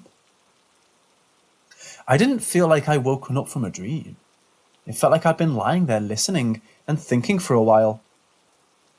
I've scared myself before in the night, reading or watching scary things like anyone does, and getting nervous something might be in the room with me. But when I would look, there would be nothing. This time, I wasn't scared at all. And when I realised nothing was there, I was very surprised I had actually really seen something. It was in a very distinct shape, and it was moving pretty energetically. That's why I thought it was my son, afraid at night. I should also mention I have string lights going down the stairway that I put up, so he wouldn't scare me in the night if he needed to. So it's actually pretty well lit down there. especially opening your eyes after they've been shut for a while. It wasn't like I was making out vague shapes in the dark. Anyway, I've been trying to search around today about seeing things or apparitions with only one eye and yielding no really helpful results. So I figured I'd share here. Not the scariest encounter, but I can't stop thinking about it.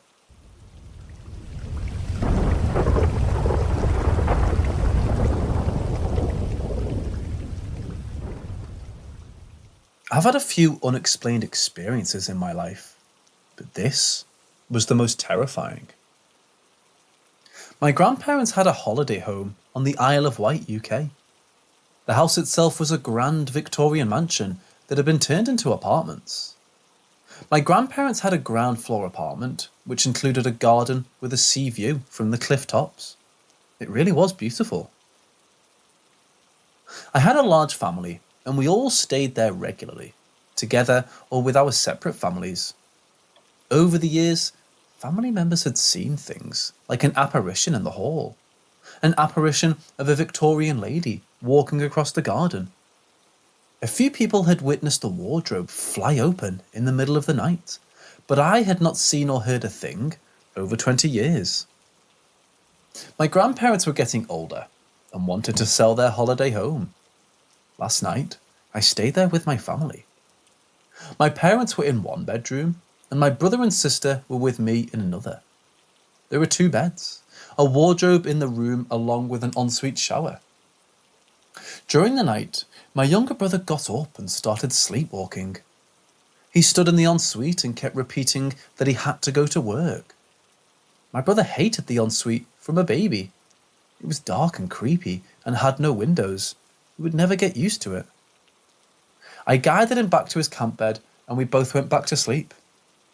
Later in the night, I woke up because I heard a loud banging sound. I looked around and saw my brother and sister sleeping. The banging continued. I looked behind me where the sound was coming from and saw the headboard was moving back and forth from the wall. I then realised my bed was in fact shaking. The room became blacker than black. I was terrified and hid under the covers. I was so petrified, I think I passed out because I can't remember trying to get back to sleep. When I got up, I told my siblings at the breakfast table. My brother said, "That happened to me." He said years before, the same thing had happened to him, but he kept screaming for Mum and Dad. He said the room got darker too. He had never told anyone the story. He's an adult now and still doesn't believe it was paranormal. I can't really explain what happened that night. I mentioned about my brother sleepwalking as it was so out of character for him. It just felt part of all the weirdness. I don't think it's sleep paralysis, as I distinctly remember moving around in the bed. Would love to hear thoughts. Malevolent or playful? I normally lose people when I get to bed shaking a bit. I know it sounds far-fetched, but it really did happen.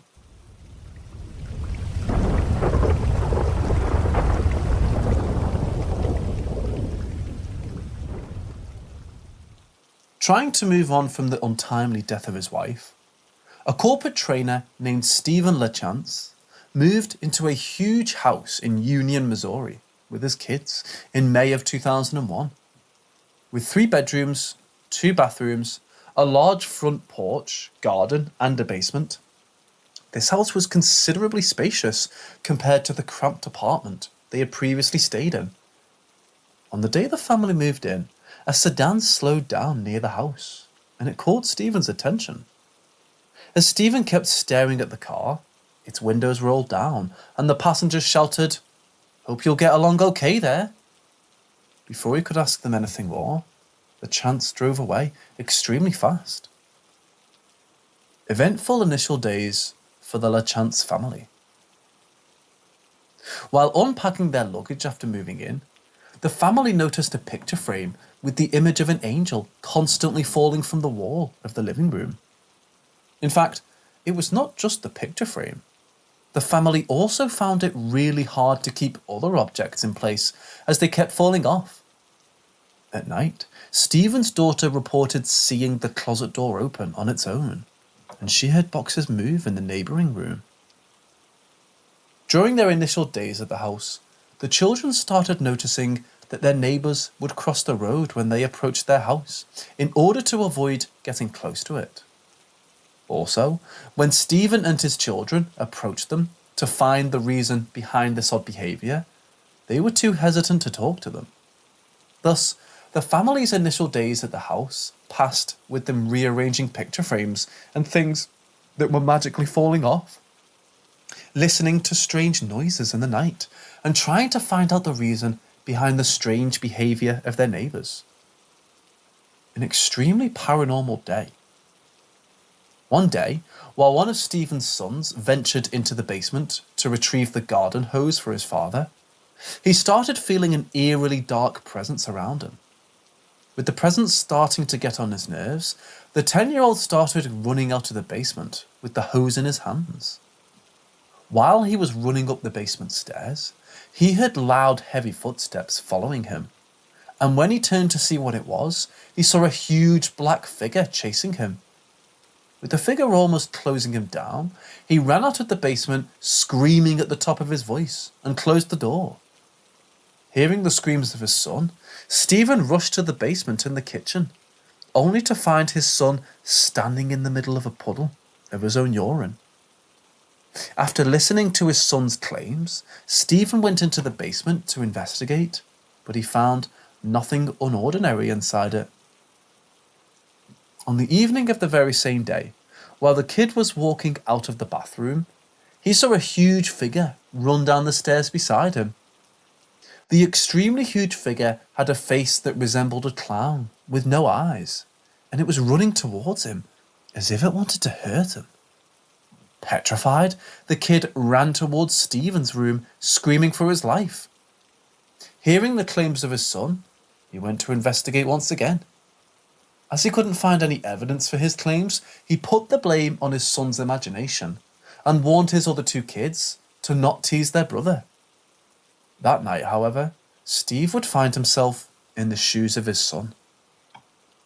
That night, soon after he fell asleep, Stephen was bolted out of his sleep by a deafening noise. When he slowly opened his eyes, he saw the figure of an old man wearing a red flannel shirt, standing in the doorway in front of him through his blurry vision. This figure stood motionless at the doorway, and with its emotionless face, it appeared as if it was staring at him. With his face growing pale in fear, Stephen rubbed his eyes to get a better look, but by the time he opened his eyes after rubbing them, the figure was already gone. Stephen tried to convince himself, saying that he was making it up because of stress, but he would be proved wrong as strange physical happenings followed. Horror intensifies. Following this paranormal eventful day, the lights in the house started turning on by themselves. Despite the family carefully turning the lights off before leaving the house, they would always be greeted by a fully lit house every time they returned. With the help of his father, Stephen checked the circuit boards of the house, but they seemed to be in perfect shape, and they showed no signs of malfunction. Also, the family and its visitors started feeling strange electrical charges while they entered different rooms of the house. They felt as if a warmth passed through them, and it made their hair stand straight. With time, the doors of the house started opening and shutting on their own, and the family started seeing a huge dark figure in the doorway of their rooms. The kids dreaded being alone and found it hard to even go from one room to another alone. Screams commence. One day, while Stephen was taking things out of his closet, he started feeling an eerily dark presence around him. With a strong sense of being watched, he turned around to investigate. When he turned, he saw the dark figure standing right in front of him, and it was staring at him with its featureless face. Scared by the intensity of the paranormal around him, Stephen decided to leave the house. So, picking up his car keys, he calmly instructed his children to stop what they were doing and follow him to the car. As the family were on their way to leave the house, loud, painful, torturing and agonizing screams started to pour out of the walls of the building. With the screams getting deafeningly louder, the family ended up racing out of the house, into their car. When Stephen turned his head toward the house while running away, he saw the dark figure standing near the window of the upstairs bedroom, and it appeared to be staring at the fleeing family. The next day, when Stephen went back into the house to investigate, he did not find anything that could have caused the screams he heard the previous night. A few days later, the agonizing screams returned. The LaChance family moves out. One night, while Stephen was speaking to his mother on a call, the doors behind him started rattling. The intensity of this rattling sound slowly escalated, and it evolved into agonizing screams. The house began to shake, and a foul odour monopolized the air within. Stephen put down the phone and ran towards his kids' room, but he was locked inside the room as the rattling door closed on its own. As he was pounding and tugging the shut door, Stephen started feeling the presence of something evil behind him. Along with the screaming of the house, he started hearing the screams of his children and the disembodied voice of a man. With the sound of the screams exponentially increasing, Stephen started praying and the door finally opened. Stephen rushed towards his kids to make sure they were safe, and the family ended up moving out of the house in July of the same year. A new family. A few years later, through a paranormal forum, Steve got to know that the house was being inhabited by a new family. This family was made up of Linda, her husband, her teenage daughter, and her grandson. Stephen approached them to inform them about the paranormal nature of the house, but upon listening to Linda, he understood that she knew better. According to Linda, while alone in the house, she would hear someone breathing right next to her. Unexplainable footsteps inside the house was so common that the family started getting normalized to it. Also, the electrical strangeness inside the house had never changed. Creepy, isn't it? But these are just the less intense paranormal events Linda and her family experienced. One night, the police showed up on the doorstep of the house, claiming to have received a suicide call from the house. The family members were sound asleep, and they had no clue about what the police were talking about. Also, things inside the house randomly catch fire, and the dolls in the house would often be found with their hair cut short. What devastated the family members most was finding their cat dead on the floor of the hall, with its back and neck broken like a twig. The new family moves out. Fearful for his new friend and her family, Stephen felt he had to help. To get a better understanding of the paranormal events in the house, Stephen and Linda invited a clairvoyant woman to help them. When this woman was walking upstairs, she was lifted 3 feet off the floor by something invisible and thrown against the wall. The woman was completely terrified and she ran out of the house in horror. Before leaving, she told them that their house was thoroughly haunted, and she suggested Linda move out of the house as soon as she could. According to this woman, the basement of this house served as a highway for evil. With not enough money to move out of the house, Linda continued to live in the house with her family. With time, the house made Linda and her daughter fantasize about killing each other.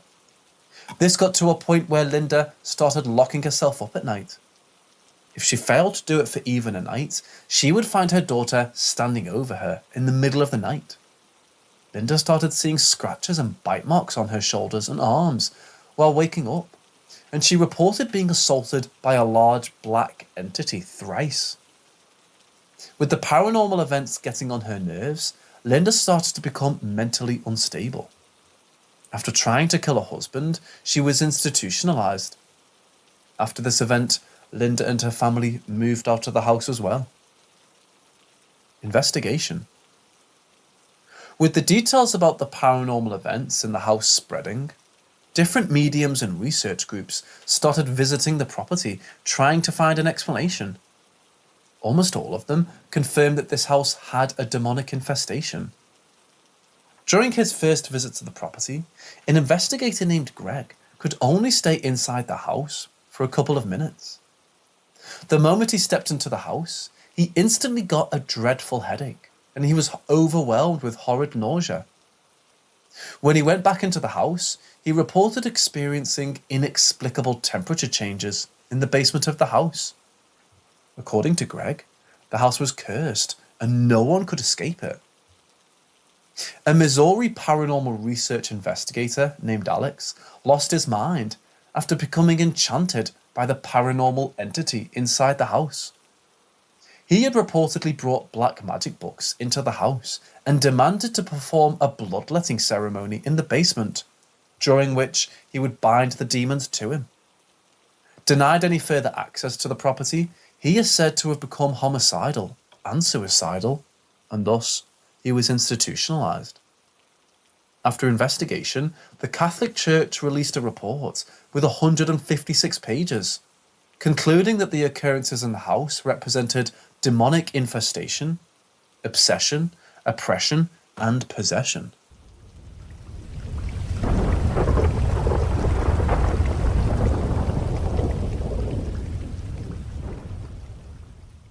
After retiring from military intelligence, 32-year-old Bob Cranmer moved into his dream mansion on Brownsville Road with his family. The mansion had 14 rooms, leaded glass windows, big white pillars, ornate woodwork, and a large yard. Hearing that its previous owners were selling it, Bob offered them a bid they couldn't refuse. Thus, after finalising the deal, Bob, his wife, and their 4 kids moved into their new mansion at 3406 Brownsville Road, Pennsylvania, in December of 1988. Right from the day the family moved in, they started feeling the strangeness of their new home. A strange beginning. According to what Bob writes in his autobiographical book, The Demon of Brownsville Road, his eldest son, named Bobby Jr., wandered away from his parents while moving in. After searching for him for quite some time, his parents found him crying, with his mouth wide open and eyes squeezed shut. After hearing his cries, the first one to reach him was Mrs. McHenry, the mansion's previous owner. She immediately embraced him as if she already expected it to happen. After letting him go, she told Bob and his wife Lisa that they had to keep track of their children in the house. Although it sounded creepy, the Cranmers dismissed the incident, attributing Mrs. McHenry's words to her old personality and reluctance to leave a home that she and her husband had put so much work into. According to Bob, walking into the house for the first time felt like walking into the bowels of a large ship. The strangeness of the house was overwhelming for the family, but they were trying their best to live with it. The kids of the family started acting strange, and they became extremely scared to be alone during the night. As a result, they would often sneak into their parents' bed by morning. Bobby, the eldest child, seemed to have developed a special dislike for his bed, as he would often be found curled up inside his closet and sound asleep. His parents tried their best to make him sleep in his bed, but as their efforts were not having any result, they put a small mattress in the closet for him to sleep. To help the family adapt better to their new house, Bob's mother suggested that they ask a priest to visit the house and bless it. Thus, Bob invited Father Victor, his mother's favourite priest, to bless the house. The priest was able to walk through and bless all the rooms of the house, except Bobby's bedroom. Bobby stood in the doorway of his room and, with tears pooling in his eyes, refused to let the priest go in. To avoid agitating the kid, the priest just blessed the outside of the room and left. Following this, the family learnt to live with the strangeness of the house. Also, it appeared as if the family was hit with good luck, as Bob started earning well and the family got a brand new car as well. In short, despite the strangeness in their new house, the family were enjoying good fortunes. Beginning of the paranormal. While Bob was digging his garden to plant flowers one day, in their first spring after moving in, he found a metal box buried 6 inches into the ground. When he opened it, he found religious artifacts that included crucifix and rosary beads. Not knowing what it was, he called the previous owner to inquire. When Bob told them about this box on the call, their voice started to tremble with fear, and they told him to put it back in the same place. Following this event, creepy things started to happen in the already creepy house. The initial paranormal events were benign, but annoying. Bob would often find the pull string of the light under the stairs, messily tangled up on the nail near it. With the children not tall enough to reach the string, and Lisa firmly denying doing it, Bob couldn't come up with a rational explanation. Also, the lights in the house, mainly the basement, kept turning on by themselves. Bob would often find his work chair pulled out to the middle of the room from his table, and the chair would be present, facing the furnace. Even the children of the family complained of hearing knocks and footsteps outside of their rooms during the night. But Bob and Lisa put the blame on their imaginations jokingly. They, however, started taking their claims seriously when they started complaining about a dark hooded figure that was stalking the corners, hallways, and doorways of the house. The creepy blue room. With the renovation of a part of the house commencing, and Bob rarely staying at home because of his new career in politics, Lisa started sleeping in Bobby's bedroom, which was called the Blue Room by the family. After moving into this room, Lisa started having a mental breakdown. Her condition worsened so much that she was admitted to a psychiatric ward for 2 weeks. According to the family, this room was somehow connected to darkness. Following her institutionalization, the tempers in the family flared up. Adding up to the fact that Bob was spending less time in the house, the relationship between the family members started to strain, and fights for petty things became inevitable. According to Bob, the Blue Room acted as a catalyst for the flaring tempers in the house. Bob, who had used the Blue Room as his bedroom for more than 6 years, reported seeing unsettling things in the room. He often saw a tall, dark, Grim Reaper-esque figure inside the room. It terrified him so much that he felt it would one day surely kill him. One day, while he was all alone in the house, lying down on the bed in the Blue Room, the then 10-year-old Bobby started hearing a strange noise. The noise resembled the sound of bagpipes, and it kept getting louder and louder. Suddenly, the door to his room opened on its own, and a static, childlike figure without a face entered the room. After this figure reached the end of his bed, another really tall, dark and hooded figure appeared in the doorway. With its hand extending outside its robe, it ran towards him.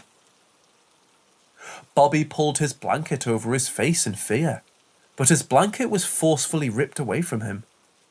With his terrified, glaring eyes, he saw another glowing figure floating above him, and it was faceless. He shut his eyes and started screaming in fear. Luckily, his mother soon returned, and all 3 figures disappeared. 2 priests intervene. By early 2004, the paranormal events in the house escalated so much that creepiness became a norm. Seeing dark figures and hearing strange sounds that included footsteps and knocks became normal. The family started sensing the odor of burning sulfur inside the house. These events paved the way for 2 priests named Ed Moran and Michael Salvanga, and after investigation, they concluded that the family were experiencing a demonic infestation. The first one to visit the family was Father Ed, offered to conduct a mass in their house after listening to their story. After Father Ed's mass in the house, the strangeness in the house escalated. The very next day after the mass, all the picture frames in the house were somehow moved. In the days that followed, the furniture in the house started moving on its own. The taps in the bath opened on their own. Clocks and watches stopped working. Electrical appliances broke inexplicably. Plugs were getting pulled off their sockets, and the computers in the house were malfunctioning. One day after the mass, while Bobby and his girlfriend were in their bedroom, a CD flew out of nowhere towards him. With Bobby ducking down in time, it slammed into the wall and broke into pieces. In short, the house was in paranormal mayhem. Soon, the second priest, Father Michael, visited the house. Although not an out-and-out exorcist, he had built a reputation for deliverance. By then, the paranormal entity in the house had become more aggressive. It appeared as if its only purpose was to break the family into pieces. The events in the house were pushing the family members away from each other, and instead of fighting it together, they were fighting amongst themselves. Bob and Lisa came close to divorce multiple times, and they were fighting a war with themselves.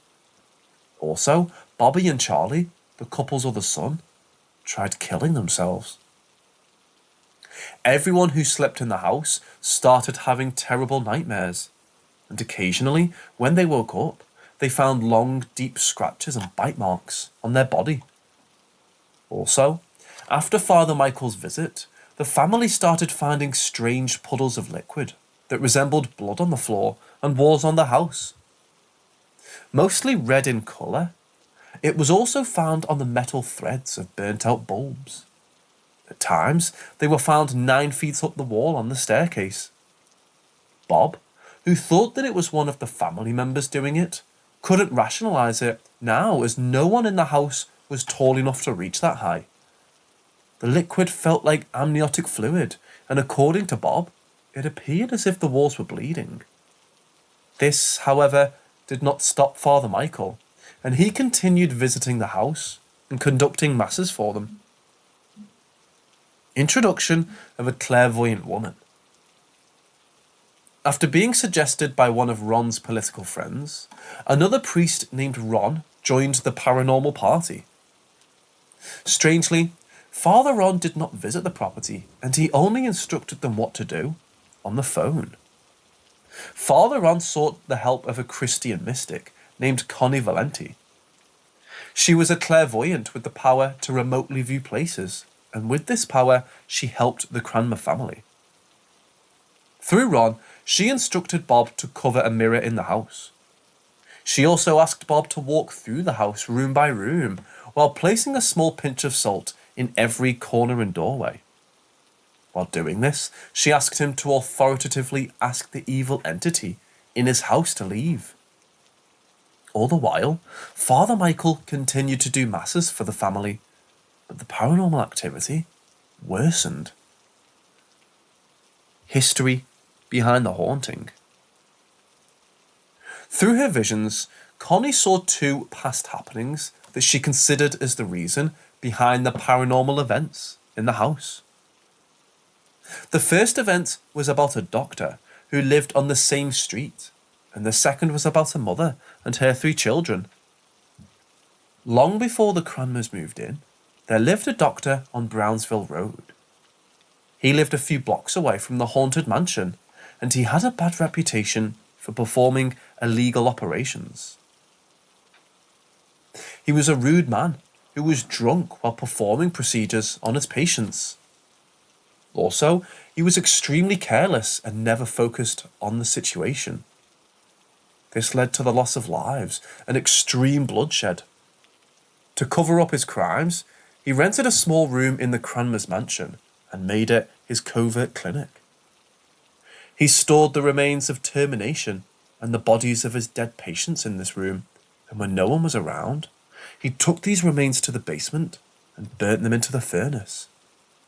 The room he rented was none other than the Blue Room.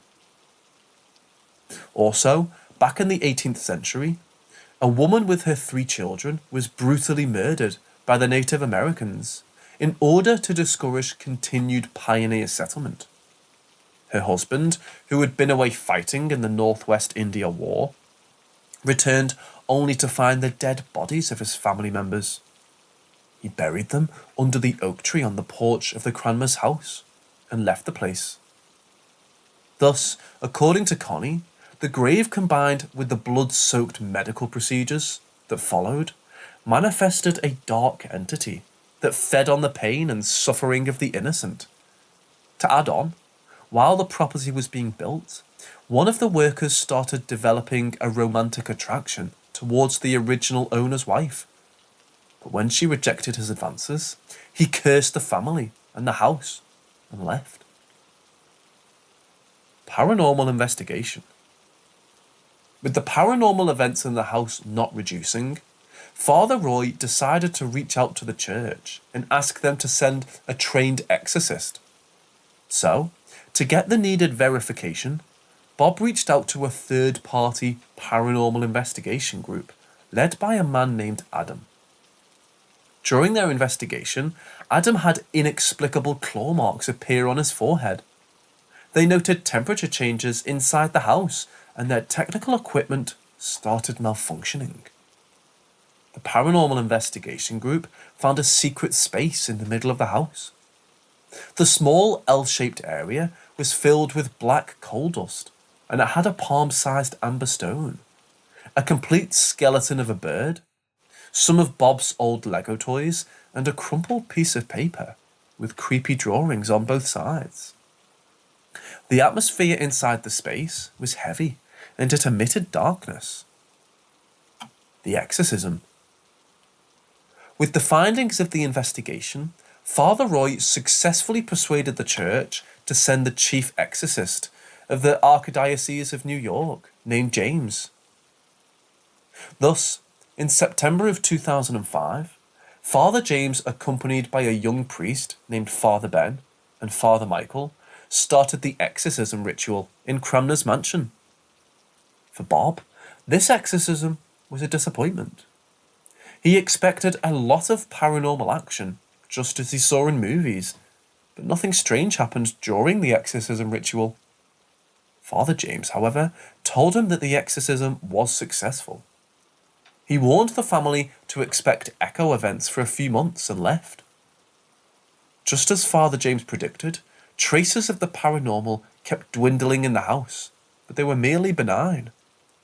Finally, on February 24th, 2006, the activity completely ceased after Father Michael held a mass in the basement of the house. During the mass, a black, hazy outline of a figure appeared out of nowhere. The figure started moving towards the secret space in the house, and Bob and Father Michael closely followed it. Michael raised his crucifix and started praying loudly, asking it to leave. The entity that was haunting the family and driving them to insanity melted onto the floor and disappeared. Thus, after 17 long years, the family were finally out of the clutches of the demon that haunted them.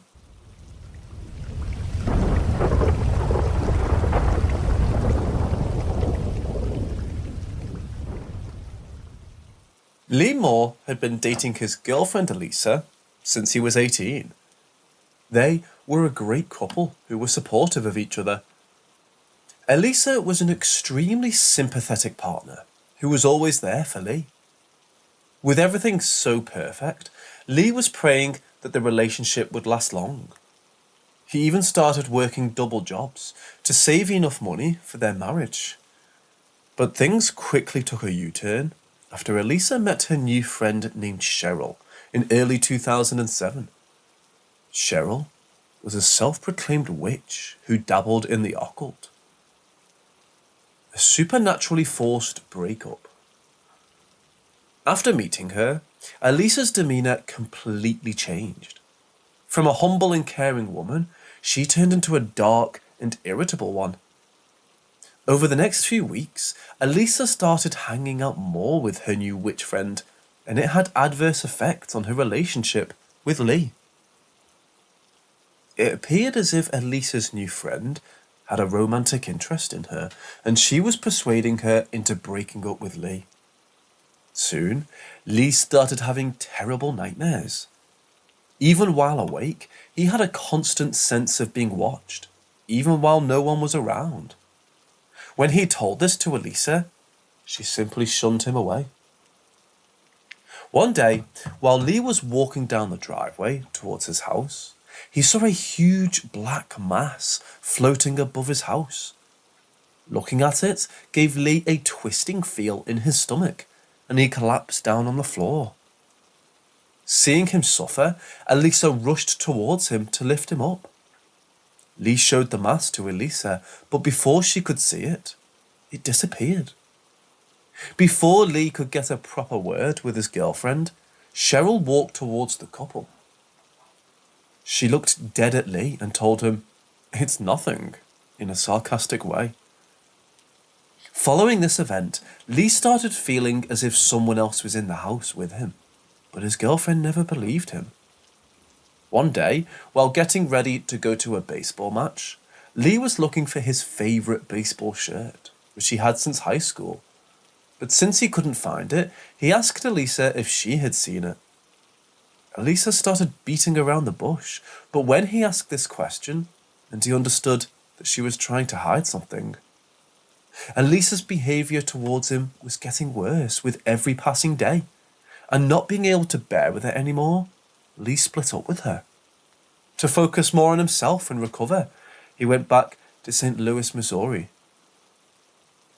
Into a new house. 5 years later, Lee fell in love with another woman named Claire. They got along well with each other, and they ended up marrying each other. With Claire pregnant, the first thing they did after their marriage was get a house for them to move into. After a thorough house search, the couple purchased a considerably spacious old house with their savings and moved in. On the very first day after moving in, the couple heard footsteps and shuffles in their bedroom. Lee immediately drew out his pistol and, holding it high, walked into his bedroom to investigate. The moment he opened the door to the bedroom, the footsteps stopped and he found no one inside it. Since the house was old, the couple concluded that the sound was being caused by the house itself and brushed it off. Confirmation of the paranormal. A few days later, while the couple was sound asleep in the bedroom one night, Lee heard a loud slamming sound come from the hall, and it woke him up. Thinking he had an intruder, Lee immediately rushed towards the hall with his gun. But when he reached the hall, he found everything in place, and there was no one else. As he stood there, clouded with confusion, a coffee table in front of him slowly raised up the floor and fell back with great force. It appeared as if something invisible lifted the table off the floor and threw it back. This completely creeped Lee out, and he started sweating profusely. Hearing the sound of the table falling, Claire rushed to the aid of her husband, only to find him in a petrified state. The couple understood that they had a paranormal guest. The next day, while the couple were cleaning their porch, Claire headed to the shed to pick a shovel for her husband. The moment she stepped into the shed, she started feeling extreme darkness around her. Completely contrary to the temperature outside, the shed was freezing cold. Sensing that something was wrong, Claire turned around and tried to run out of the shed. But before she could take a step, something invisible pushed her hard from behind. Hearing her screams, Lee rushed towards the shed, but he found nothing unordinary inside it. Claire was unnerved by this incident, and she felt extremely uncomfortable staying in the house. Later that day, while Claire was lying down in the bathtub, she started hearing the sound of heavy footsteps, and they seemed to be coming from the neighbouring room. Thinking it was her husband, she started calling out his name, but she got no reply. The footsteps kept getting louder, and they started approaching the bathroom. Once the footsteps reached the bathroom door, the sound stopped. As Claire stared at the bathroom door of the eerily silent room, a black demonic figure with bright glowing eyes appeared right in front of her, and it started drowning her by pushing her head into the water. With Claire struggling for her life, the demonic figure magically disappeared. Following this event, the couple concluded that their house was haunted, but little did they know, the problem was not with the house, but with Lee himself. The first cleansing. In attempts to get a better understanding of the paranormal entity in the house, the couple reached out to a local paranormal investigator named Lita, who had considerable strangeness attached to her. The moment Lita entered their house, she claimed that she sensed something demonic inside it. After scanning the house completely, she started doing the EVP session, in which she asked Lee to ask questions to the entity in the house. Although his initial questions did not seem to trigger anything unnatural, the moment he shouted, "Are you demonic?" strange things started to happen. The lights of the house started flickering, and Lee's eyes rolled back. Lee started growling in a demonic voice, and he was acting as if he was under the control of something. Lee told, "I don't know," in his demonic voice, and collapsed onto the floor unconscious. When he regained conscious, he did not seem to remember anything. Lita told them that they had a demonic infestation, and she sent 2 demonologists named Deal and Farah to investigate their house. After investigating, the demonologist duo concluded that the house indeed had a demon in it, and proceeded with the cleansing ritual after seeking the couple's permission. During the cleansing ritual, Lee started feeling short of breath. Suddenly, a demonic figure appeared right in front of him, and it started choking him. Seeing that he was struggling, Deal placed his hand on him and started praying. As Deal prayed, Lee saw the demonic figure disappear, and he was able to breathe again. Deal and Farah successfully completed the cleansing ritual, and the couple were able to feel relief instantly. Deal told Lee that it was not the house that was haunted, but him. After questioning Lee, Deal concluded that his ex-girlfriend Elisa, with the help of her girlfriend Cheryl, put a demon on his trial. According to Deal, Lee's missing baseball t-shirt did not actually go missing, but it was used by Elisa and Cheryl to put a curse on him. Following the cleansing, the disturbing events in the house stopped. With the delivery date nearing, the couple were peacefully getting ready to welcome their baby. Possession and exorcism. A few days after the cleansing ritual, the couple were visited by Lita again. She claimed that the demon was still present in their house, and she said that she had to drive it away with a ritual. As they were expecting their baby, the couple decided not to take any risks and allowed her to do the ritual. After completing the ritual, she ended up leaving the house without uttering a word. Following this ritual, the demonic presence returned. That night, Claire found her husband lying unconscious on the bed, with blood oozing out of his nose and mouth. Claire immediately called the ambulance and rushed him to a nearby hospital. On the way, she called Deal and Farah and asked them to come to the hospital as well. After checking Lee, the doctors figured out that his liver and kidneys were shutting down, but they were not able to figure out the reason behind it. The doctors told Claire that if things didn't get better, her husband would surely meet his demise. This completely broke Claire's heart. As she stood near Lee's bed with tears rolling down her cheeks, the demonologist duo reached the hospital. Asking Lee not to worry, they started exorcising Lee. During the exorcism, Lee's body started shaking violently, and he gave out demonic growls. The growls suddenly stopped, and Lee opened his eyes. His vitals became normal, and his liver and kidney started functioning normally again. Claire was elated to see her husband recover, and even the doctors were pleasantly surprised. According to the demonologist duo, Lita did a pagan ritual in their house in an attempt to drive out the demon, but instead of driving it out, it caused the demon to return. Lee and Claire continued to live happily in the same house with their child.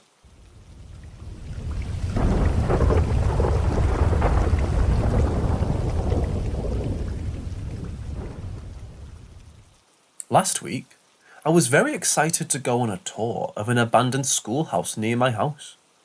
It was closed for like 12 years, and it was a very gloomy place. The tour promised a paranormal experience, but it wasn't really like that.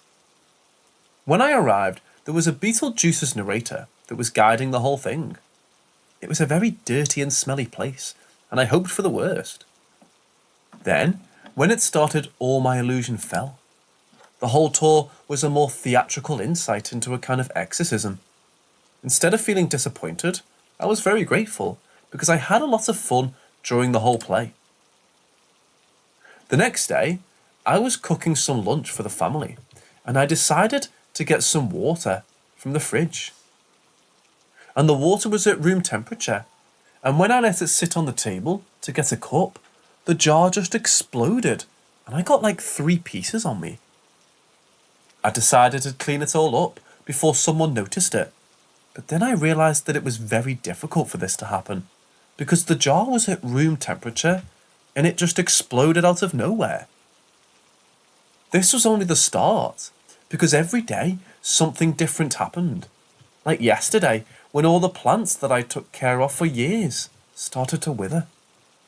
Or on the weekend, when I started to hear the doorknobs of rooms that were already opened, or people walking on the second floor when nobody was around.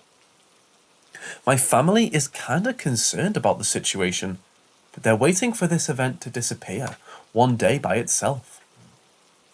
I don't know what's happening, so I decided to think that it's a spirit that followed me to my house and is causing all these unexpected events. Does someone know what all of this means?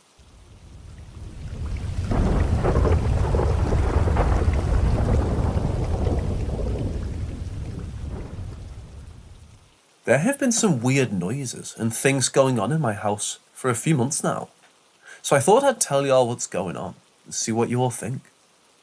This past summer, my husband and I moved in with his mom, as she's elderly and has health issues, and my husband felt that it wasn't safe for her to live by herself any longer. Before we moved in, we had been living a couple of towns over, which was about 25 or 30 minutes from there. As we lived relatively close, I hadn't spent a significant amount of time there. Never overnight, just would come visit for a few hours and then go back home. Well, within the first couple weeks of living there, I just couldn't shake the feeling that something was off. Something wasn't right with the house.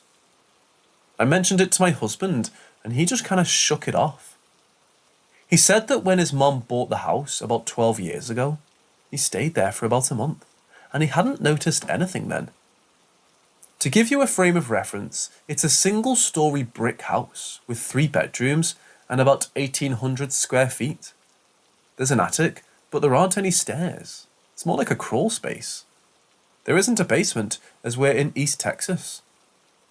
When his mom bought the house, it had only been built about 2 years prior, as it was the model home for the newly constructed subdivision. So this is what's been happening.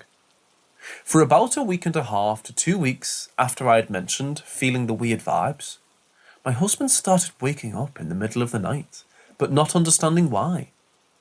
This would happen 2 or 3 times a week, and he wouldn't be able to fall back asleep for another hour or 2.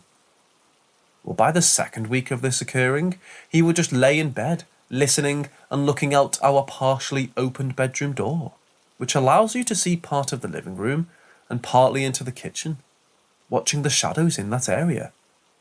At this point, he'd be awake for 3 or 4 hours before being able to go back to sleep. He said that sometimes it would look like the shadows move, but he attributed that to the motion light outside the front door, which partially illuminates the living room as the front door is beveled glass. Then things started to get a little weird.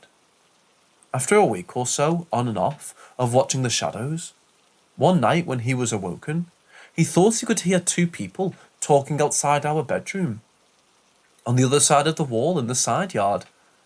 At this point, he woke me up and asked me to listen if I could hear the talking as well. And yet, I sure could. So he got up, grabbed his pistol, and went outside. He first walked the perimeter and then around the backyard and behind the buildings out back, but he couldn't find anyone or anything. We've been here for about 6 months, and every so often we'll hear talking, but there's no one outside. I've also had my own strange auditory occurrences. I've heard it maybe 3 or 5 times since we've been here. The most recent was last night. All the times that I've heard it, it's been around 10 or 11 p.m. while I've been in the walk-in closet in our bedroom. Suddenly, I'll hear boom, boom, like someone is knocking real loud on a wall or door, but I can't pinpoint where in the house it's coming from.